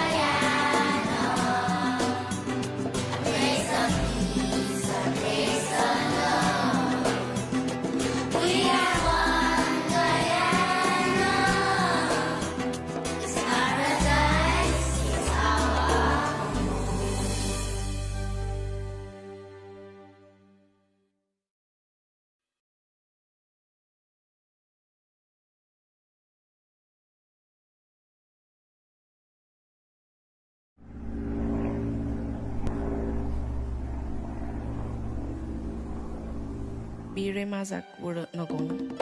Moro we are got manoro tijit ningai.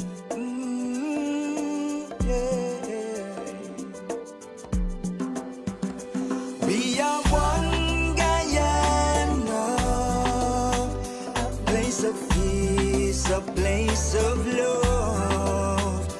We are one Guyana, it's paradise, it's our world.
The low coastal plains, plenty rice and sugar cane.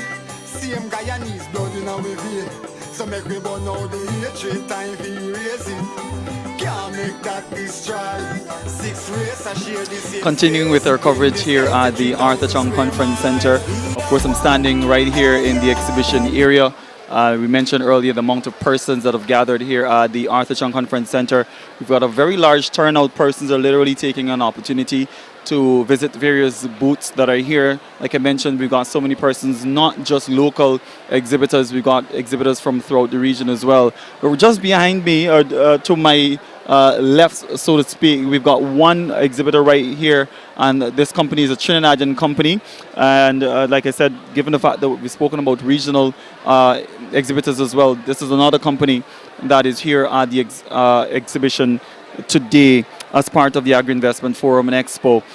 Not too far from where I'm standing, I just saw the First Lady to get an opportunity as well to visit booths, engage those persons who are in those booths as well, and definitely supporting the initiative as well. This afternoon, regional agencies are going to participate in a roundtable discussion, and we've got so many donor agencies that are going to be a part of that.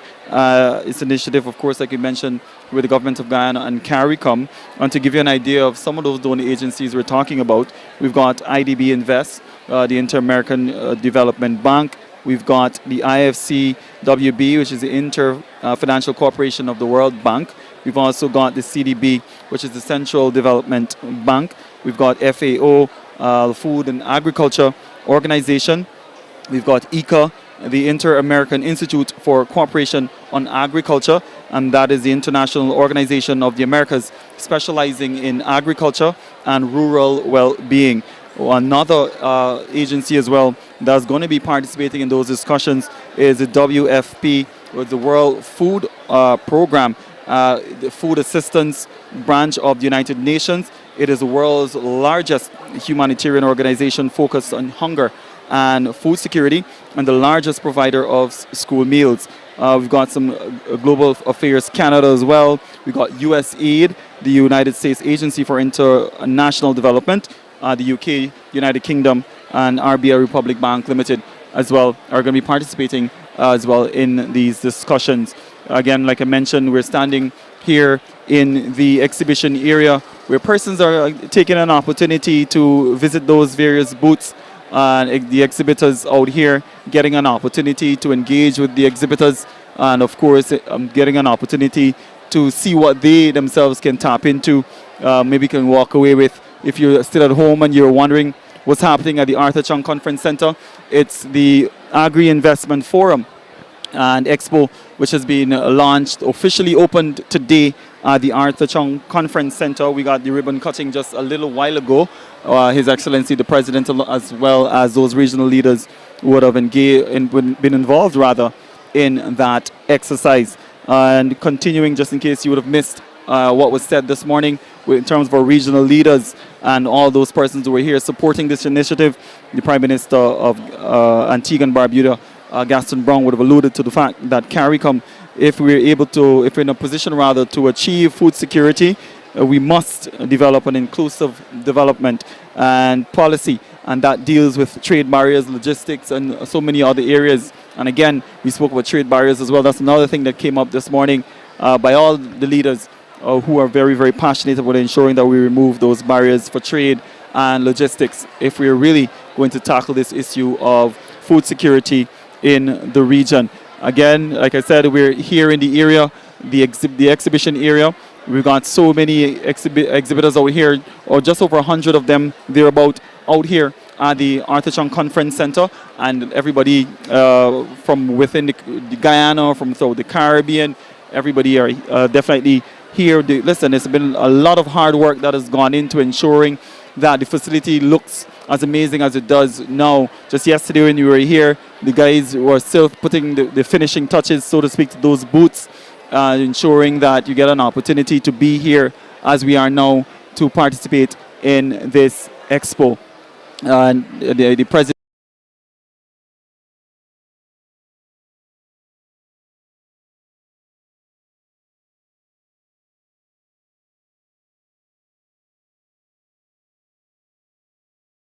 A place of peace, a place of love.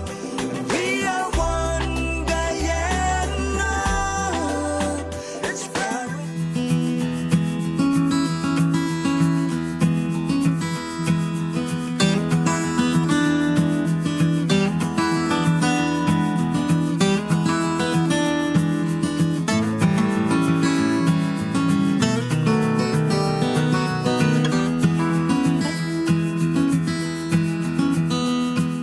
With its vast tracts of arable lands, both on its coastal plains as well as its intermediate and hinterland savannas, Guyana offers the unique opportunity for large-scale agriculture undertakings in every area of endeavor, be it crops or livestock, fisheries and aquaculture, agro-processing, and other forms of value-added production, etc. The lush tropical climate, coupled with thousands of acres of fertile, virgin lands, offer the perfect environment for sustainable agriculture. Guyana has managed to maintain... Your colleague, if we're going to bring you into the conversation, you mentioned he's from the Organization of Eastern Caribbean States. Talk to us about the importance. I know agriculture is a big thing in those islands in the OECS. We've got a lot of countries that are involved in agriculture, but talk to us from a holistic perspective in terms of CARICOM, how important it is for us as a region to be able to meet the goal that we're really looking for in terms of lowering our food import bill by 25%.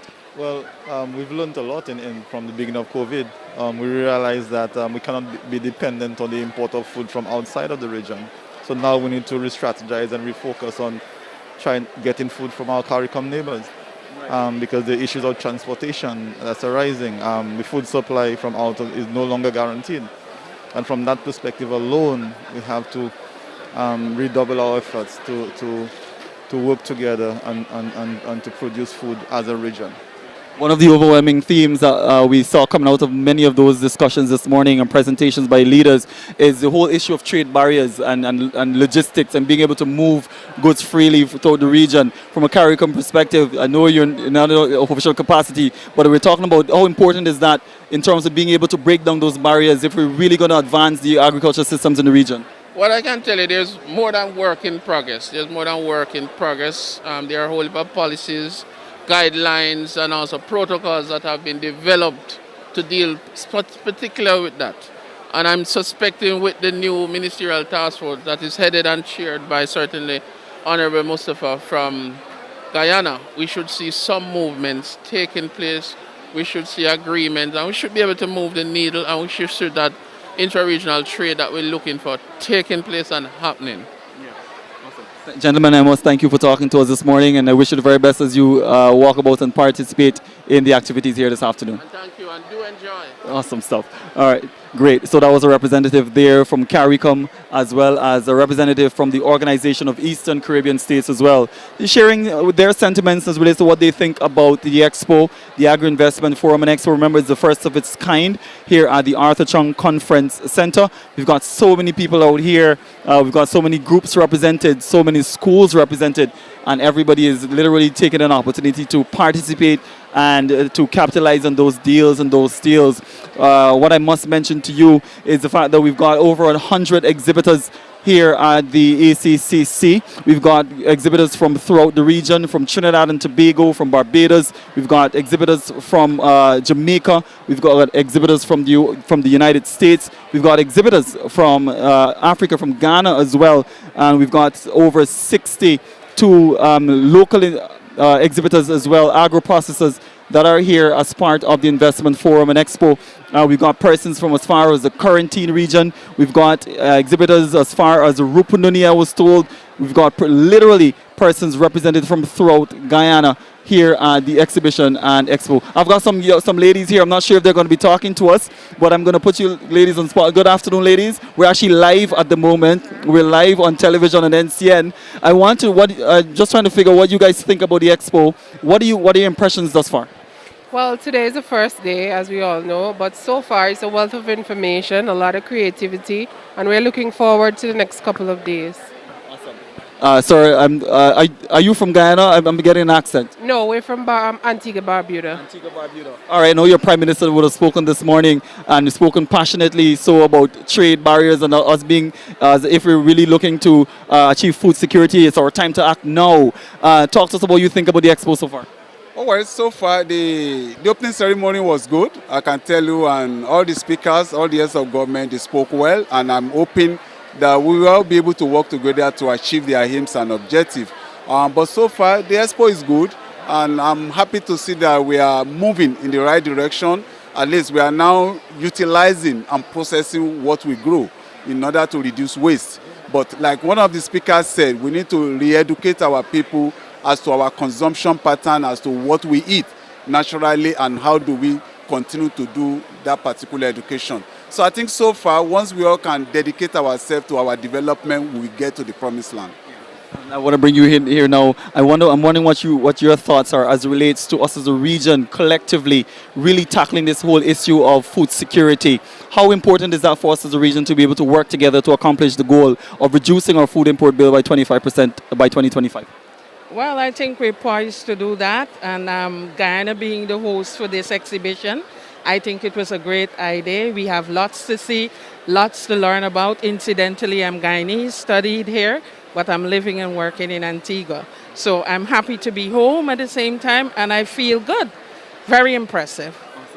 I'm putting you guys on the spot. I know you said you're Guyanese, but you're Antiguan. You've had an opportunity to sort of salivate and enjoy some of our local cuisine. What is the one thing that you have enjoyed so far? I'm gonna say the dal puri.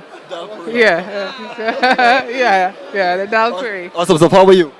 Yeah, I love the bakes. The bakes was wonderful. Wonderful. All right, you're Guyanese. What do you enjoy? Everything. I'm at home. Nice. All right, great. Thanks for talking to us. Great. Lyndon Davidson. We're actually live on TV at the moment. All right.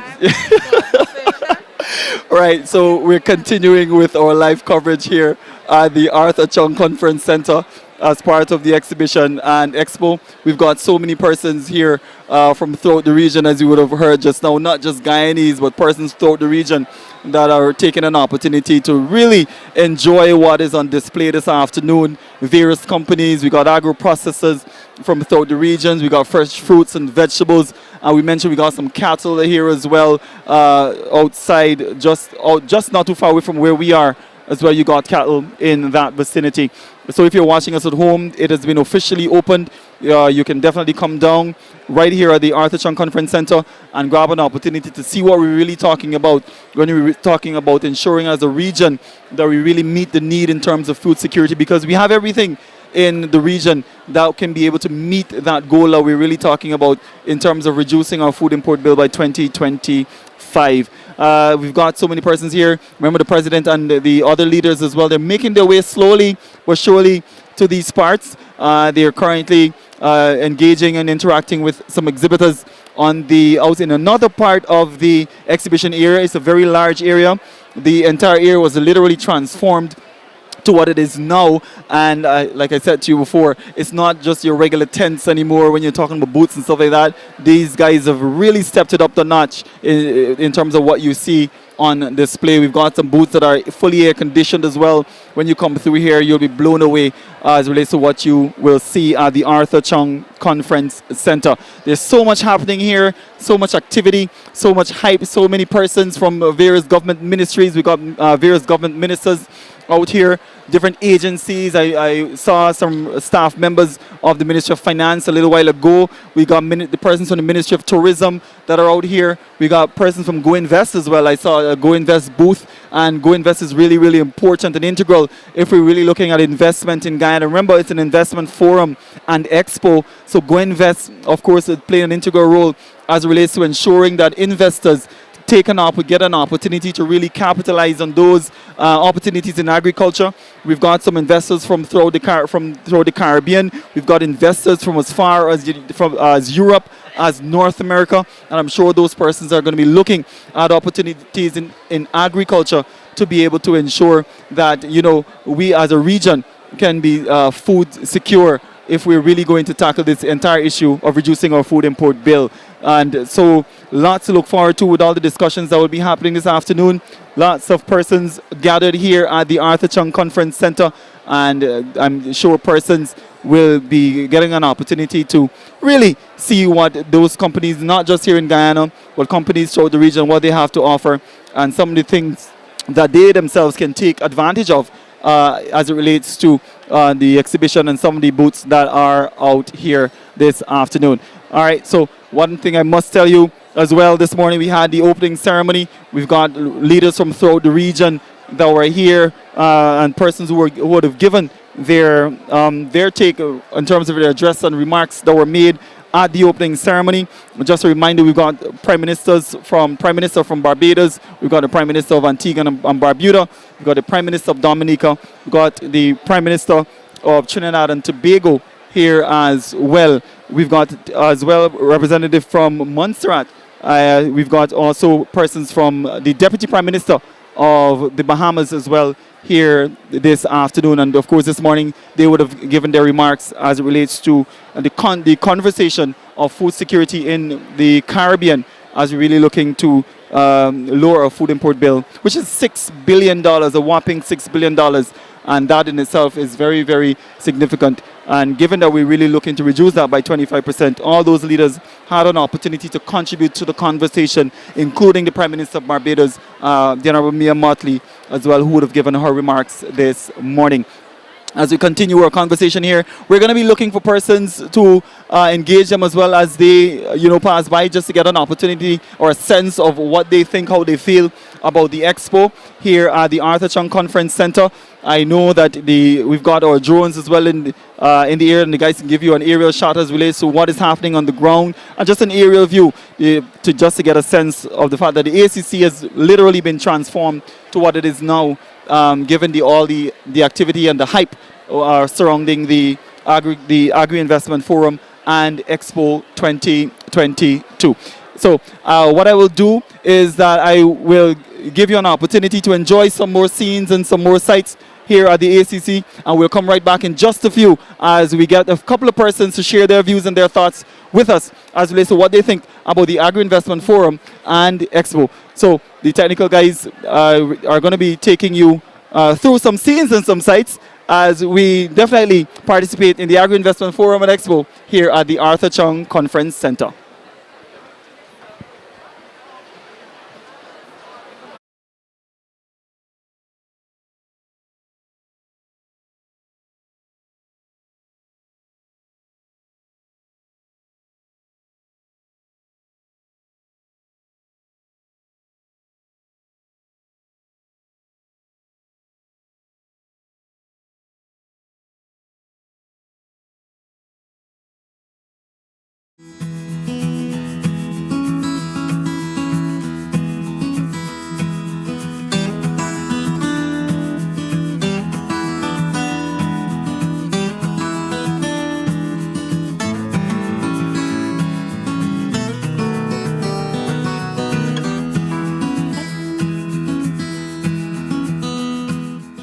With its vast tracts of arable lands, both on its coastal plains as well as its intermediate and hinterland savannas, Guyana offers the unique opportunity for large-scale agriculture undertakings in every area of endeavor, be it crops or livestock, fisheries and aquaculture, agro-processing, and other forms of value-added production, etc. The lush tropical climate, coupled with thousands of acres of fertile, virgin lands, offer the perfect environment for sustainable agriculture. Guyana has managed to maintain the status of an agriculture powerhouse across the region. Now that the government has plans to expand, investors are being invited to take advantage of all there is to offer from Guyana's very lucrative agriculture sector. Rice production has been at the helm of Guyana's agriculture sector for decades. As time passed, the government has been taking the necessary steps to ensure advances are made in the sector. Over the years, new varieties with improved qualities have been developed and put into cultivation. These varieties have been specially developed to be more resistant to pests and diseases and produce higher yields, allowing farmers to harvest more tons per acre. Guyana has also partnered with the International Institute for Cooperation on Agriculture, ICA, on the cultivation of a biofortified rice variety. Although still in the trial phase, this variety promises to be a game changer as it has a higher percentage of zinc, one of the only trace minerals considered a major player in the creation of DNA, growth of cells, building proteins, healing of damaged tissue, and supporting a healthy immune system. Once commercial production commences, this variety will attract preferential prices on the world market. Upon taking office back in 2020, the government, upon examining what were some of the main commodities being imported into Guyana and the need to make agriculture attractive to its younger population, began working on a plan in January. Guyana's head of state, President Dr. Irfaan Ali, launched the Agriculture and Innovation Entrepreneurship Program. This program targets youths from across the country and creates an enabling environment for them to cultivate high-value crops such as carrots, broccoli, and cauliflower, and utilizes climate-smart agricultural practices such as the use of shade houses. To date, 54 shade houses have been constructed. Markets for these commodities are also readily available, and the program has been extremely successful thus far. Corn and soybeans are two of the main sources of protein for animal feed. As Guyana moves forward with the development of its livestock sector, steps have been taken to be able to produce most, if not all, of the feed needed to support the sector locally by 2025. A successful project is currently underway in the Tacama Savannas in Region 10, with a local conglomerate realizing a successful harvest from its first trial. In its efforts to support this project, the government has allocated $887 million to upgrade the infrastructure, such as roads, storage, and drying facilities, to support the efforts of the investors in the intermediate savannas.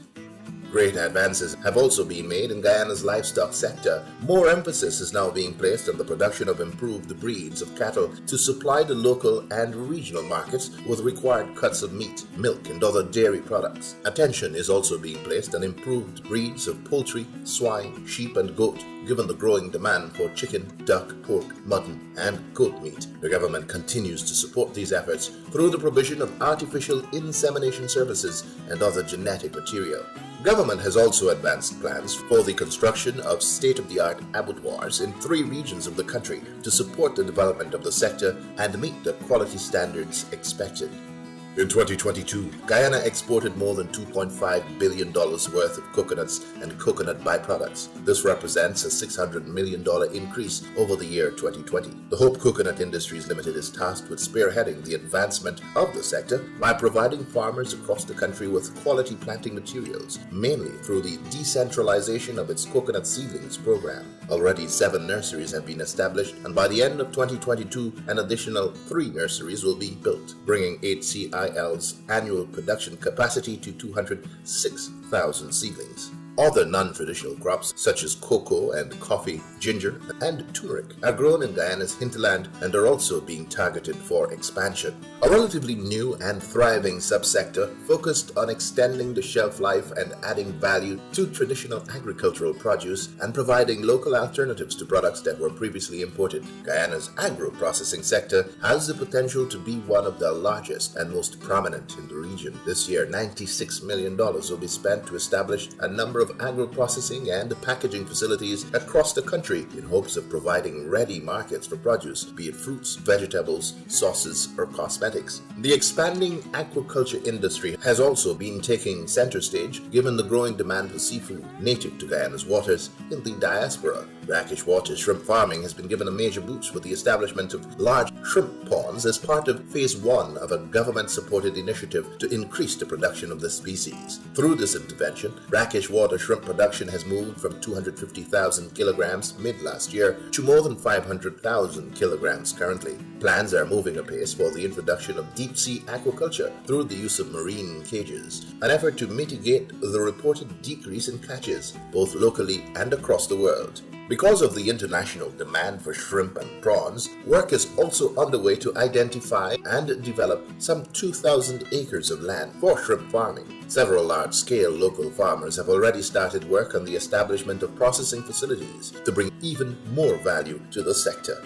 Unlike other countries in the region, Guyana continues to work towards the revitalization of its sugar industry, investing heavily in the refitting and reopening of closed sugar factories, with the aim of not only producing raw brown sugar, but going in the direction of value-added production, packaged sugar, and later refined white sugar, a lucrative opportunity for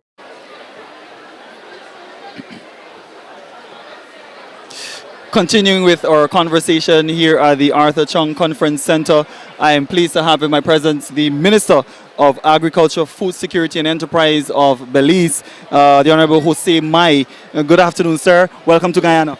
Thank you very much. I'm so happy to be here in Guyana. Awesome stuff. I'm asking this question to everybody. I'm going to put you on the spot. You've been here for a little bit. What have you enjoyed so far in terms of our cuisine? What have you had? What have you enjoyed so far? Curry and hot pepper. Curry and hot pepper. Yeah, spicy, very good. Very good. I enjoyed it, yeah. Great. This is the very first Agri-Investment Forum on Expo. This morning when your Prime Minister spoke, he spoke about the need to remove trade barriers, particularly as it relates to the Caribbean community, if we're really going to advance agriculture in the region. Talk to us about, agriculture is your role. Talk to us about how you view that particular issue in terms of trade barriers from a regional perspective, in terms of if we're really going to advance the food systems in the region. Yes, if we're going to advance agriculture trade in the region, we must remove barriers. And I say trade barriers and technical barriers to trade, because many of the Caribbean states do impose some barriers and cause problems to trade in the region. We have had our share of experience with that, and I think that if what was said today is going to be implemented, then it is a good thing, and it is definitely required. Yeah. Most of the regional leaders who spoke this morning, one of the theme of most of the messages that we heard is the mere fact that as a region, it's important that we act and act now. Is the time right for us as a region to be able to tap into those opportunities that are available in agriculture? I mean, that is your area as well, and Belize is known for agriculture. But how important it is for us as a region to be able to tap into opportunities in agriculture if we're really looking to reduce our food import bill by 25%? Well, we should have done this years ago. I mean, when one member state has to go to court or takes another member state to court because of undermining trade, then that is not brotherhood, and that has to stop. So if everything that was said this morning is implemented, then that's the way to go. But it's left to be seen, because it cannot be that as a member state you will disallow my product when it meets every single requirement, right? So I think that speeches are beautiful, but I need to see action. Belize participating in the Agri-Investment Forum and Expo, Belize being an agricultural nation as well. Agriculture is on the forefront here in Guyana for 3 days that we're going to be here. What are you looking forward to from a Minister of Agriculture perspective as it relates to some of the conversations that we'll be engaged in with the donors and agencies, particularly the World Bank? We've got ICA, all these organizations. What are you looking forward to come out of those engagements? Well, essentially, I think my objective here was to meet some of the ministers, to exchange our views, to exchange our experiences, and at the end of the day, right, we are looking for really the tariff barriers, not tariff barriers, barriers in the whole to be removed so that we can trade. If we trade within our region, our farmers are better off, our economy is better off. So I think that's what my objective is here today. If we can achieve that, then I would not have wasted my money in vain to be here. Yeah. You've had an opportunity to walk around a little bit to see some of the exhibitors here. Share your thoughts with me. What do you think about some of the things that you would have seen, some of the persons you would have spoken to as well? I saw some interesting products. I saw Edos, which I thought were Dashin, they're not. But I can see a variety of different products that we do have in Belize, but not to a great extent because of the culture. But I'm impressed with some of the root crops that I see. Yeah. I'm very impressed with that. All right. From a country-to-country perspective, Belize, again, known for agriculture. Guyana is known for agriculture. What are some of the areas that you see as a Minister of Agriculture, do you think as a country, both countries can be able to benefit and tap into, to benefit not just those two countries, but also the region? No, I think we can speak, if you look at the poultry imports into the CARICOM, millions of dollars are imported from extra-regional sources. If one CARICOM state or two CARICOM states can supply the rest of the region, it is wonderful. Again, I say beef. Much beef is imported from extra-regional sources. If we can get our CARICOM states to produce that, we're in a better position. They were talking about onions, they were talking about potatoes. We do both, onions and potatoes. So there's much that we can discuss regarding those commodities. Awesome. Listen, the conversation can go on and on, but I know you want an opportunity to continue to visit those booths. I want to thank you for taking some time this afternoon speaking to us, wishing you the very best. And I hope that you continue, even with the curry, you can try some other some delicacies. Did you have curry with roti or puri? I think it's roti they gave us. It's a tortilla, right? Yeah. Tortilla rolled up. Yeah, I ate that with the curry. It's good. Yeah. So I'm assuming you'd want some more later. Yeah, of course. All right, awesome. Thank you for talking to us. Great. That was the Minister of Agriculture, Food Security and Enterprise, the Honorable Jose Mai of Belize. Great. So we've got so many ministers of agriculture. We've got so many ministers of government from throughout the region as well here. We've got ministers from the government of Guyana, so many of them also here as well as those heads of state, like I mentioned a little while ago, that are here at the Arthur Chung Conference Center. This morning we heard the remarks from many of those persons who would have spoken about given their thoughts, particularly as it relates to the Agri-Investment Forum, advancing agriculture systems or food systems in the region, and how we can go about doing that. And that in itself is very, very important that we have so many persons here today. I've also got another representative, if I'm going to ask him to join me here. I see he's from Tacoma Gold Inc. Takama Gold Inc. Good afternoon, sir. How are you doing? Yeah, good. All right. Yeah, talk to us about what you think about the Agri-Investment Forum. So far, so good. It's now getting very populated, and everyone seems to be interested in what's happening, and it's justified because food is the most important thing in the world right now. We should be talking about. Yeah. It is certainly the most important thing that we should be talking about, indeed. But talk to us about Tacoma Gold Inc. Yeah. So Tacoma Gold Inc. Everyone is asking. So you're doing gold in Tacoma? So we are doing gold in Tacoma, but it's called corn and soybean. Because gold, you can't eat it. Yeah.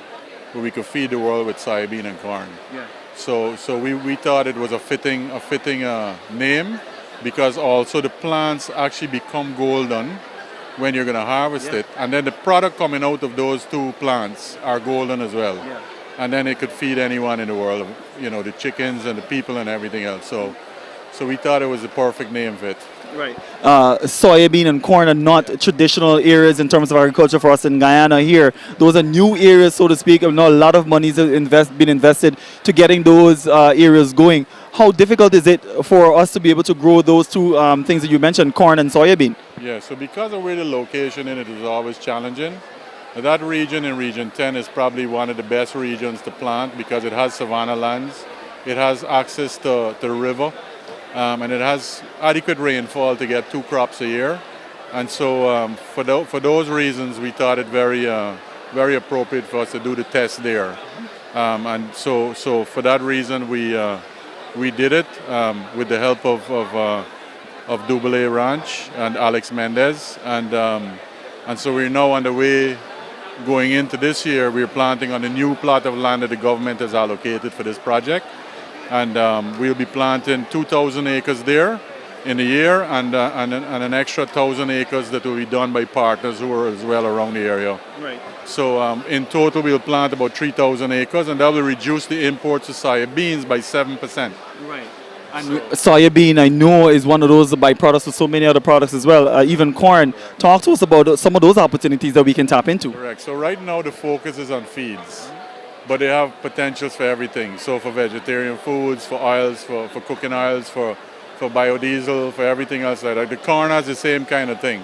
The reason why the soybean is probably the one that we need to focus on first is because soybean can be planted on virgin soils. Corn needs a little bit of improvement in soils before it could be planted properly. And as well, we have rice. So all the years we've had rice, we didn't necessarily need to focus on a carbohydrate input. But now the rice prices in the world have gotten so high that even for us to get the byproduct to keep the prices down on feeds, we have to look in a different direction. And the government gave us this opportunity, and we said yes, and here we are. Right. You know. I know that with this investment forum and expo, there's so many opportunities that can be derived from your participation here. What are you looking forward to the most to come out of these the exhibition and forum that would benefit your company? Well, I think that the forum highlights to us, the producers, the significance of our industry. So whether we're in livestock or in crops or in further processing or wherever, it highlights it. It shows us that the politicians in the Caribbean also see it as important. A lot of people don't necessarily focus on food unless there's a shortage. As Prime Minister Motley said, whenever there's a glut, no one checks on you. You know, and we got to make sure that we do further processing and added value so that there's nothing like a word like glut.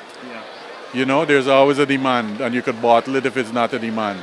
You know, so for those reasons, I think that it also says to us that we have a responsibility and a challenge as producers and manufacturers, that also the politicians see us as being the people who will do the job to make what they have said become a reality.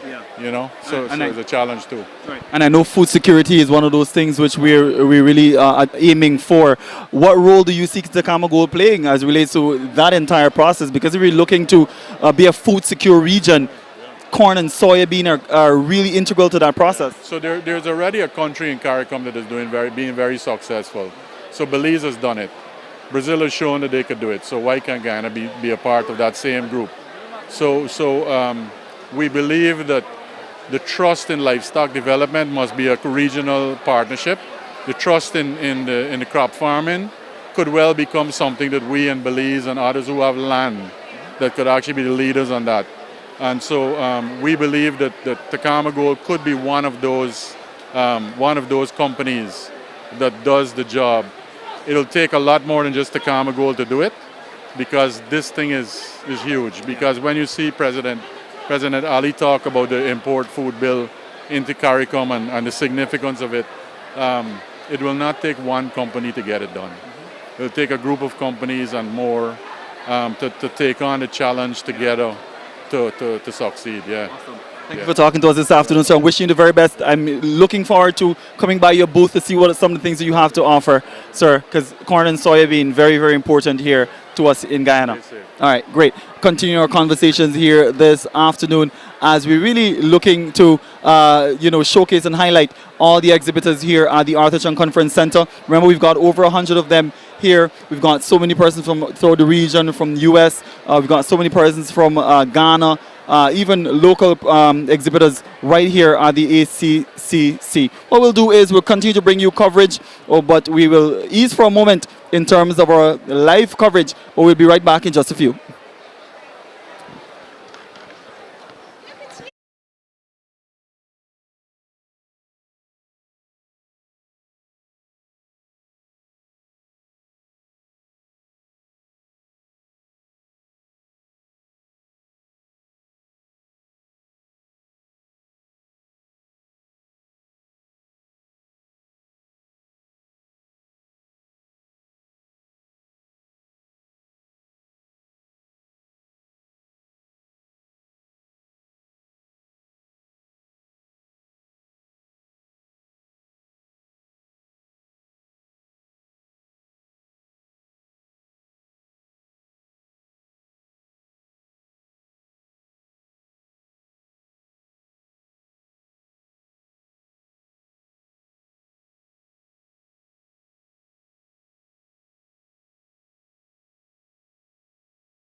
Brother is a brother, no matter which religion is you. Could a Buddhist, Christian, Muslim, Hindu. Sister is a sister, real and true. One big part of culture brew. And all of we together could really make this dream come true of a brighter Guyana for me and you. Ocean to mountains, hear this tune. Take it cool. We are one Guyana, a place of peace, a place of love. We are one Guyana, it's paradise, our world. My love runs deep like a beautiful rivers for Guyana. Oh, and when we stand as one, mighty like Mount Jerima, for Guyana, for Guyana. Our life would be beautiful, just like Guyana. She's blessed us with her own, just got to embrace her. They say one and alone can't clap lots of lots. Put her hands together, give her a standing ovation. This great nation, a little gem of this world.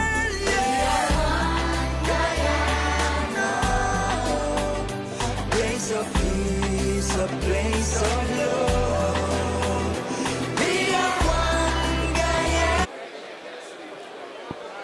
Continue with our coverage here at the Arthur Chung Conference Center. Of course, we're talking about the Agri Investment Forum and Expo. And one thing I must tell you is the traffic has really gotten busy here. When we started off, we got persons which were literally streaming through here. We've got so many persons that are in the vicinity at the moment. Given the mere fact that His Excellency the President is not too far away from here, he's currently visiting booths as well. Just a little while ago, the Vice President, the Honorable Dr. Bart Jagdio, would have come through here as well, get an opportunity to interact with those exhibitors and of course persons who are coming through. Again, if you're looking at home and you're watching us at home, encouraging you to come down here at the Arthur Chung Conference Center, given the mere fact that the exhibition has already been opened.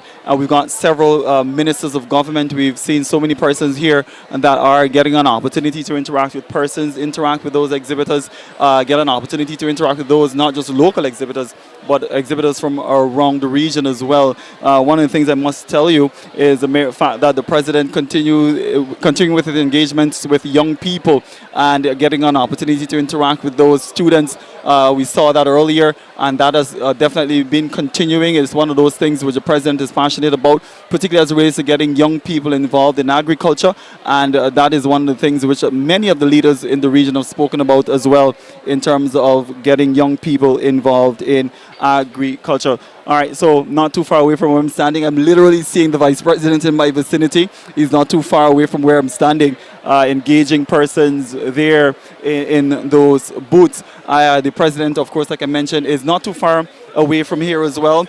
I had an opportunity to move together, to walk through the booths here, and I saw a booth with Ministry of Agriculture. I spoke to one of the young ladies, and she told me one of the things that many persons, particularly those persons from throughout the region, have been interested in is the fact that we've got the coconut plants, and persons have been trying to find out, you know, how they go about breeding those plants. Is one of the things which have really resonated with those persons who were here at the Expo, visiting the Ministry of Agriculture's booth, and that in itself it seems to be like an attraction for those persons. So persons are getting an opportunity to interact with persons in different booths, like I said, different exhibitors that are represented here. Remember, we're talking about over 100 exhibitors.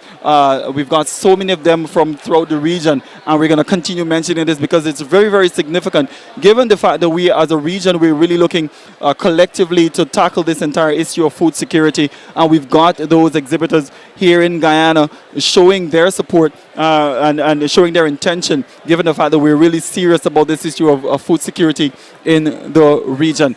As we continue our engagements, I see I've got a minister here, and she was literally trying to avoid us. I missed you. There is so much going on here. It's mind-blowing. Yeah. You know, I was part of a small part in helping to put this together and spending time with the delegation and so on. But the Ministry of Agriculture and the government of Guyana has just exceeded expectations. Yeah. This is Absolutely, and there goes the Attorney General cutting across the live broadcast. But I feel very proud. Yeah. I feel very proud. I feel very honored to be here to welcome the foreign delegations who are here, and I am enjoying looking at their faces and seeing just pure amazement and amusement on their faces. That they're so excited to see what Guyana has to offer. One of the things which we note from this morning's engagement with all the remarks that we've heard is that many of the leaders would have touted and hailed the president, given the fact that it's the president's initiative and the fact that as a region, if we're looking to be serious when it comes to food security, really tackling this entire issue of food security, President Ali's initiative is paramount and important to getting us to that place. Oh, we're serious. We are very serious. We are serious about every single thing that we are doing and that we promised the people that we would do. So this is just the latest example of the president's vision and plans coming to reality, and we want to come on board. We are one single market and economy, and you heard that in the presentations this morning from the different heads who are here, and we are ready to work with them. We are ready to sit with them and to really take stock of exactly what needs to be done. This is beyond song bites. This is not about song bites anymore. It's not about self-sustainability anymore. We have to look at each other, look at ourselves as part of the bigger CARICOM Caribbean community. And each member state has something that the other one has to offer. So we just have to sit down and find a way to collaborate, to get this done, to itemize what needs to be done, to go through that list. And I think one of the biggest challenges is and you heard it today, highlighted by several heads, the transport issue, logistics. That has always been a major problem in the Caribbean, not only for agriculture and for trade, but even for tourism. It's cheaper and easier to fly all the way to North America than it is to visit some of the Caribbean islands and the Caribbean countries. So this is something that we have to fix. Nobody's going to fix it for us. We have to fix it for ourselves and among ourselves. Yeah. So we're serious. We're ready to go. I know that Guyana, we're positioning ourselves as it relates to agriculture and positioning ourselves as the breadbasket of the Caribbean once again. How important is it particularly for you? I mean, you're talking about us as a government being very, very serious in terms of this entire issue of food security. But how important is it for us as a country to position ourselves where we can tap into even those non-traditional sectors as well? Right, and we have said that. We are an emerging oil and gas economy. But you hardly hear us talking about oil and gas because we know that is not sustainable. That is not our future. Our future is in all of our traditional sectors.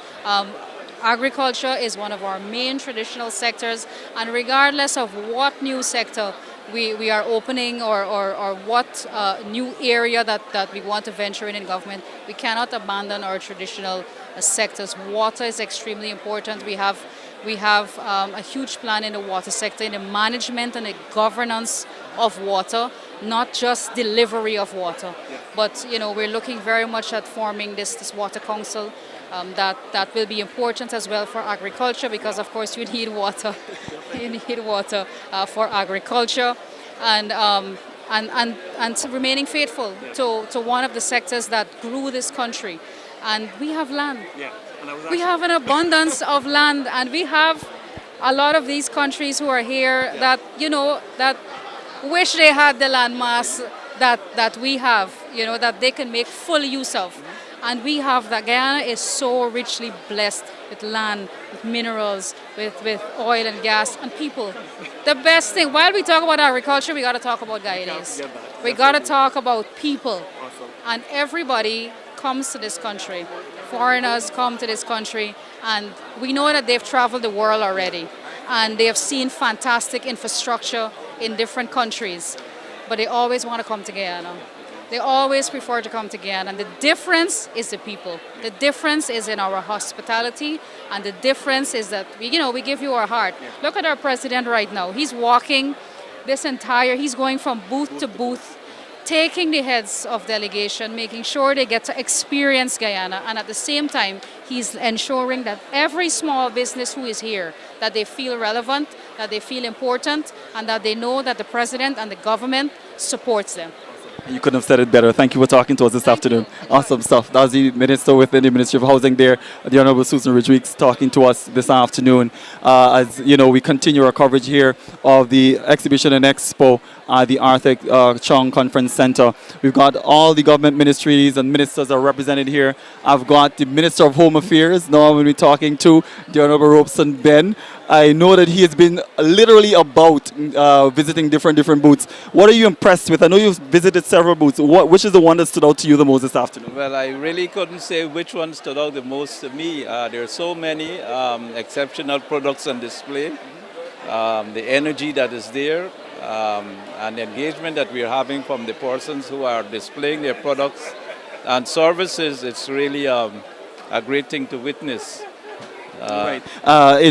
Listen, agriculture is, so to speak, our bread basket or backbone, so to speak, here in the Caribbean. With all the things that we've heard this morning, and everybody is talking about breaking down the barriers of trade, we're talking about food security. How important is it? Because at the end of the day, security is important as well when it comes to those issues in terms of securing people's farms, their businesses, and that everything if we're looking to attract investors to Guyana. How important is your role as relates to that process? Well, as Minister of Home Affairs and responsible for security in Guyana, of course, the question of security of farms, security of farmers, and infrastructure related to farming is extremely important. So we have that role. Principally too, in the discussion, what was flagged for me in the presentations was the question raised about prairie larceny, which is indeed a big problem in Guyana too, and something which we have to work harder to bring better control on. So I think that is a significant issue that was raised, that one that is current, and one which we need to get on top of better, much better. I know with all the investors that we're seeing here, all the exhibitors that are here this afternoon as well, everybody's looking to tap into opportunities available in Guyana. As a Guyanese, I'm taking off your minister hat now. As a Guyanese, how proud are you this afternoon of what your government has been able to accomplish, and as a people we've been able to accomplish? Well, I'm particularly impressed by what the farmers, by what people are bringing from their farms and in respect of their services, that we have upped our game in respect of these things, the quality of products and the way we explain the services which are provided is a great encouragement to all of us. Of course, I would like to say that we continue to have to work at ensuring the safety of farmers and the farming estates. And of course, when everything else goes, when the minerals go, temporarily even for some of us, and the oil eventually goes, farming and food have to remain if we're going to remain alive and civilized. Awesome. So thank you for talking to us this afternoon, Minister. That's the Minister of Home Affairs there, the Honorable Robeson Ben. Getting an opportunity to interact with persons here at the Arthur Chung Conference Center, and I know this as you continue to engage persons, I'm sure you're going to find something that you love. I love the fruits and the plants. My mother's people grew rice in Belize, and we keep plants and stuff in our homes, in our yards, and so on still. So there's an enduring interest there. Thank you so much, Minister. All right. Great. That was the Minister of Home Affairs there, the Honorable Robeson Ben, talking to us. Security in farming and in terms of farming and agriculture is important as well. And the Minister, with increased investment and increased opportunities here in Guyana, it means that you'll have many more persons that will be setting up shop here in Guyana. So the Minister's job becomes increasingly important as well, given that we're talking about national security. Continuing with our coverage here, just in case you're now joining us, we are here for the launch, for the opening rather, of the Agri Investment Forum and Expo. We saw the official opening this morning. We've had that at the National Culture Center, and then we had the ribbon cutting just a little while ago with the president. We've had several heads of government in the region as well present there, participating in that ceremony, which officially opens up the way for you who are watching us at home to come on down to the Arthur Chung Conference Center to get an opportunity to interact with businesses, exhibitors. Remember, we're talking about over 100 of them. We're talking about exhibitors from around the region. We're talking about exhibitors locally as well, some 60 plus exhibitors locally. We've got several of them from Trinidad and Tobago. We've got exhibitors from Barbados, Jamaica, We've got exhibitors from the US. We got exhibitors from Ghana and other countries as well. So literally at the Arthur Chung Conference Center, we've got a barrage of people. Everybody has literally converged here at the Arthur Chung Conference Center to ensure as a region we're able to really tackle this issue of food security, highlighting and showcasing what we're capable of producing and ensuring that the investors that are here, that they see the true potential of what we can do as a region, and of course invest in those areas when it comes to trade and food security as well. Persons are continuing to get an opportunity to walk about, to visit various booths and stuff like that. Like I said, the president and the vice president are not too far away. They're just some in our vicinity. And we heard from the minister within the Ministry of Housing and Water, as Susan Rajik's talking to us about the president literally going booth to booth, interacting with people, talking to every person who he meets,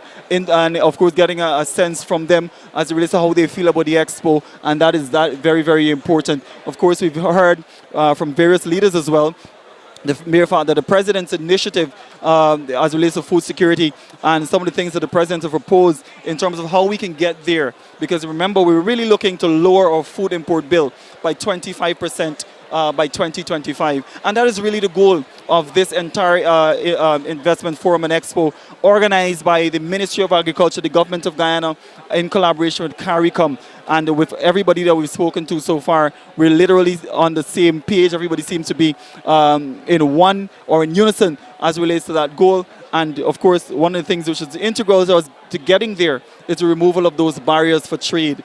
That is very, very important. We've heard that, and that's a conversation that will continue. Logistics is another problem that we have to deal with as CARICOM, as we're really looking to advance the CSME, which really opens up all those opportunities for investment and for trade, as we've been talking about.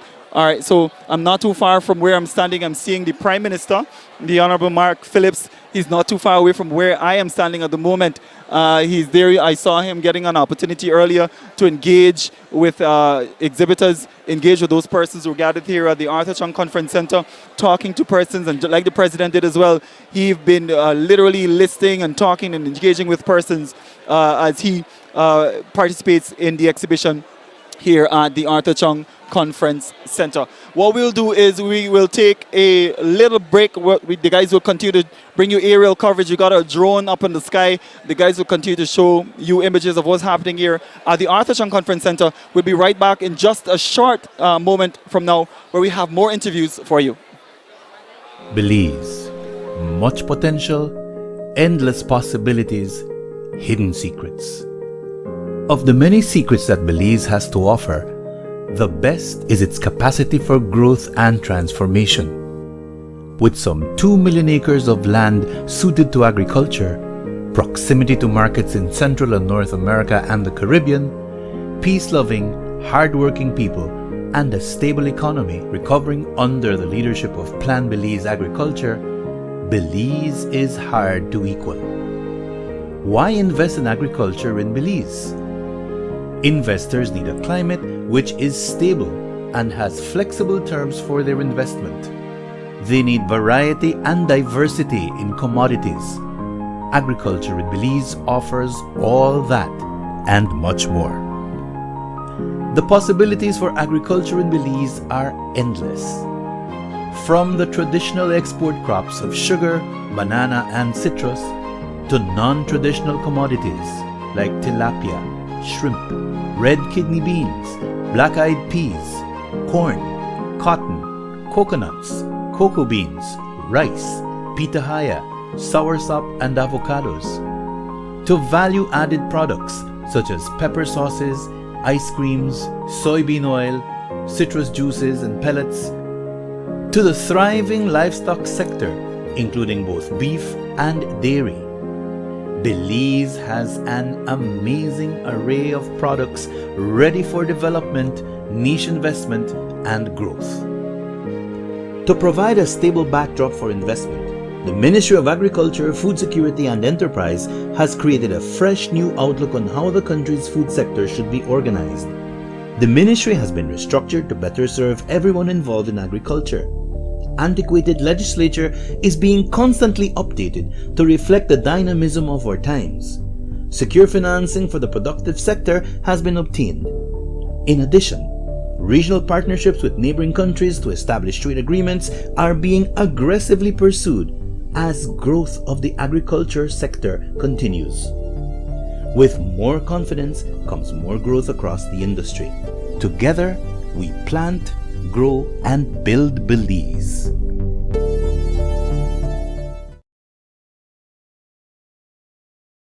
Nature has a way of healing people. It's one of the reasons people come here. And that's something we should be proud of.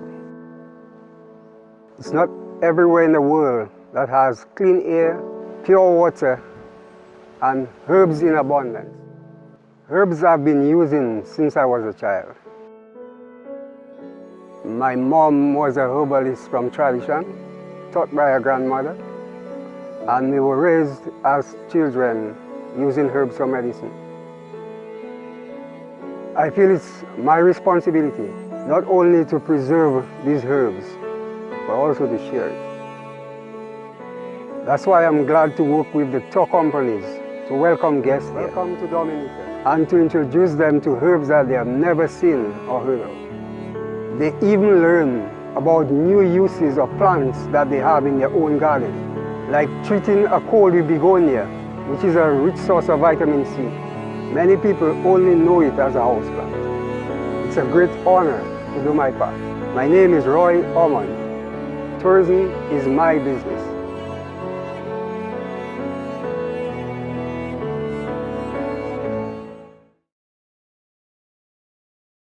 I believe in the natural order of things. I believe in the harmony of things. You know, in everything we do, we have to keep it natural.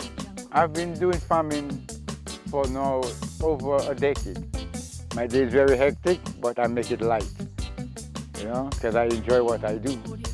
I enjoy producing the best quality goods and to make sure that the people that receive it, they receive the best that they can ever get. Right from the farm, everything that I grow, I process them back into the farm so that the same things that grow in the farm is what protects the farm. Tourism is my business. You know, it's not just dealing with the foreigners that come in, but it's preparing those things that when they come, they can feel and taste the difference in coming to this exotic island. And it starts with the farmer, because we provide the things that they eat, that they taste, that they drink. I believe in my heart that it's my responsibility to provide quality. My name is Tony Alves, and tourism is my business. I love the freedom when I'm out there. Simply put, the worries from shore, none of that out there. And it's my daily bread. I learned it from my dad. My dad is one of the senior guys here who catch the biggest fish around here. And he's top with the red snappers. It's a family thing. I'm the only one fishing right now in the family. Just keeping it going. I enjoy bringing them up, man. Sometimes you have a yellowfin tuna, 400 pounds. Man, let me tell you, that's just a joy out there. I enjoy going out there and just holding the big fish. I don't lift weights, I lift fish. The morning of my fishing trip, I would get up, make a little spiced tea. Then I come down here.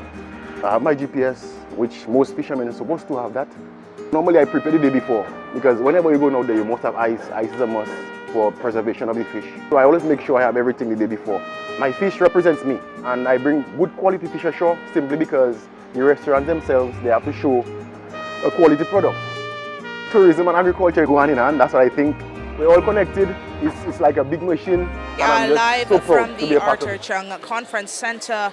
The exhibition has officially been declared open for the Agri Investment Forum and Expo. A number of ministers of government, members of the foreign delegation led by prime ministers of 8 other member states of CARICOM are perusing the exhibition area, including our president, His Excellency Dr. Mohammed Irfan Ali, stopping just a bird's view away from us and ensuring that he gets a little of what's happening in terms of participants, not just locally but regionally and internationally as well. Stopping for a photo op under the Low Carbon Development Strategy 2030 booth. And persons are very excited to have a word with His Excellency to explain what their mission here is today. Of course, he knows all of that, but more in details, and to explain how much this event means to them, the impact it will have, and so forth. Many persons are still headed here to Liliendal to witness the exhibition, and so we encourage you to take note of all the traffic diversions that are in place as a result of the Expo.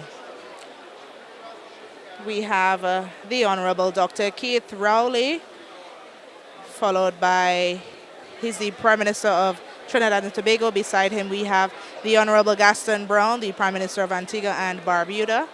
We have the Chairman of the Caribbean Community and the other heads of state stopping by to see what low carbon development strategy by 2030 is about, and His Excellency is explaining his vision behind the strategy and what it aims to do for Guyana and at large the world.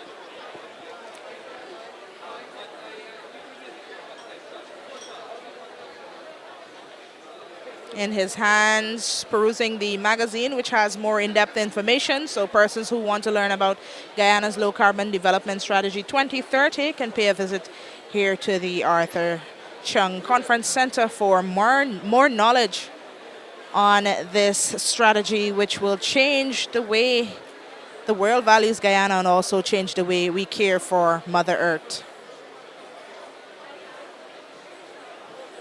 We will be providing live updates throughout the course of the afternoon. The expo is expected to conclude at around 7 p.m., but make sure you stay tuned to NCN for coverage of the Agri, Investment Forum and Expo. I was privileged to be part of the ceremonial opening ceremony this morning at the National Cultural Center, along with Christopher Holder, who experienced all the proceedings. We heard from the heads of government and what they're passionate about in terms of reducing that figure of $6 billion US, which is what the region imports annually. Reducing that by 25% is their mission, and so they'll be looking at strategies, coming up with solutions to various challenges, and working towards that common goal as a region. Guyana being the host nation of this inaugural investment forum and expo means we can look forward to seeing the action being put in for the rest of the year, as well as the continuation of the expo in years to come. It's a great networking opportunity for many persons. We see the Honorable Mia Motley joining the other heads at the Guyana Low Carbon Development Strategy 2030 booth for a little information about the strategy, as well as photo opportunity with the team. And so our Minister of Agriculture, the Honorable Zulfikar Mustafa, guiding them and leading the way as they make their way around.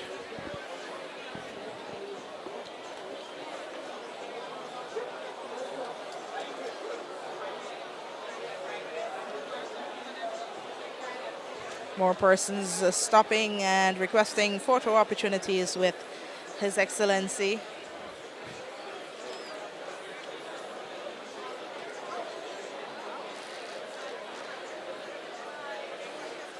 And so far, what I can say from the auditorium here at the back of the Arthur Chung Conference Center, we've got just about 4 lanes of booths.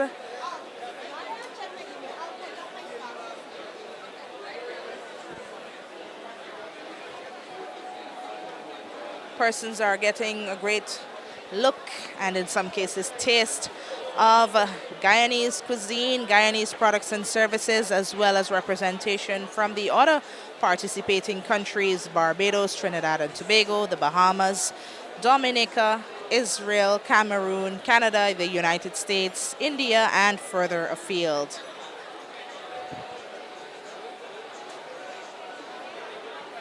We're expecting the launch of Stabrook Online Marketplace in just a few moments, which will be happening inside of the building. But before that, there is much to peruse here at the Arthur Chung Conference Center, and so we encourage you to stay tuned to our broadcast, there are a lot of displays pertaining to the GLDA, NARI, GSA, and all of the agricultural sub-entities, as well as representation here from all the major banks in Guyana, Demerara Bank, GBTI, Republic Bank. We've got the government information entities, which fall under the Office of the Prime Minister. NCN has a booth here as well as DPI, and a number of media operatives and entities from Guyana, as well as the visiting team who are covering the respective prime ministers and ministers of agriculture, still walking around here in the main auditorium for the Agri Investment Forum and Expo.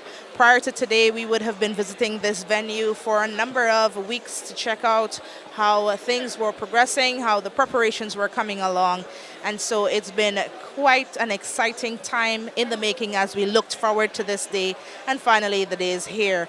The Expo continues tomorrow and on Saturday, so you can be sure to see and hear updates from us from 14 hours in the afternoon up until 19 hours. I'm Anadia. Do stay tuned as we continue to provide you with those updates. And for those persons who are listening further afield in our CARICOM sister states, good afternoon to you. We trust that you're enjoying every bit of what you experience, and we know that you would have loved to be here to participate, but nevertheless, we're sharing most of what's happening here. Later on in the evening, we will also be providing you with more in-depth information about the participants and the various booths on display, what are the services and products they offer, how they can take part in reducing the region's import bill.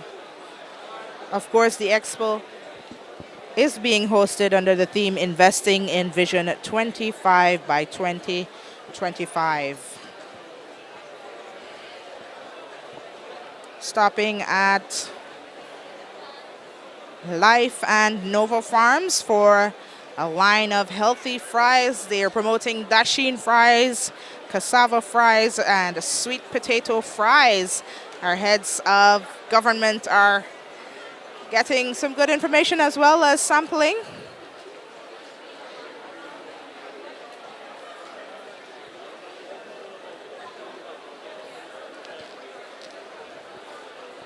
And even for Guyanese, it's interesting to hear about dasheen fries and sweet potato fries. Most of us may know about cassava and plantain. Venturing into the unknown is part of what this investment forum and expo encourages. We've also got a number of stakeholders and partners who are here to give support and to transform businesses and farms to the next level. We spoke to a Trinidadian delegation who are interested in ensuring that Guyanese are well abreast, are brought abreast with technological developments which can assist them in agriculture so that we can practice sustainable agriculture as we work towards improvements. Stay with us. We'll be back with more coverage of the Agri Investment Forum and Expo live from the Arthur Chung Conference Center. The environment is precious, it means a lot to us. The environment is precious, protection is a must. Let's hear it so we can share it. Protect it and don't neglect it. For us to survive, it must stay alive. A country lush and green, litter free and clean. Let's hear it so we can share it. Protect it and don't neglect it. For us to survive, it must stay alive. A country lush and green, litter free and clean. Get on board right from the start. Everyone must play a part. Sandy beaches are the best. Only here the Oriole nest. Protect it, don't neglect it.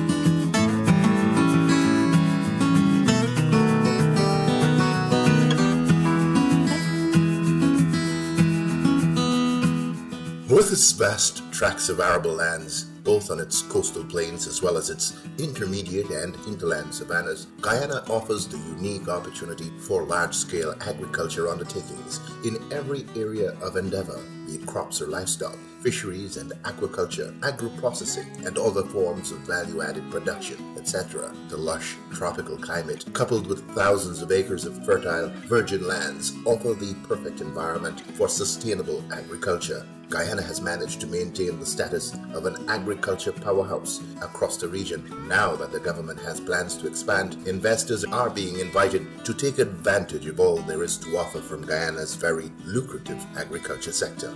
Rice production has been at the helm of Guyana's agriculture sector for decades. As time passed, the government has been taking the necessary steps to ensure advances are made in the sector. Over the years, new varieties with improved qualities have been developed and put into cultivation. These varieties have been specially developed to be more resistant to pests and diseases and produce higher yields, allowing farmers to harvest more tons per acre. Guyana has also partnered with the International Institute for Cooperation on Agriculture, ICA, on the cultivation of a biofortified rice variety. Although still in the trial phase, this variety promises to be a game changer as it has a higher percentage of zinc, one of the only trace minerals considered a major player in the creation of DNA, growth of cells, building proteins, healing of damaged tissue, and supporting a healthy immune system. Once commercial production commences, this variety will attract preferential prices on the world market.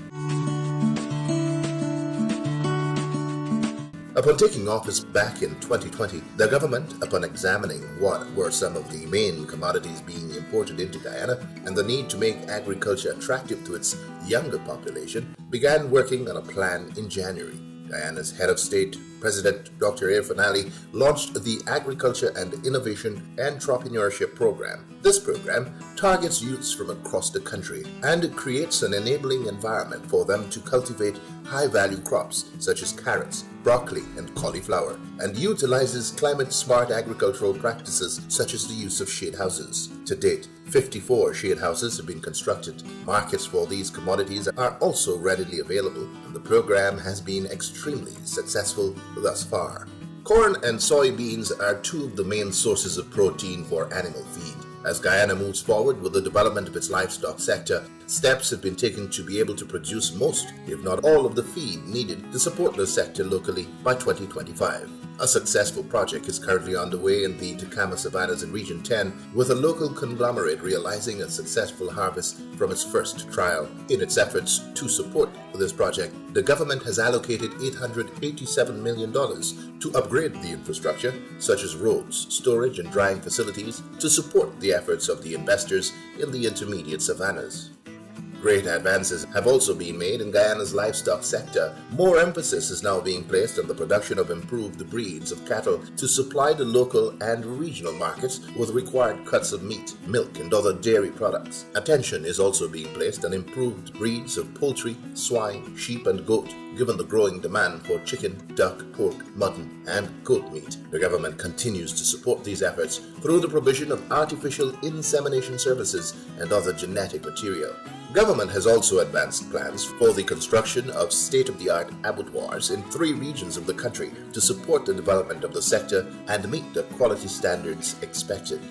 In 2022, Guyana exported more than $2.5 billion worth of coconuts and coconut byproducts. This represents a $600 million increase over the year 2020. The Hope Coconut Industries Limited is tasked with spearheading the advancement of the sector by providing farmers across the country with quality planting materials, mainly through the decentralization of its coconut seedlings program. Already 7 nurseries have been established, and by the end of 2022, an additional 3 nurseries will be built, bringing HCIL's annual production capacity to 206,000 seedlings. Other non-traditional crops such as cocoa and coffee, ginger, and turmeric are grown in Guyana's hinterland and are also being targeted for expansion. A relatively new and thriving subsector focused on extending the shelf life and adding value to traditional agricultural produce and providing local alternatives to products that were previously imported. Guyana's agro-processing sector has the potential to be one of the largest and most prominent in the region. This year, $96 million will be spent to establish a number of of agro-processing and packaging facilities across the country in hopes of providing ready markets for produce, be it fruits, vegetables, sauces, or cosmetics. The expanding aquaculture industry has also been taking center stage given the growing demand for seafood native to Guyana's waters in the diaspora. Brackish water shrimp farming has been given a major boost with the establishment of large shrimp ponds as part of Phase 1 of a government-supported initiative to increase the production of this species. Through this intervention, brackish water shrimp production has moved from 250,000 kilograms mid-last year to more than 500,000 kilograms currently.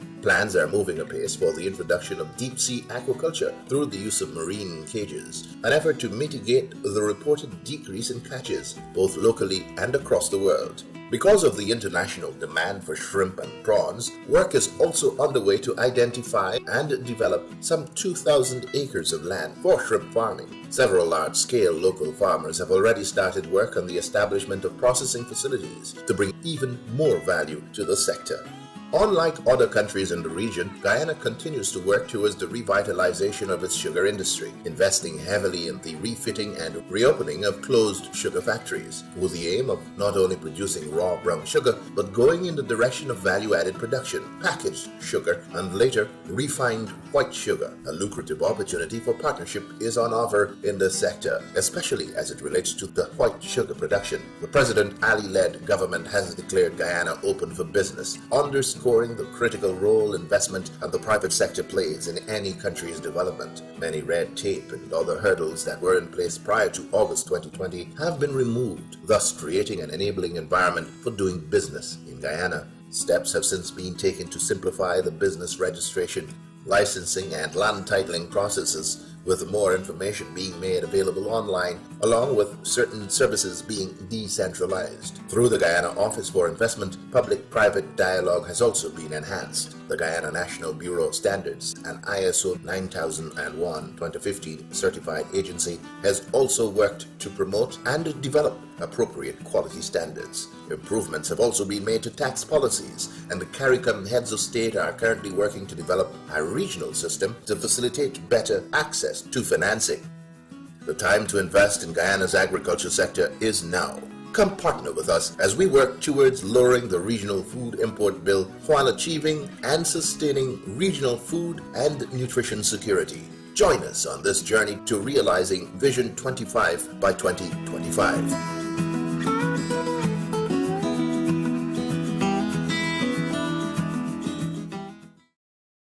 The environment is precious, it means a lot to us. The environment is precious, protection is a must. Let's hear it, so we can share it. Protect it, and don't neglect it. For us to survive, it must stay alive. A country lush and green, litter free and clean. Let's hear it, so we can share it. Protect it, and don't neglect it. For us to survive, it must stay alive. A country lush and green, litter free and clean. Get on board right from the start, everyone must play a part. Sandy beaches are the best, only here the Oreo. Grab the fork, get the hoe, link up the family and come let it go. Roll, well, eat well, live well, right here in Bim. Yes! Roll, well, eat well, live well, right here in Bim.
you think about it, food is life. That's why people come to Dominica. They don't only come for the waterfall or the scenery or the views, but it's the flavor. Sometimes it is just what they can taste. The flavors that we have here, you can't find anywhere in the world. They are truly unique. I've been in business 17 years, and I see so many guests come and go. My business is to put a smile on their face and something good in their belly. Everything we serve here is local.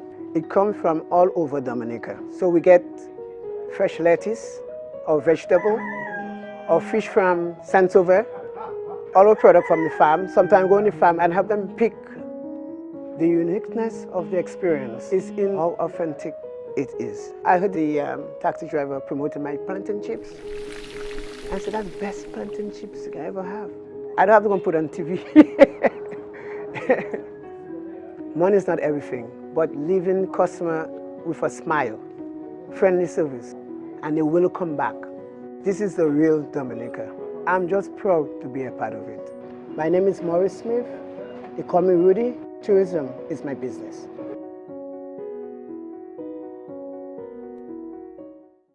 Belize. Much potential, endless possibilities, hidden secrets.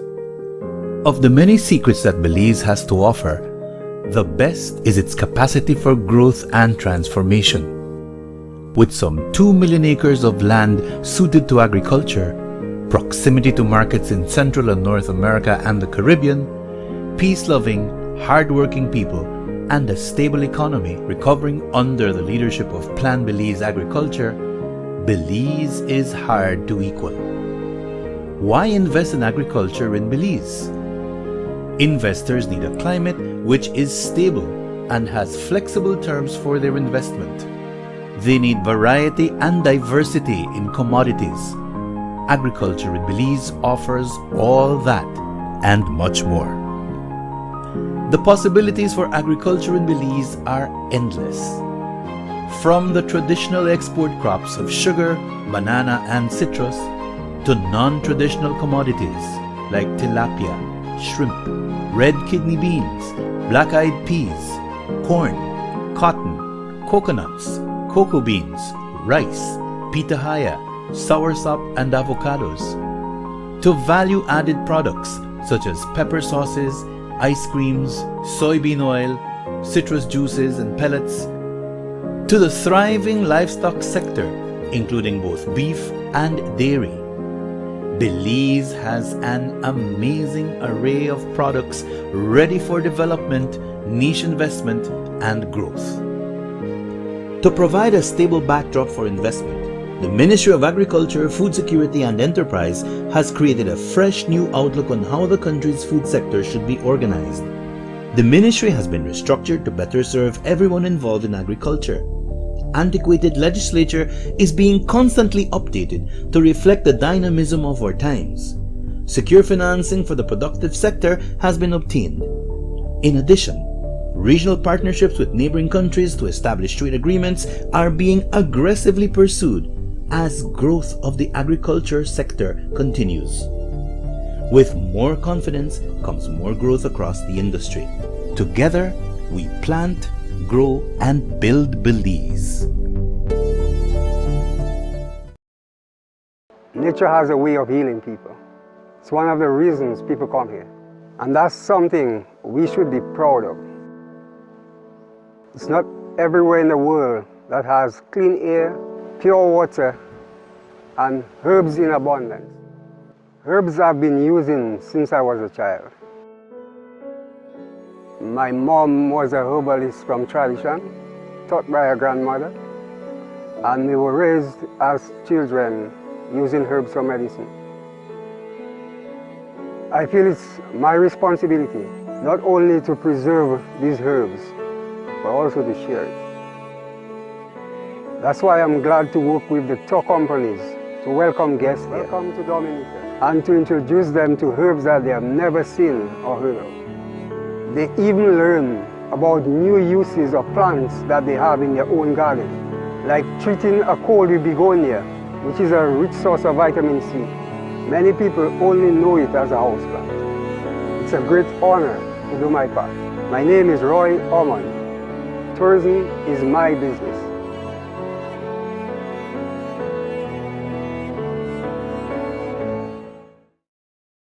I believe in the natural order of things. I believe in the harmony of things. You know, in everything we do, we have to keep it natural. I've been doing farming for now over a decade.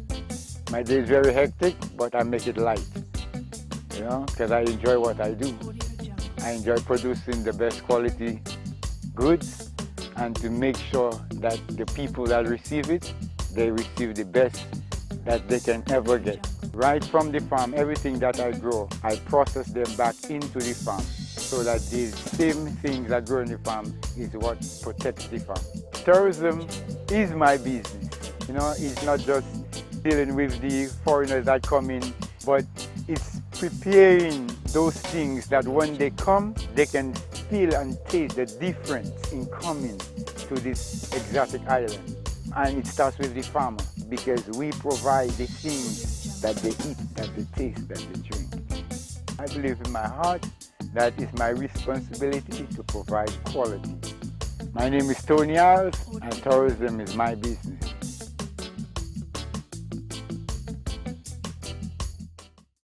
I love the freedom when I'm out there. Simply put, the worries from shore, none of that out there. And it's my daily bread. I learned it from my dad. My dad is one of the senior guys here who catch the biggest fish around here. And he's top with the red snappers. It's a family thing. I'm the only one fishing right now in the family. Just keeping it going. I enjoy bringing them up, man. Sometimes we have a yellowfin tuna, 400 pounds. Man, let me tell you, that's just a joy out there. I enjoy going out there and just holding the big fish. I don't lift weights, I lift fish. The morning of my fishing trip, I would get up, make a little spice tea. Then I come down here. I have my GPS, which most fishermen are supposed to have that. Normally I prepare the day before, because whenever you're going out there, you must have ice. Ice is a must for preservation of the fish. So I always make sure I have everything the day before. My fish represents me, and I bring good quality fish ashore simply because the restaurants themselves, they have to show a quality product. Tourism and agriculture go hand in hand. That's what I think. We're all connected. It's like a big machine, and I'm just so proud to be a part of it. My name is Brandon Carlisle, and tourism is my business.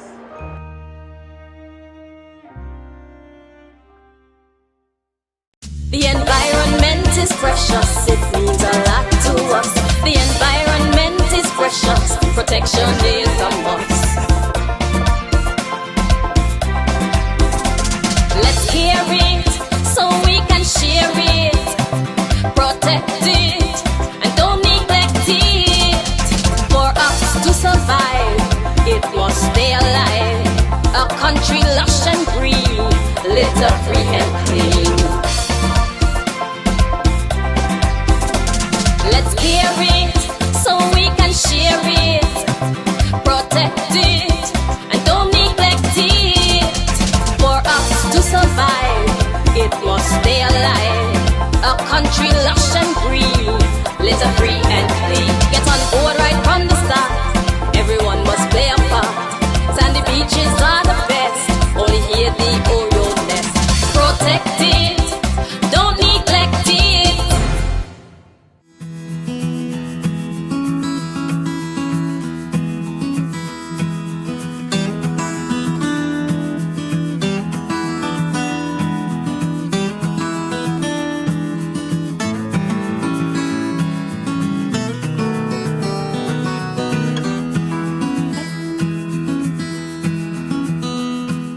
With its vast tracts of arable lands, both on its coastal plains as well as its intermediate and hinterland savannas, Guyana offers the unique opportunity for large-scale agriculture undertakings in every area of endeavor, be it crops or livestock, fisheries and aquaculture, agro-processing, and other forms of value-added production, etc. The lush tropical climate, coupled with thousands of acres of fertile virgin lands, offer the perfect environment for sustainable agriculture. Guyana has managed to maintain the status of an agriculture powerhouse across the region. Now that the government has plans to expand, investors are being invited to take advantage of all there is to offer from Guyana's very lucrative agriculture sector.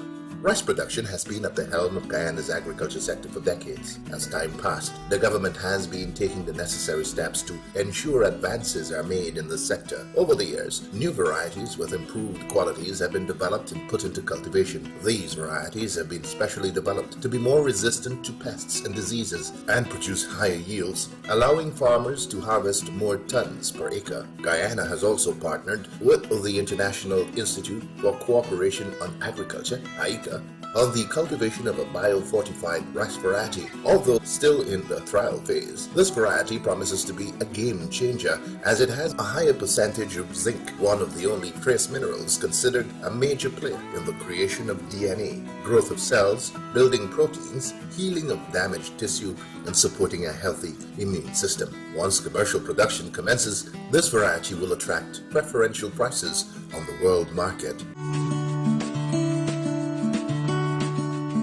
Upon taking office back in 2020, the government, upon examining what were some of the main commodities being imported into Guyana and the need to make agriculture attractive to its younger population, began working on a plan in January.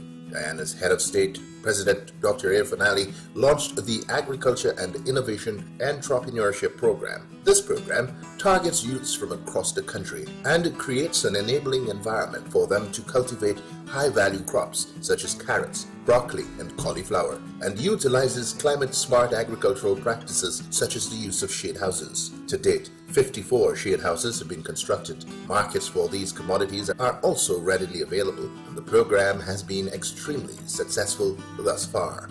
Corn and soybeans are two of the main sources of protein for animal feed. As Guyana moves forward with the development of its livestock sector, steps have been taken to be able to produce most, if not all, of the feed needed to support the sector locally by 2025.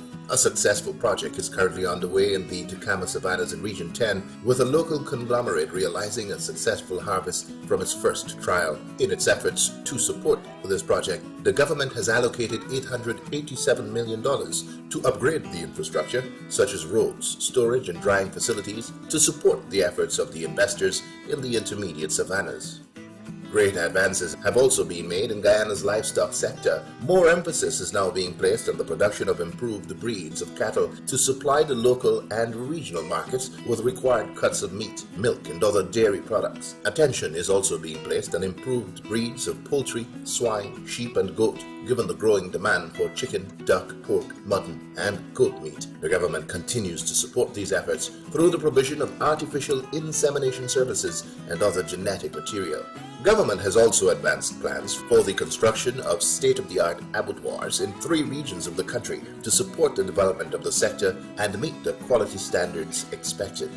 In 2022, Guyana exported more than $2.5 billion worth of coconuts and coconut byproducts. This represents a $600 million increase over the year 2020. The Hope Coconut Industries Limited is tasked with spearheading the advancement of the sector by providing farmers across the country with quality planting materials, mainly through the decentralization of its coconut seedlings program. Already 7 nurseries have been established, and by the end of 2022, an additional 3 nurseries will be built, bringing HCIL's annual production capacity to 206,000 seedlings. Other non-traditional crops such as cocoa and coffee, ginger, and turmeric are grown in Guyana's hinterland and are also being targeted for expansion. A relatively new and thriving subsector focused on extending the shelf life and adding value to traditional agricultural produce and providing local alternatives to products that were previously imported. Guyana's agro-processing sector has the potential to be one of the largest and most prominent in the region. This year, $96 million will be spent to establish a number of agro-processing and packaging facilities across the country in hopes of providing ready markets for produce, be it fruits, vegetables, sauces, or cosmetics. The expanding aquaculture industry has also been taking center stage given the growing demand for seafood native to Guyana's waters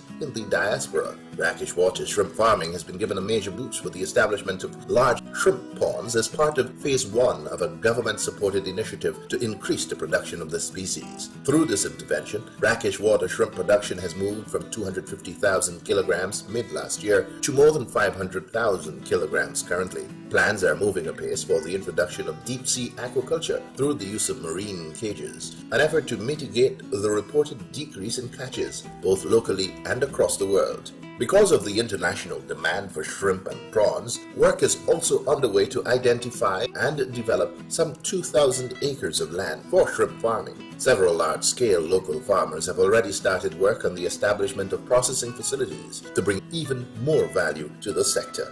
Unlike other countries in the region, Guyana continues to work towards the revitalization of its sugar industry, investing heavily in the refitting and reopening of closed sugar factories, with the aim of not only producing raw brown sugar, but going in the direction of value-added production, packaged sugar, and later refined white sugar. A lucrative opportunity for partnership is on offer in the sector, especially as it relates to the white sugar production. The President Ali-led government has declared Guyana open for business, underscoring the critical role investment and the private sector plays in any country's development. Many red tape and other hurdles that were in place prior to August 2020 have been removed, thus creating an enabling environment for doing business in Guyana. Steps have since been taken to simplify the business registration, licensing, and land titling processes, with more information being made available online, along with certain services being decentralized. Through the Guyana Office for Investment, public-private dialogue has also been enhanced. The Guyana National Bureau of Standards, an ISO 9001-2015 certified agency,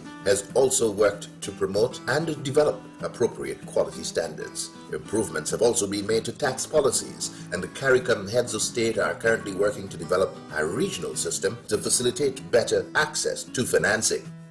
The time to invest in Guyana's agriculture sector is now.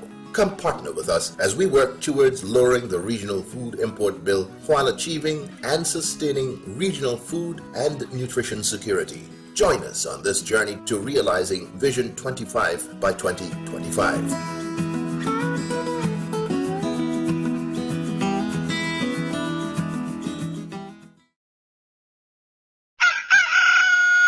Grab the fork, get the hoe, link up the family and come let it go. Roll well, eat well, live well, right here in Bim. Yes! Roll well, eat well, live well, right here in Bim.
Bire mazak wuro nogong moro wia kok manoro tiji ningai.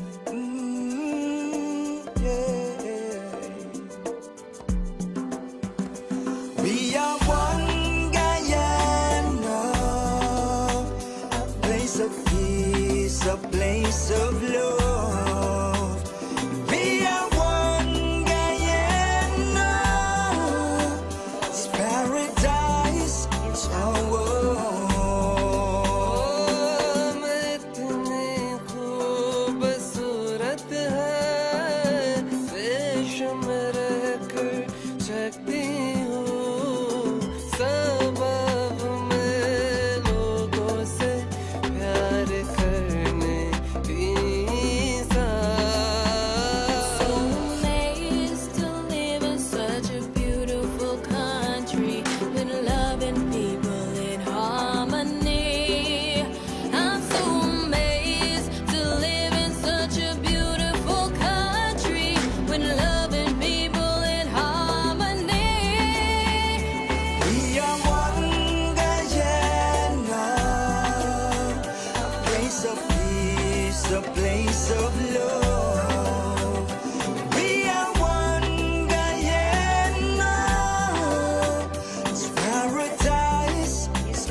The low coastal plains, plenty rice and sugar cane.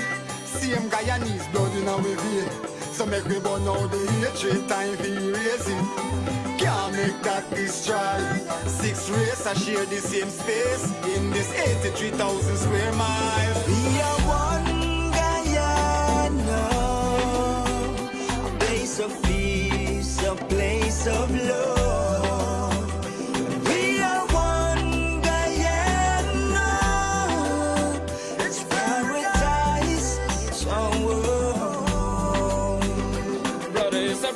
No matter which religion is you, could a Buddhist, Christian, Muslim, Hindu. Sister is a sister, real and true. One big water culture brew. And all of we together could really make this dream come true of a brighter Guyana for me and you. Ocean to mountains, hear this tune. Take it cool. We are one Guyana, a place of peace, a place of love.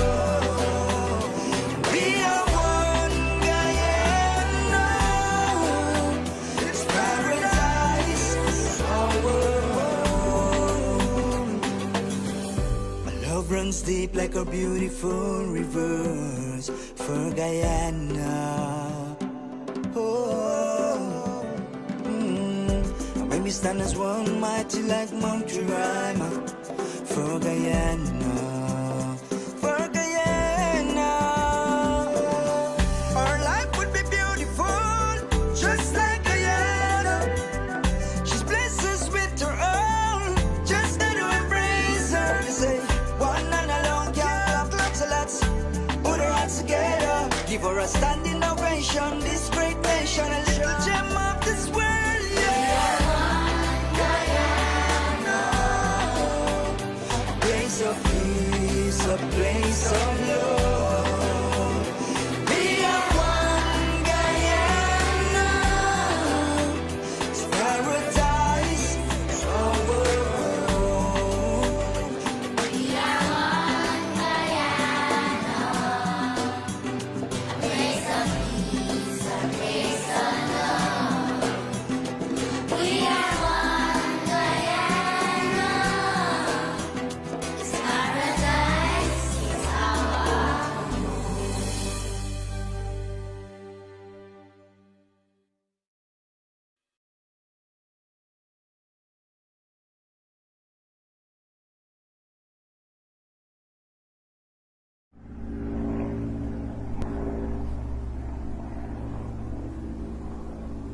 Bire mazak wuro nogong moro wia kok manoro tiji ningai.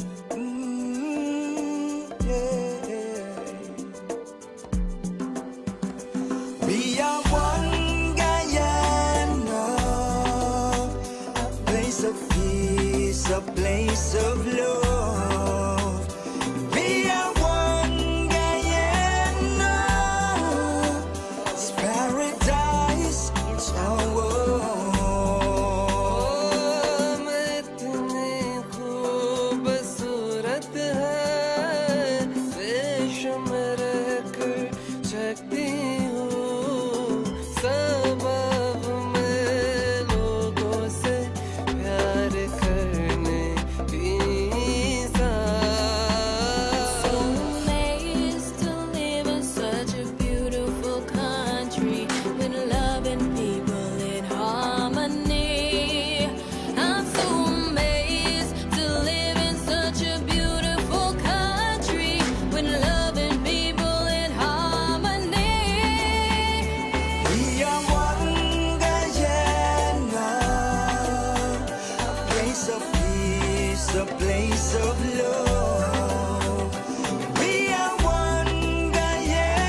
on the hills, some on the low coastal plains. Plenty rice and sugar cane. Same Guyanese blood in our vein. So make we burn out the hatred, time for erasing. Can't make that destroy. 6 races share the same space in this 83,000 square miles. We are one Guyana, a place of peace, a place of love. We are one Guyana, it's paradise, it's our world. Brother is a brother, no matter which religion is you. Could a Buddhist, Christian, Muslim, Hindu. Sister is a sister, real and true. One big part of culture brew. And all of we together could really make this dream come true of a brighter Guyana for me and you. Ocean to mountains, hear this tune. Take it cool. We are one Guyana, a place of peace, a place of love. We are one Guyana, it's paradise, it's our world. My love runs deep like a beautiful rivers for Guyana. Oh, and when we stand as one, mighty like Montserrat for Guyana. For Guyana, our life would be beautiful, just like Guyana. She's blessed us with her own, just to embrace her. You say, one and alone can't clap lots of lots. Put her hands together, give her a standing ovation. This great nation, a little gem of this world, yeah. Guyana, a place of peace, a place of love. We are one Guyana, it's paradise, it's our world. We are one Guyana, a place of peace, a place of love. We are one Guyana, it's paradise, it's our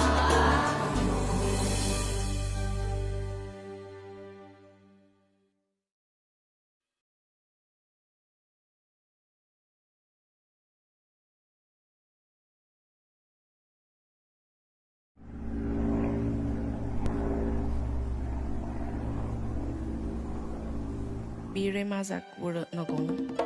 Morawia kok manoro tijik ningai.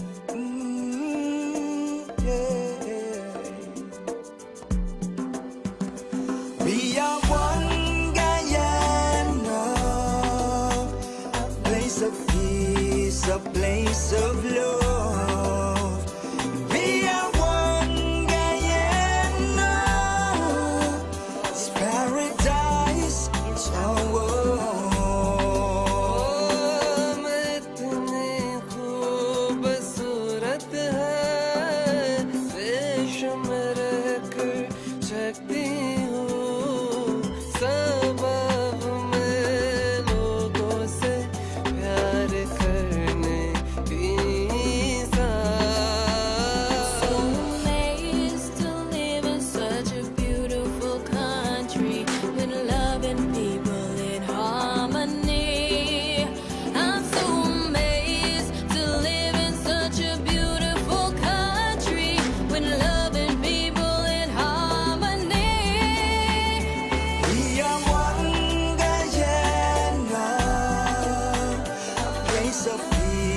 A place of love. We are one Guyana, it's paradise, it's our world. Yeah, some are we born on the hills, some on the low coastal plains. Plenty rice and sugar cane. Same Guyanese blood in our vein. So make we burn out the hatred, time for erasing. Can't make that destroy. 6 races share the same space in this 83,000 square miles. We are one Guyana, a place of peace, a a place of love. We are one Guyana. It's paradise, it's our world.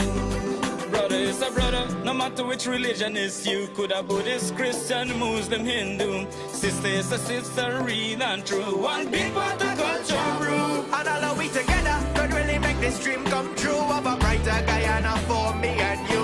Ocean to mountains, hear this tune. Take it cool. We are one Guyana. A place of peace, a place of love. We are one Guyana. It's paradise, it's our world. My love runs deep like a beautiful rivers for Guyana. Oh, And when we stand as one, mighty like Montserrat for Guyana. For Guyana, our life would be beautiful, just like Guyana. She's blessed us with her own, just got to embrace her. They say one and alone can't clap, so let's put our hands together. Give her a standing ovation, this great nation, a little gem of this world.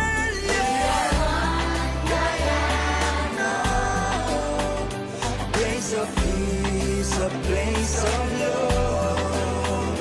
We are one Guyana.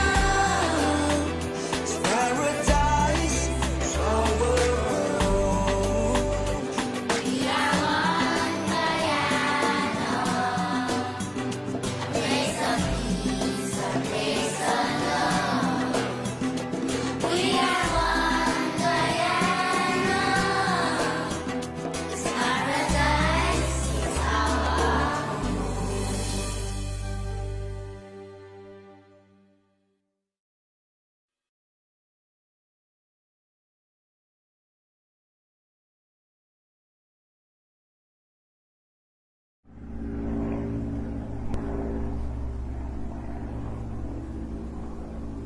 Bire mazak wura nogong.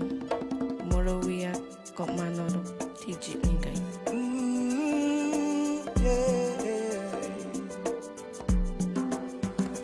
We are one Guyana, a place of peace, a place of love. We are one Guyana, it's paradise, it's our world.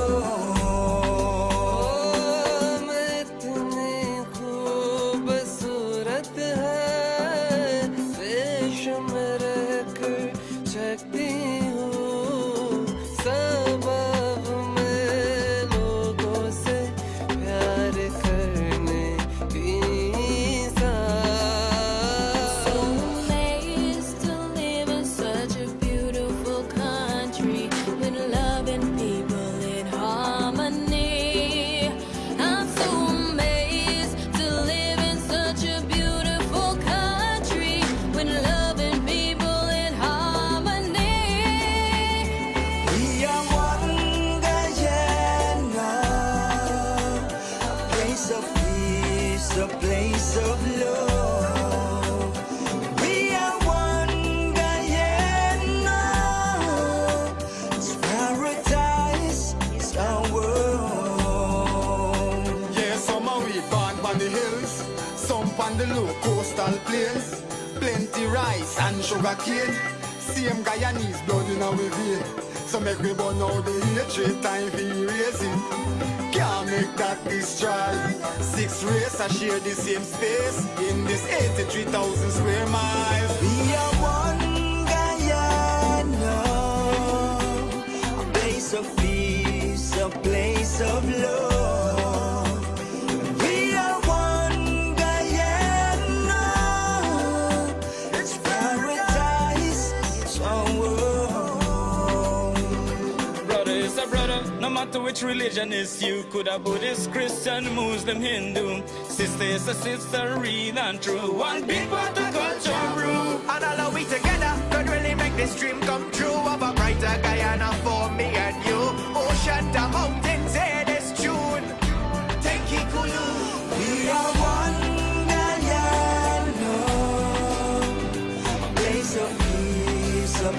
place of love.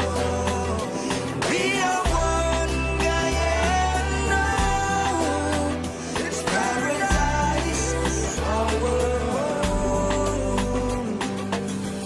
My love runs deep like a beautiful rivers for Guyana. Oh, and when we stand as one, mighty like Mount Jerima, for Guyana, for Guyana. Our life would be beautiful, just like Guyana.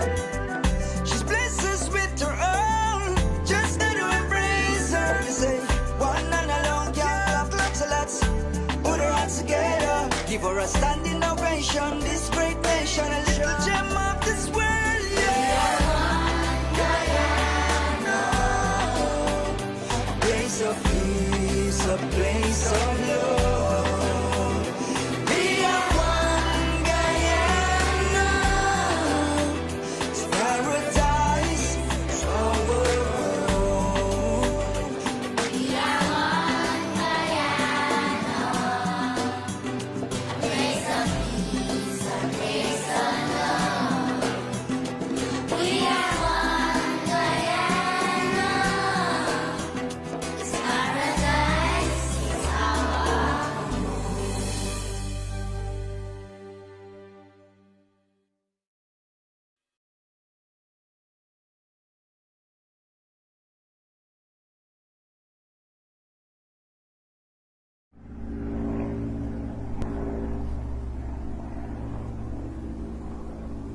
Bire mazak wurut nogong. Morawia kok manoro tijik nikai.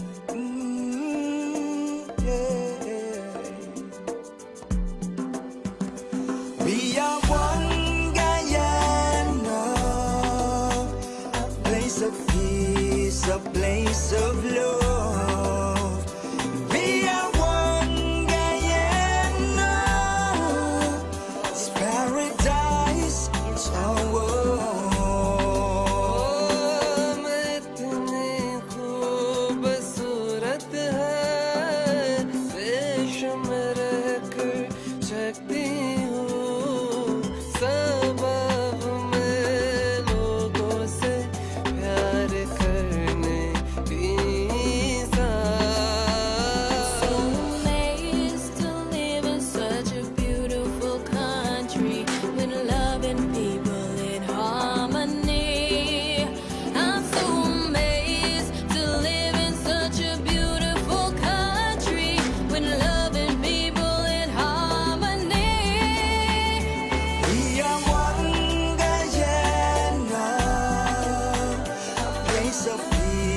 A place of love. We are one Guyana, it's paradise, it's our world. Yeah, some are we born on the hills, some on the low coastal plains. Plenty rice and sugar cane, same Guyanese blood in our vein. So make we burn out the hatred, time for erasing. Can't make that destroy. 6 races I share the same space in this 83,000 square miles. We are one Guyana, a place of peace, a place of love. We are one Guyana, it's paradise, it's our world. Brother is a brother, no matter which religion is you. Could a Buddhist, Christian, Muslim, Hindu. Sister is a sister, real and true. One big part of culture brew. And all of we together could really make this dream come true of a brighter Guyana for me and you. Ocean to mountains, hear this tune. Take it cool. We are one Guyana, a place of peace, a place of love. We are one Guyana, it's paradise, it's our world. My love runs deep like a beautiful rivers for Guyana. Oh, and when we we stand as one, mighty like Montserrat, for Guyana, for Guyana. Our life would be beautiful, just like Guyana. She's blessed us with her own, just to embrace her. They say, one and alone can't clap, so let's put our hands together. Give her a standing ovation, this great nation, a little gem of this world.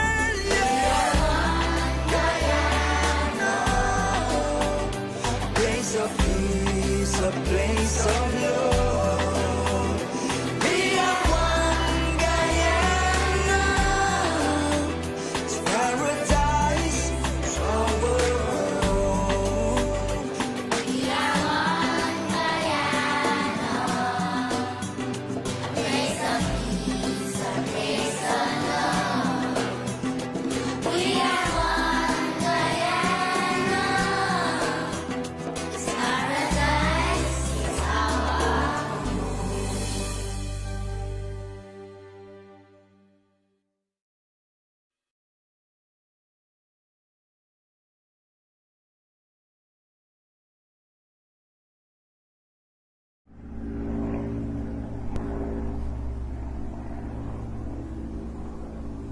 Bire mazak wura nogong, Morawia Kopmanoro, Tijitninga.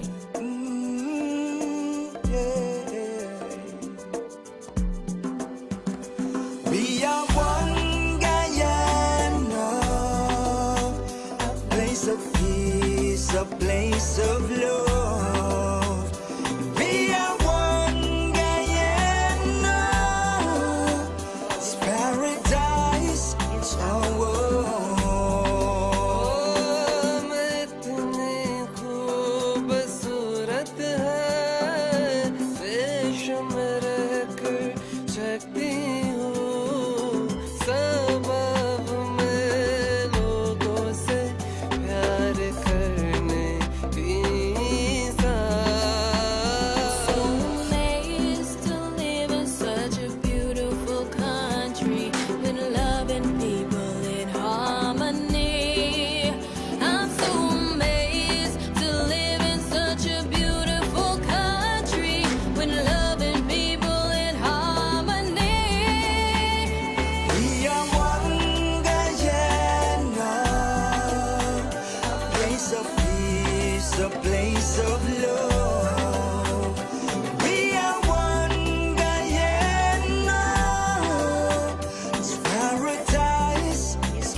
The low coastal plains, plenty rice and sugar cane. Same Guyanese blood in our vein. So make we burn out the hatred, time for erasing. Can't make that destroy. 6 races I share the same space in this 83,000 square miles. We are one Guyana, a place of peace, a place of love.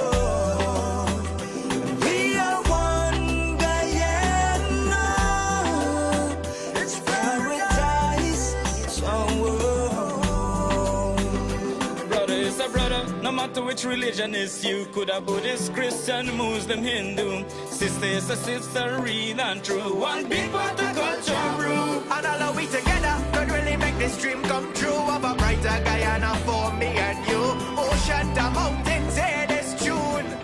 Take it cool.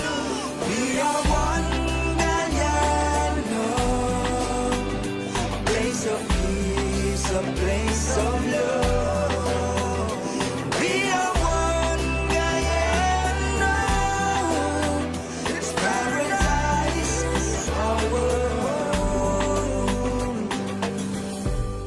Runs deep like a beautiful rivers for Guyana. Oh, and when we stand as one, mighty like Montserrat, for Guyana, for Guyana. Our life would be beautiful, just like Guyana. She's blessed us with her own, just to embrace her. They say, give her a standing ovation, this great nation,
Bire mazak wura nogong.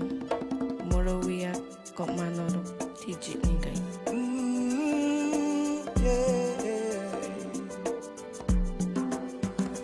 We are one Guyana, place of peace, a place of love. We are one Guyana, it's paradise, it's our world.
Coastal plains, plenty rice and sugar cane.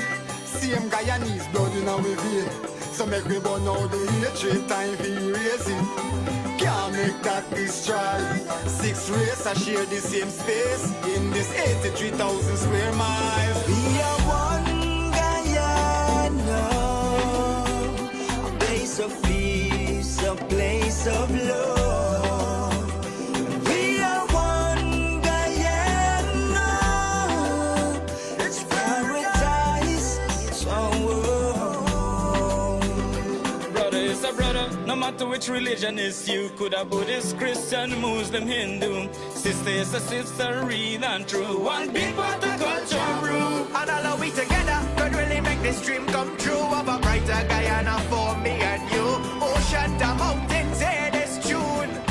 Take it cool. We are one Guyana, a place of peace, a place of love. We are one Guyana, it's paradise, it's our world. My love runs deep like a beautiful rivers for Guyana. Oh, and when we stand as one, mighty like Montserrat for Guyana, for Guyana. Our life would be beautiful, just like Guyana. She's blessed us with her own, just to embrace her. They say one and alone can't clap, so let's put our hands together, give her a standing ovation. This great nation, a little gem of this world, yeah. Guyana, a place of peace, a place of love. We are one Guyana, it's paradise, it's our world. We are one Guyana, a place of peace, a place of love. We are one Guyana, it's paradise, it's our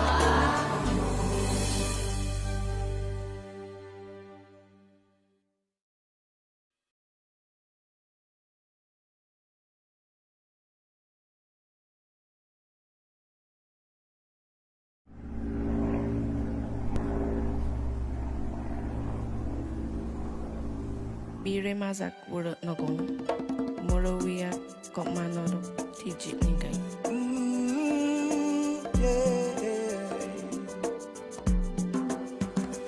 We are one Guyana, place of peace, a place of love. We are one Guyana,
on the low coastal plains.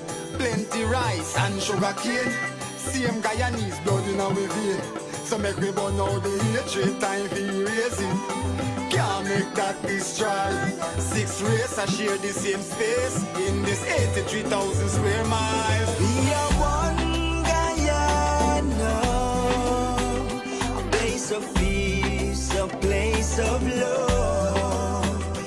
We are one Guyana, it's paradise, it's our world.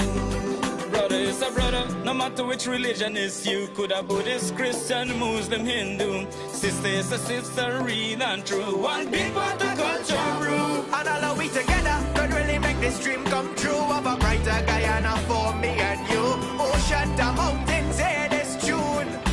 Take it cool. We are one Guyana, a place of peace, a place of love. We are one Guyana, it's paradise, it's our world. My love runs deep like a beautiful rivers for Guyana. Oh, and when we stand as one, mighty like Montserrat for Guyana, for Guyana. Our life would be beautiful, just like Guyana. She's blessed us with her own, just got to embrace her. You say, one and alone can't clap, so let's put our hands together. Give her a standing ovation, this great nation, a little gem of this world, yeah. Guyana, a place of peace, a place of love. We are one Guyana, it's paradise, it's our world. We are one Guyana, a place of peace, a place of love. We are one Guyana, it's paradise, it's our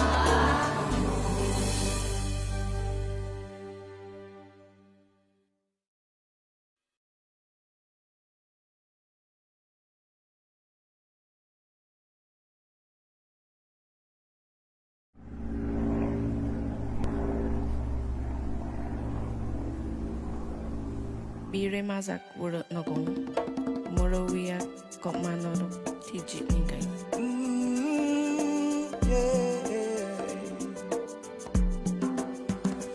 We are one Guyana, a place of peace, a place of love. We are one Guyana, it's paradise, it's our world.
The low coastal plains, plenty rice and sugar cane. Same Guyanese blood in our vein. So make we burn out the hatred, time for erasing. Can't make that destroy. 6 races are share the same space in this 83,000 square miles. We are one Guyana, a place of peace, a place of love.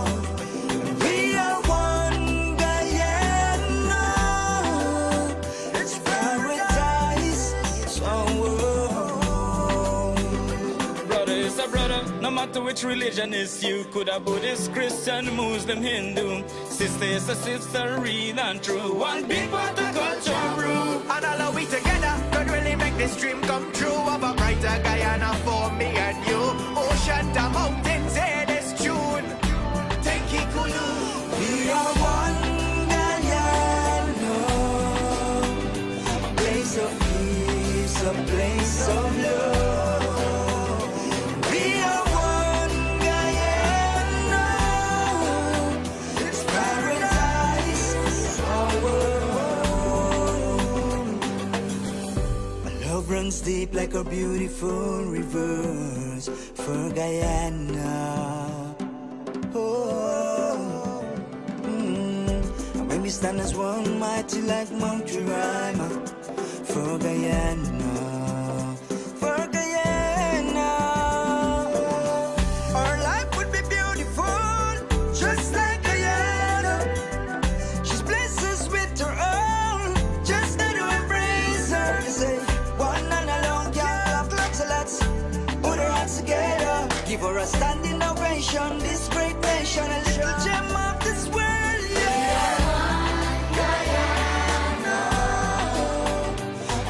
Of peace, a place of love.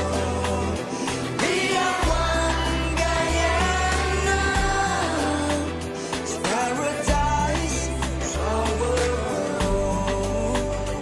We are one Guyana, a place of peace, a place of love. We are one Guyana.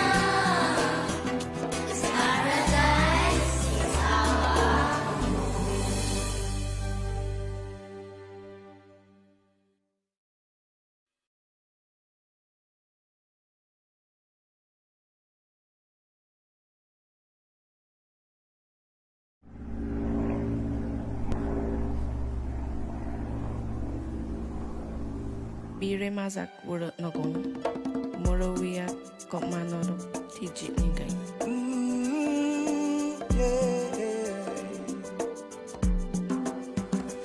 We are one Guyana, a place of peace, a place of love. We are one Guyana, it's paradise, it's our world.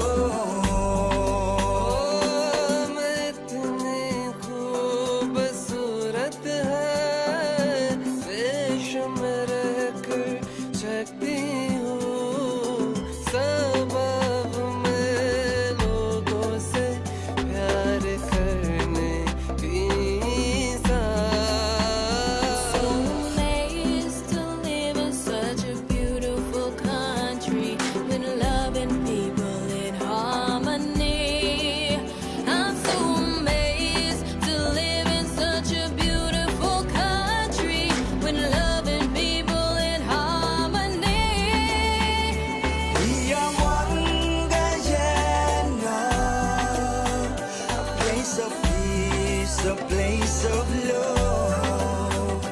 We are one Guyana, it's paradise, it's our world. Yeah, some are we born on the hills, some on the low coastal plains. Plenty rice and sugar cane, same Guyanese blood in our vein. So make we burn out the hatred, time for erasing.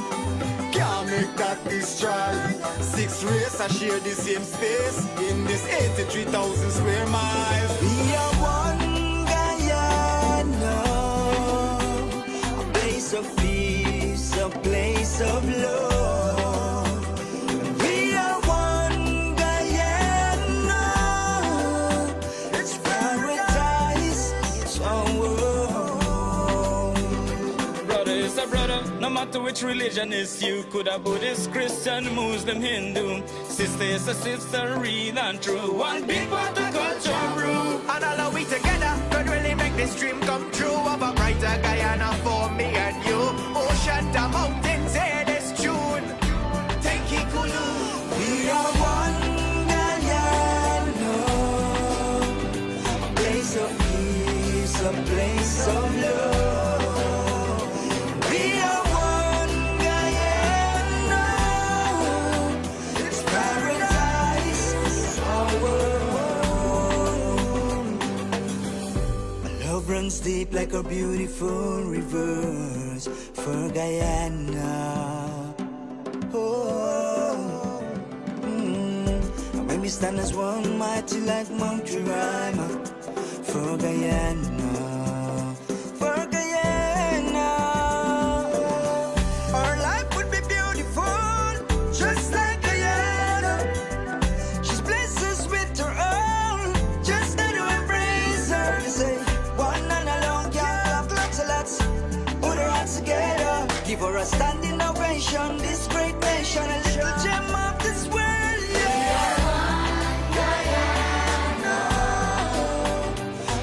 Of peace, a place of love.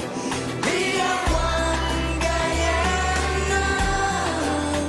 It's paradise, it's our world. We are one Guyana.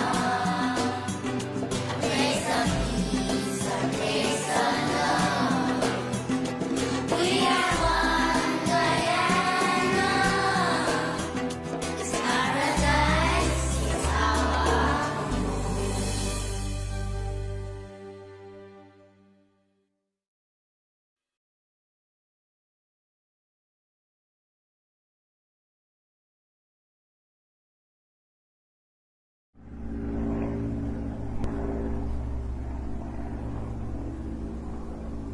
Bire mazak wuro nogong Morovia Kopmanoro Tijitningai.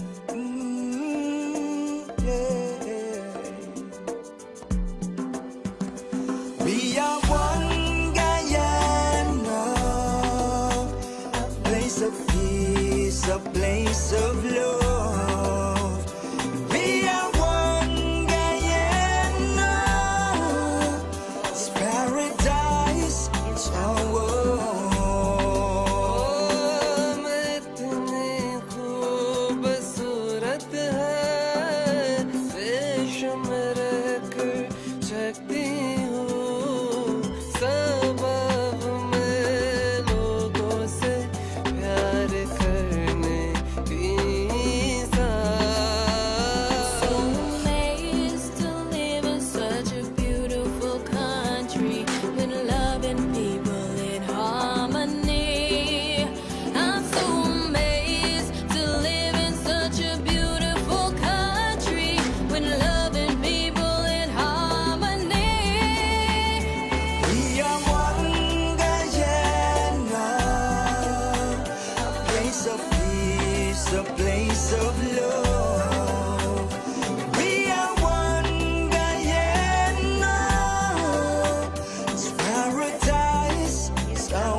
Coastal plains, plenty rice and sugar cane.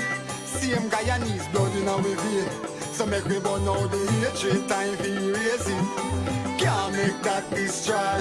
6 races share the same space in this 83,000 square miles. We are one Guyana, a place of peace, a place of love.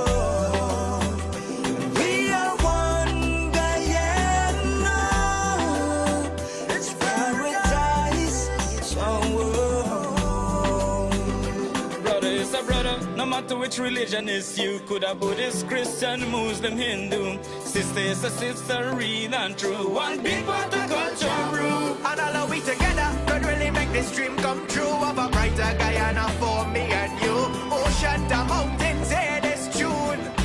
Take it cool. We are one Guyana, a place of peace, a place of love.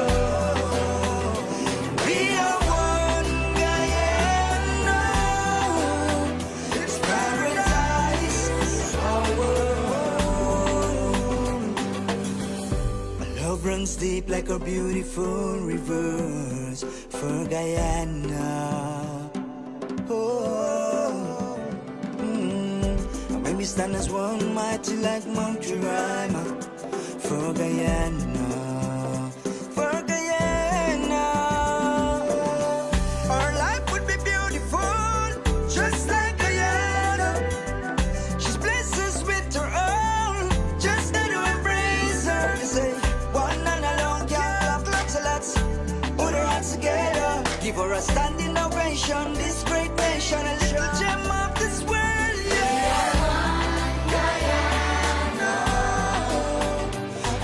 Of peace, a place of love. We are one Guyana. It's paradise, it's our world. We are one Guyana. A place of peace, a place of love. We are one Guyana.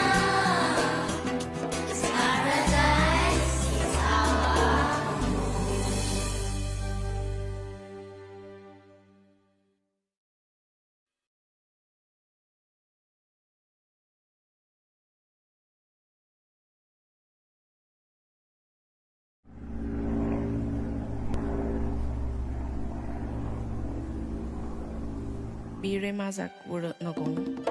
Morawia kopmanoro tijit ningai.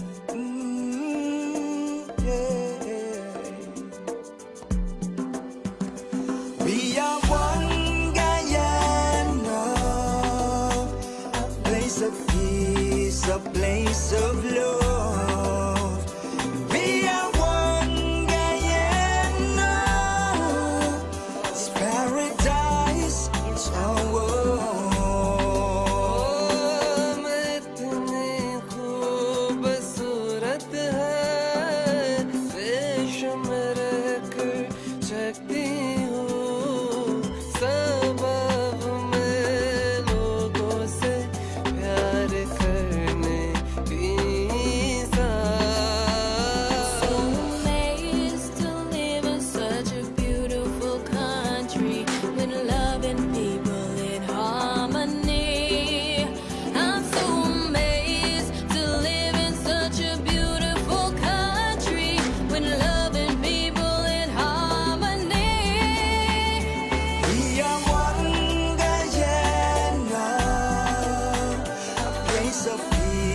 A place of love.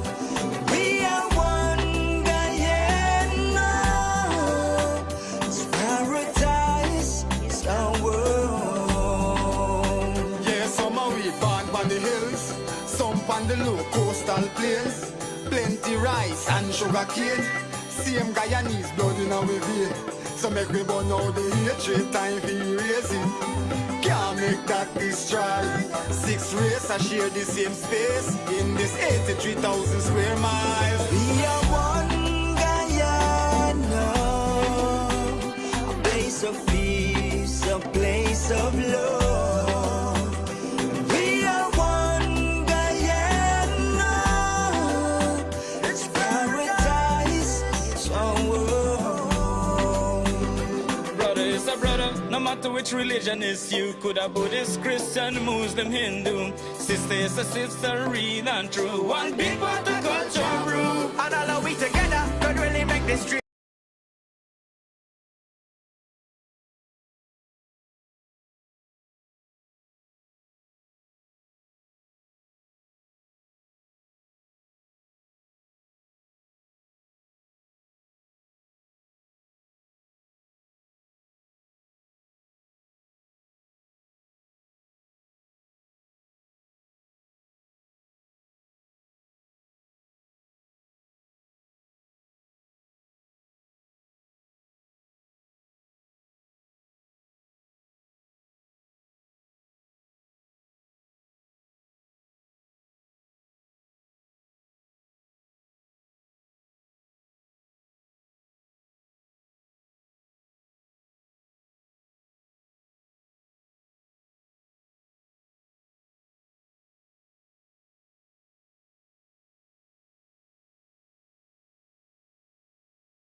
We never met.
Gracias.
You